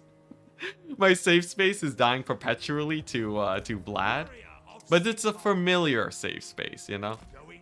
So that's sort of why. But as soon as this is done, and once I have more space to make different content, you guys can expect some wind farming. Take care of yourself, yeah. It's a mix of a lot of stuff. Okay, Slanesh bots. Slanesh bots. Wait, was that a yeah, that's a Slanesh bot. Yes, okay, good. Oh man, people are like, love yourself, and Slanesh bots show up and they're like, yes, Enticity, love yourself a lot. Calm down, Slanesh. I'm trying to talk to Chad about life. Yeah, people talking about Dark Tide. So I haven't been keeping up with chat while I've just been like, you know, talking off. Go to bed, dummy. It's been getting better. So I've fixed the part where I'm super tired every night, and we've transitioned to the next phase of fixing my sleep schedule, where I'm starting to push back when I go to sleep. So I hit the hay earlier, and I set my alarm clock slightly earlier. And when I wake up, I look outside, you know. I look outside, get a ton of sunlight, and then sort of have that shift my sleep schedule. So at this point, it's fairly systematic. And I'd say in about a week, I should be back to full form as long as nothing massacres me. We should be good. Comfort food is like a hearty beef stew with some nice garlic toast. That's what this campaign is for me. I don't know why, but it's like, it feels so, I've been in it for so long. I've played this campaign longer than people have played Elden Ring. Like people who beat Elden Ring. I've played this campaign longer than them. So it really sort of, it's like, it's at the point where it's like, you know, I can just hop on, enjoy my time. It's great. Yo, I can start getting rid of some of these garrisons. I'm not going to do it yet, because last time I did, I lost the entire campaign. But I can start getting rid of these garrisons and replacing them with better I can replace them with better buildings for economy. Should be great. Should be great. Let's get faster steam tank recruiting. I did have a theory that steam tanks were the solution to the Dowie. Slaneshbot vanquishing? What's this? Multiplayer should be balanced differently than single player. So I don't think that's actually a problem. The thing is, even though the stats are the same on units, multiplayer is balanced differently than single player. Actually, I reject the notion that that isn't the case. Because if you look at it, this right here already changes how multiplayer and single player are balanced. You have the red line skill tree, and you also have prices that you can change between, you know, because people don't really care how much it costs to recruit a unit. And then you also have, you know, you have the Lord buffs, right? You have the campaign mechanics, so like vampire counts have raised dead and so on. The stats being the same just make it easier for people to learn if they switch from campaign to multiplayer. Not that it's a huge difference, but the consistency is good, and it also means CA don't need to have two separate systems to balance. I think honestly it's easier and it saves time for CA to have stats be the same for multiplayer and campaign. I could make an argument that it actually saves them time and money, and it lets them balance things better, because like if you don't do that, all you got to do is just change like the red line skill tree or whatever, right? The problem that I see is that the perception for balance is really like, no, the thing is, if you see -4 melee defense for Empire halberds, let's say, people are gonna start flipping out because they see it's a nerf, and they're gonna say, hey, Empire doesn't need to get nerfed in campaign. It turns out -4 melee defense makes a very small difference for campaign, and it makes a huge difference for multiplayer. So like, it doesn't even really matter that much. It's more that CA don't know how to do it in a way that makes players happy. There's a little bit of a problem there, but like I think like the marketing side of it is where it fails. But like, honestly, whoopsies, honestly like it checks out. I don't think we really got to worry about that too much. How much in super chat for a wagon stack? We already have a few wagon stacks. The thing is, usually if people are just donating like $5 or something, I give them a unit. An entire army of wagons would have to be like, you know, it'd have to be a bit more. Otherwise, every army would be an army of wagons. You know, I'm not doing it because I'm trying to cheese chat out of money. I'm doing it because if the number is too low, the supply and demand just do not check out. And then it's just wagons into the horizon. Like, I'm barely keeping up with Matthew Smith armies, alright? We barely had enough armies to ward away Matthew Smith. Let's see, what are we doing with Franz? I think he's finally arrived. I think it's time, chat. I think it's time we just march him straight into the heart of the vampire counts. And we show them who's boss. Let's do it. It's time. The bringer of the end times. Franz with the sword of Kane. Should be pretty hype. I got Vladdy issues. I feel like that pun's been made too many times. It's time. I just use a workshop or mods for balance. Also, yeah, I guess there's a lot of mods for balancing stuff too, but I feel like using mods to balance isn't the best issue. Or not the best solution, I mean. Oh, what the? We found the high elves, chat. Well, I guess I might as well just kill him for money, right? I'm surprised Averlorn is still alive. Alive and kicking. But yeah, there's mods and stuff, but like, you know, I think mods are nice for people who have sort of finished the game. Like, definitely, they are not the end-all solution. We always prefer things to be built into the game because it means we get better, you know, fewer crashes, better support, right? That sort of stuff. Okay, what are we doing here? We have a Bretonian army. I think we just chase them off with these guys. Though, I guess I have to be on this side of the border. So that if they take over Aquitaine, I can beat them up. I think with CA nerf stuff, so they just need to put buffs to pre-nerf levels in tech and lord skills. I think what it is, I think that is a solution. If I had to guess, they physically do not have the manpower to do that. So the thing is, it's really hard to propose a solution to CA that doesn't involve saying like just work more. Oh dang, that's a lot of dead guys. Okay, is there a way I can fight them without them assisting each other? Yes, my lord. I think so. Yeah, so like saying asking CA to do that just is I think it involves too much work for them. So like it's like, oh, now you have to modify stuff in campaign 2, and then I'm sure like they have some weird pipeline issue that's like, oh, you know, if you're changing stuff in campaign, then really? Oh, I guess this is a pretty scary army, isn't it? Okay, I guess we'll just retreat. I think it's probably because like if they change stuff in campaign, they also have to change a lot of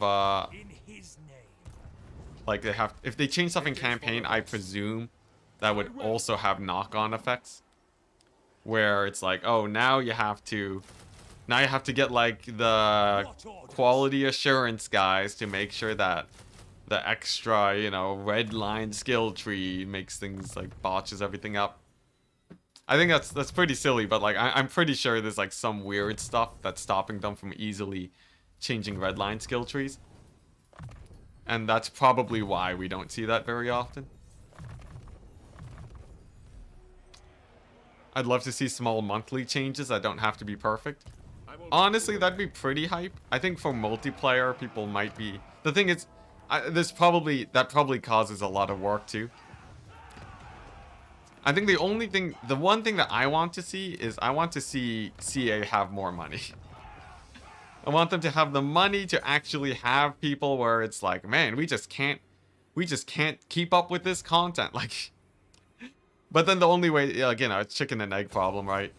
They don't know if they invest more money, I assume. Otherwise, they would have done it, right? They don't know if investing more money directly translates to a decent amount more money for themselves. Is it time? It's a complicated issue. Moving off. It's a complicated issue. That probably isn't an easy answer.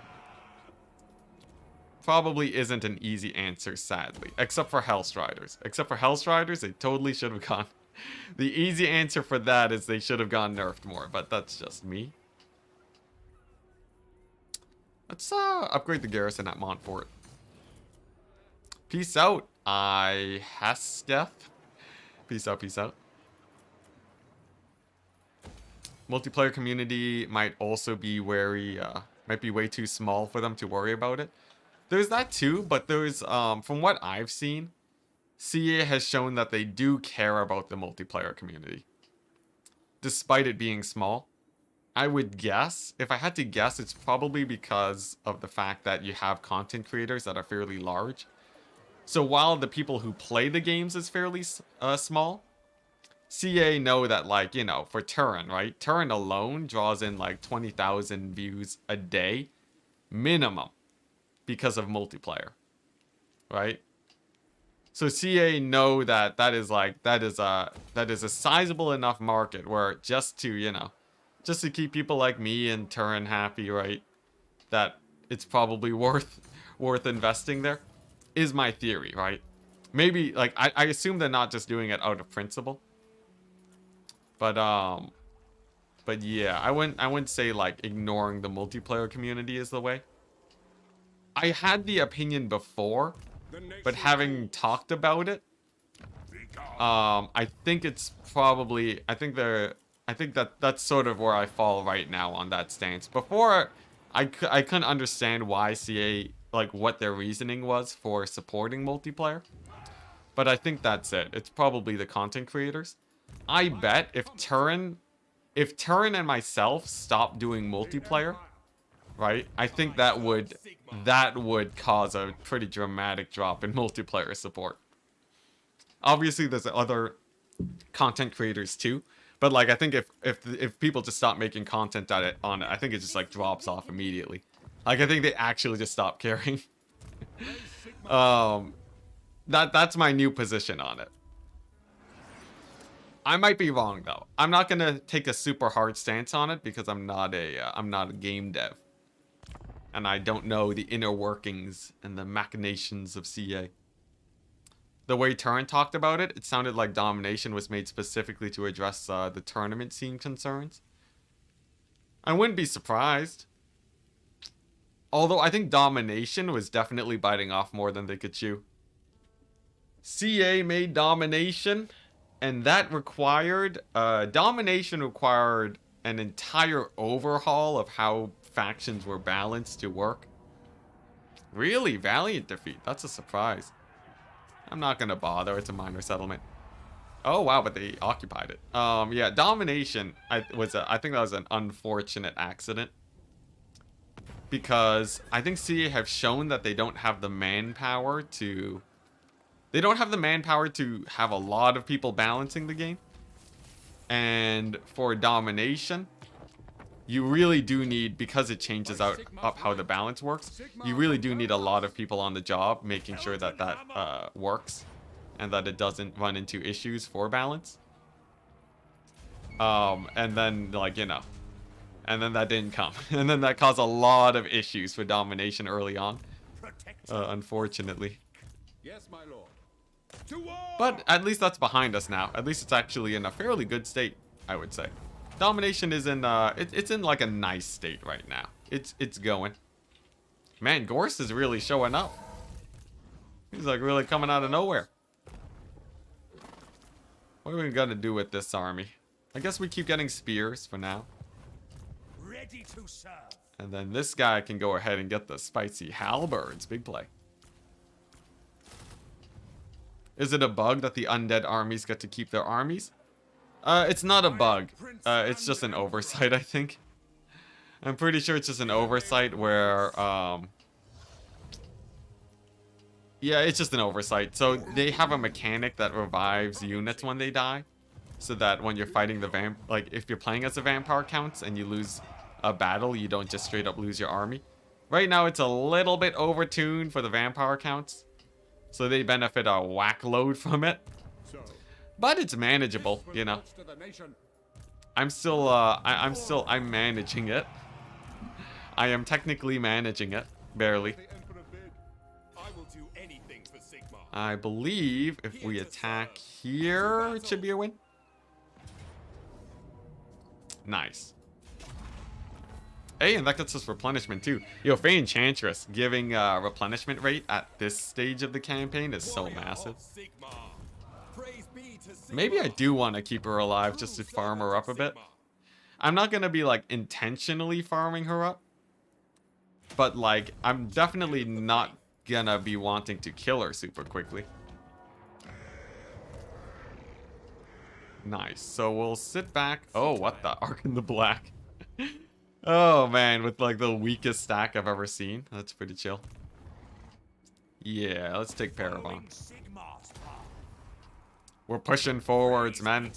Now, I don't want to push too far forwards. I don't want to overextend accidentally, but I want to start pressuring the Wood Elves a little bit. Daily Grom Brindle check, nice. Isn't replenishment rate the most important thing in this game mode? Yes, but I already have Warrior Priests. So there is a point where you have enough replenishment. And most of my armies have hit that point. So it's not like I super duper need it. It's a nice to have. It's just a nice to have. It is time. Okay, nice. So Franz is here. This is actually sick. Because I believe what this changes now, right? We've been barely holding off Vlad now. With this army. But we're about to bring in the raid boss himself. Karl Franz. To fight against the vampire counts. And I believe that is just gonna turn the tide of this battle and flip the table. Because The vampire counts do not have anything that can really easily kill them. Now, the dwarves are still a problem. I do like that these raised settlements here provide a buffer. But, yeah, it's gonna be pretty rough for these guys. This will bolster the nation. And he's just gonna take Wartbad and hold it. And then, because of the relief that these armies get from France being there, they can probably relocate and fight the dwarves instead. And France can just keep fighting Vlad onto eternity like he did with Kemmler. And then that should be the win. Because after that, it's like we have the entirety of the Empire. And once Vlad is dead, that's like the vast majority of armies. I'm not going to call it a victory when we control the Empire. But I think when Vlad is dead, I think we've defeated the worst enemies of the Empire by that point. You never know, though. You never know. We still have this bad boy. Rocking 100 settlements. Actually triple-digit settlements. And then Gorst with 62 settlements, who is scarier than Vlad. Who we will be bordering after we take the Empire. So I'm not going to say, like... I don't want to call it just yet. We have bigger threats after this, but... I'm never going to stop seeing France times. Replenishment maxes out at 50%. I don't think we're maxed out on replenishment yet, though. I don't think we hit 50% replenishment, but we're like very, you know, we're basically there. Nice, the Dwarven armies just throwing their lives away at null, and I'll take it. Honestly, if Tomb Kings had a mechanic where you turn terrain into desert. Oh, yo, I think that'd be super cool. Having some factions, or even like all factions, have some very expensive way to turn territory into habitable. I don't know, like, I've heard different implementations. People say, like, if you hold territory for 20 turns, then it goes up a tier. I feel like that one's actually pretty fun. Because, like, the thing is, once you reach this stage in the campaign, you're basically only playing because... Like, if you're not playing on a super difficult mode, you're basically playing because you like conquering, right? You like the feel of taking over territory and such. So, like, you know. You're basically, like, you want to be able to get the green territory. As it stands right now, it just gets, like, hella expensive. And then you don't even get that rewarded for it because it eats at your money. Okay, sick. This is it. This is actually it. After this battle, Vlad has, like, nothing. Wait, what? It's a field battle? Sure, I'll take it. I thought it was going to be a settlement battle. Did I misclick? It's fine. Oh, maybe if I kill this guy fast enough, they won't show up in time. Or I just blob them up here. I have to kill off Dragon Lords. The problem with the Tomb Kings is that they don't create nor like the desert. Don't they like the desert? The Tomb Kings do like the desert.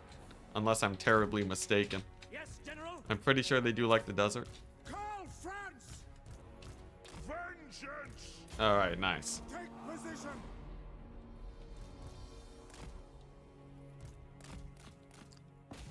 Whew. It's been a long day, but some good progress.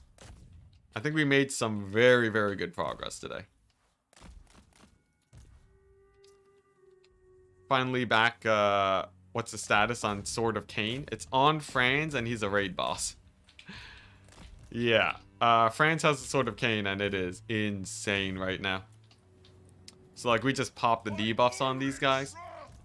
He can kill basically any Dragon Lord without taking very much damage. And then, of course, you have the Empire Captain helping too. But, like, he's rocking the solid 1,100 weapon strength. 900 armor piercing. He has 50% ward save, 5% physical resist, 25% missile resist. So he doesn't take any damage from magic either. And we're using that to murder the vampire counts, as they have been a pain in my butt for too long.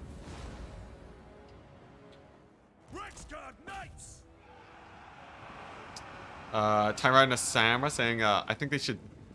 I want the opposite. They should make the terrain penalties much more severe So it's actually quite expensive to maintain an outpost in inhospitable areas.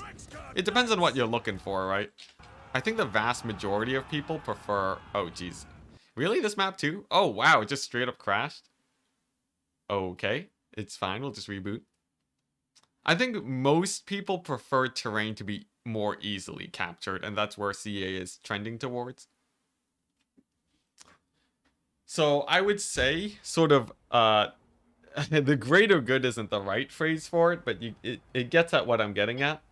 I think for the vast majority of people, having a mechanic for terrain to become habitable is a good thing. But I think to make sure you don't mix up and botch the balance of the game, I think it would be good to make it very expensive to do so. But, you know, I've already said that point. It's just a matter of preference, I guess. And how many people actually prefer a thing.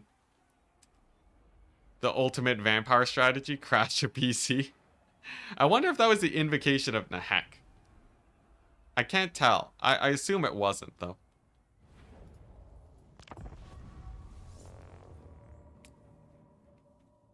I'd love it if you could spend 10k to change it and it would take like 10 turns. Yeah, that's the thing, right? Most people who want terrain to become habitable are there to paint the map. They're not actually saying they want the game to be easier. So in theory, it should actually be a pretty easy solution, I think. Because then the thing is, you don't even have to balance it, right? Make it cost like 100,000. If you make it cost 100,000, people still probably won't be complaining. That's the crazy thing. I feel like that's the only problem is that I bet it's because there's some like crazy coding thing. Because I would assume terrain. I would assume the terrain is basically like hard coded to be inhospitable, right? And they might not have the ability to easily have a system that makes it hospitable without a lot of programming. And then, you know, does CA have a lot of programmers right now that can do Warhammer stuff? Probably not. That's the theory, though. But that's just a theory. A Warhammer theory. I can make a mod to do that, actually.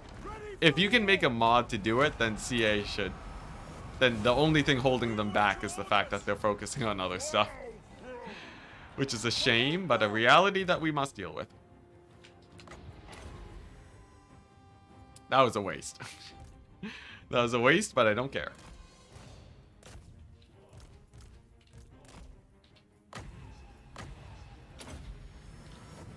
Isn't it just as simple as changing the modifiers? Oh, I see. I see you have not programmed things before, my good sir. When it comes to software development, nothing is simple, alright? Nothing is simple. Never say anything is simple to a software developer or they will have your head. Unless they put in the work beforehand to make it simple, it's not gonna be simple. It's just not gonna be simple, man. Yeah, especially when it comes to a company needing to make things. Then it's even more problems, right? QA alone is already a pain in the butt. Just, no. It is not as simple as changing a variable. Though you're only qualified to talk about these things if you have worked in a company before and have gone through the pains of actually needing to manage these things. Yeah, it's unfortunately, as much as I wish it was. But like, even if you're just a normal software developer, right, who's done software development before, if you haven't actually worked at a massive company, you might also not have a good appreciation for how much work goes into changing things. Like for me, when I worked at Honeywell, the number of hoops that had to be jumped through to do even the most basic of things was such a pain, and my boss always hated it. He would always complain about like, oh my gosh, I just want to get this thing done. It's so minor, but like I have to like submit reports and I have to like do X and Y and Z and like, and then he has to wait days for people to get back to him, contact other like, you know, other sides of the company. It was just torment, absolute torment, man. Software engineering is easy. Sponsored by the Electrical Engineering Gang. Yo, yeah, there's wait, is electrical engineering actually that simple? I've never you know, because obviously I'm a software dev. I studied comp sci in uni. For people who do electrical engineering, do you guys have it do you have an easy life with that? Sounds blessed, man. Sounds blessed.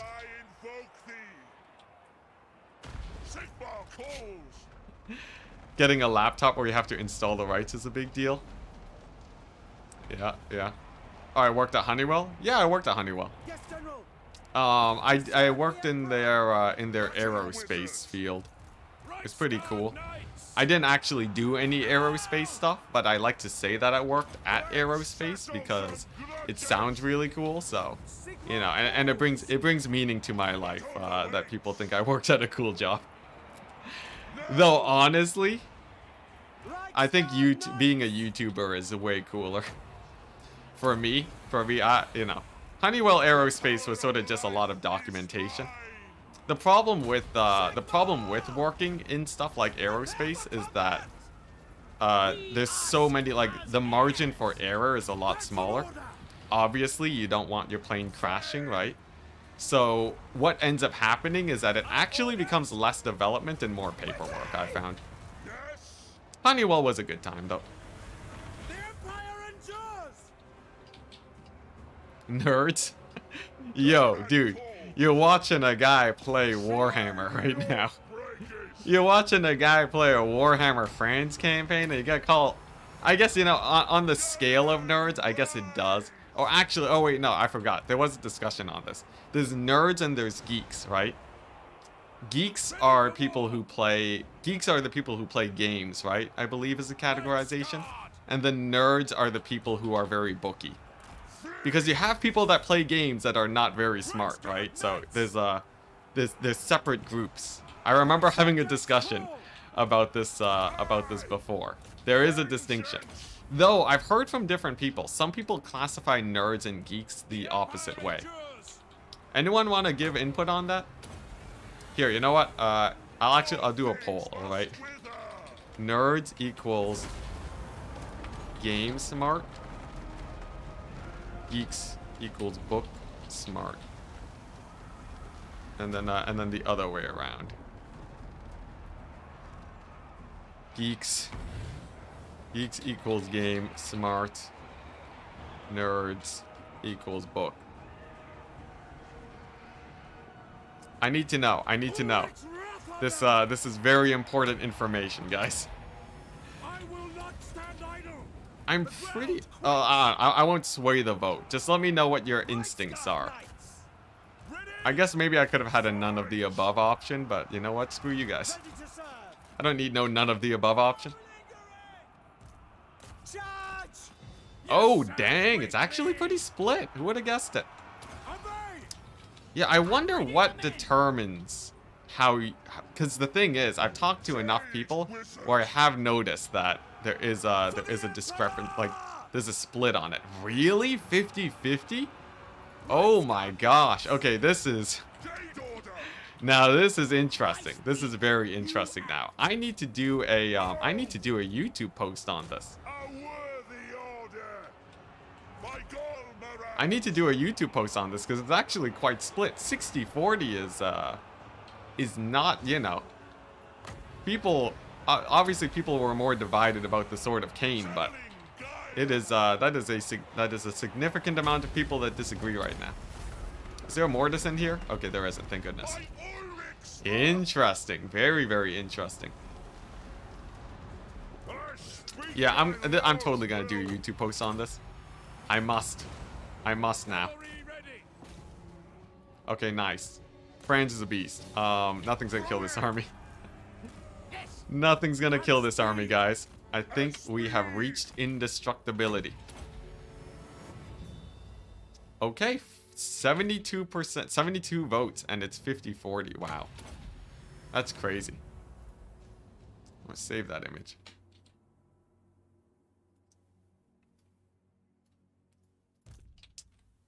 I was only joking. Most people... What's this?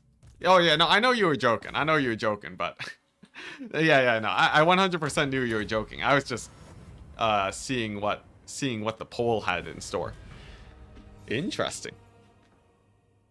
I always thought geeks were more specifically tech smart, while nerds were game/book smart.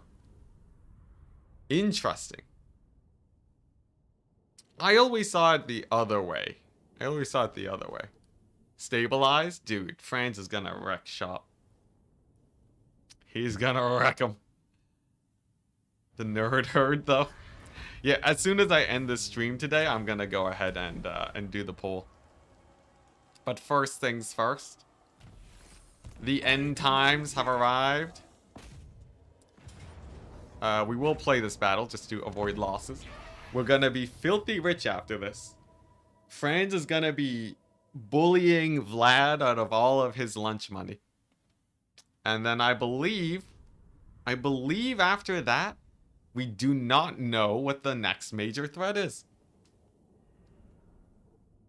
Geek used to mean circus freak? Really? That's weird.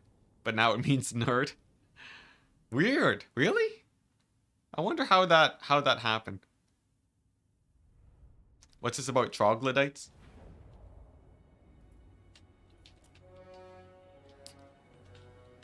What's it? The stupid nerds, I think, were classified into dorks. Oh, yeah. Oh, man, what are kids doing these days? Yo, I heard, there was a thought that I saw on, I think on Reddit or on YouTube the other day, where the fact that all kids have phones nowadays is actually just terrifying. The bullying that goes on with smartphones, right? I got out of school just in time to avoid that. But I think that's the age of the smartphone for high schools and middle schools is actually just the end times for all the sensitive students out there. It's just, they're just ruined, right? Imagine everything that happened to you back in school, except now it's also permanently recorded and posted on the internet for literally everyone to see. That is so terrifying. I'm very happy that I didn't have to deal with that. Because people were starting to get smartphones when I was in school, but they were fairly uncommon. In general, so it wasn't like, it wasn't super common to see people like posting random like high school drama on there. Nowadays, though, oh my gosh. Just been doing a demons campaign and noticed the R1 clean one is called Uncle Frunkle. Yeah, best name in the game. They give students computers. Now you don't even have to buy anything now. That is true in terms of books and such. The fact that you don't have to buy as many... actually, I don't know. Are people... for those of you in school, do you still have to buy 1 million textbooks? I assume you do, because that's how schools... That's how they can make their money, right? Isn't that like a thing? And then like, I'm sure like there's textbook companies lobbying for to get more textbooks sold in school. I wouldn't be surprised. For me, I was in comp sci, so I barely had to buy any textbooks, thank goodness, but... Yeah, in college. Oh yeah, my bad, college. Most people call university college. In Canada, we have university and college. And yeah, there's a bit of a split there. But I think in America, it's only called college. I'm telling you, schools need a cybercrime division nowadays. The thing is, the people who would be good at doing that are not going to be doing cybercrime for high schools. The people with that knowledge are probably in very high demand, given that companies are constantly getting data leaks 24/7. Alright, well, we've done it. We've struck at the heart of the vampire counts, and it turns out they do bleed. Their balance of power is now reduced to strength rank 6. Strength rank 5 is still nowhere to be seen, terrifying. And we find ourselves here now. Franz is over here. We've secured our border to the south. We can probably take over where Gelt used to be. The north is safe. We have 3 armies with nothing to do, and a hell of a lot of territory to capture. If you level up, in the lands of Kislev, you also get a movement speed ancillary. I looked it up, so we might want to go there to farm it up. And the lands of Bretonia, in the meantime, while being invaded, are fairly defended. We have 3 armies defending the lands of Bretonia, enough to cover all of our borders. We just only hope that they are strong enough to defeat armies like this, which they might not be. We'll see. We'll see. As for the Wood Elves, they continue to fight, though they do get whittled down. I think this is great. Your strength rank is 5. I'm 5? Oh my gosh, we're 5. We are more powerful than Vlad. Not terrifying in the slightest then. Except for Grom and Gorst. Somehow they have 5 times the number of armies that I do. So that means they're rocking like 25 armies. But our Imperial authority climbs. I think we find ourselves in a beautiful situation. I, for now, shall be ending the stream though. I'll do a quick double check to see if anyone's, You guys know if anyone's streaming Warhammer right now? I might just do a quick drop off. Is Turin streaming? Anybody? We're gonna be streaming this tomorrow. We shall be streaming this tomorrow. Human Boy? Is anyone streaming Warhammer? Vermin League. Hey, look at that. Human Boy streaming some Warhammer. Can I, Yeah, okay. For those of you guys that wanted to watch more multiplayer, check out Human Boy's Vermin League. Let's see if I can get the raid set up. I'm assuming probably not. But we're going to try it. We're going to try it. We can drop off just a whack load of people. Dov and Human Boy? Yeah, let's see if we can get Human Boy going. Let's see. So if I click this, see if I remember how to do this properly. If you're not interested in multiplayer, you can move on. That's fine. If I go to manage, if I go to stream, okay, yeah, I go to stream, and then I always forget how to do this madness. If I click here, and then go to settings, I click this maybe. All right, it's gonna take a hot second. It's gonna take a hot second. Flood out while I figure this out. Let's see here. Every single time. How to raid on YouTube. And I keep calling it raiding because whatever they call it is not a catchy name. Let's see here. I think it's so I click the thing.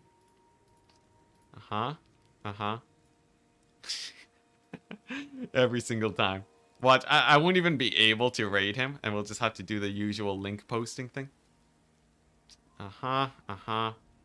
Okay, so let's see here. So I have to find the settings. I have to get into the settings, community. So does that mean I have to go through here? I think we're getting there, chat. I think we're getting there, city. Yeah, so if I go here, settings, community, scroll down. Oh wait, no, that's not it. Channel guidelines, permissions, general maybe? Advanced settings? No. Feature eligibility? Agreements? No host here, yes. Let's see. Okay, back to the tutorial. Community, this is just enabling it. Yeah, that's just enabling it. Oh, what a fool I was. What a fool I was. Okay, so create, go to the streaming thing, and then I have to go there. Okay. So apparently I click go. Man, YouTube YouTube is so janky when it comes to rating and such. I gotta say, they almost hit the home run. They almost hit the home run, but so click manage. Streaming software. So this is just making the stream though. So I think if I do this and then click edit title and description, no. I have to get into the, what if I click schedule stream? No, that's not gonna, discard changes, okay. Edit. Oh, I found it, chat. I found it. I think I found it.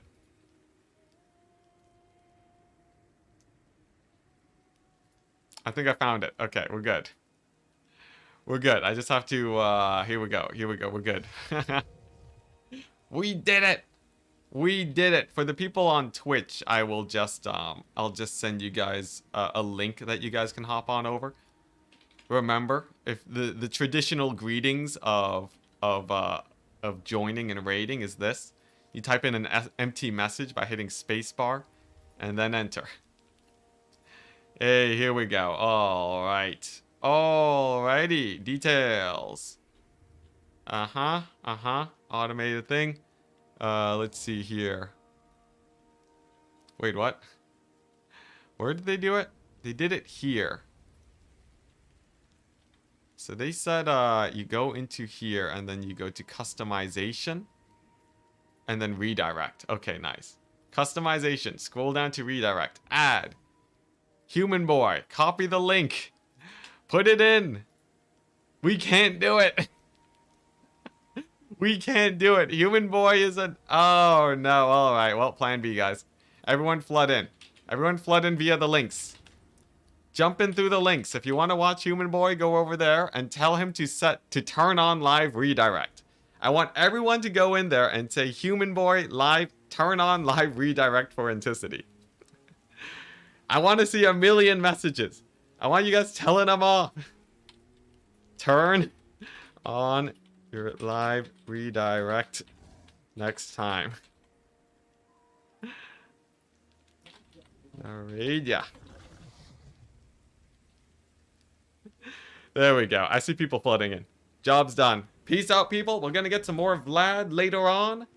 Tomorrow. I hope to see you guys then. We'll be streaming at the normal hours. Peace out.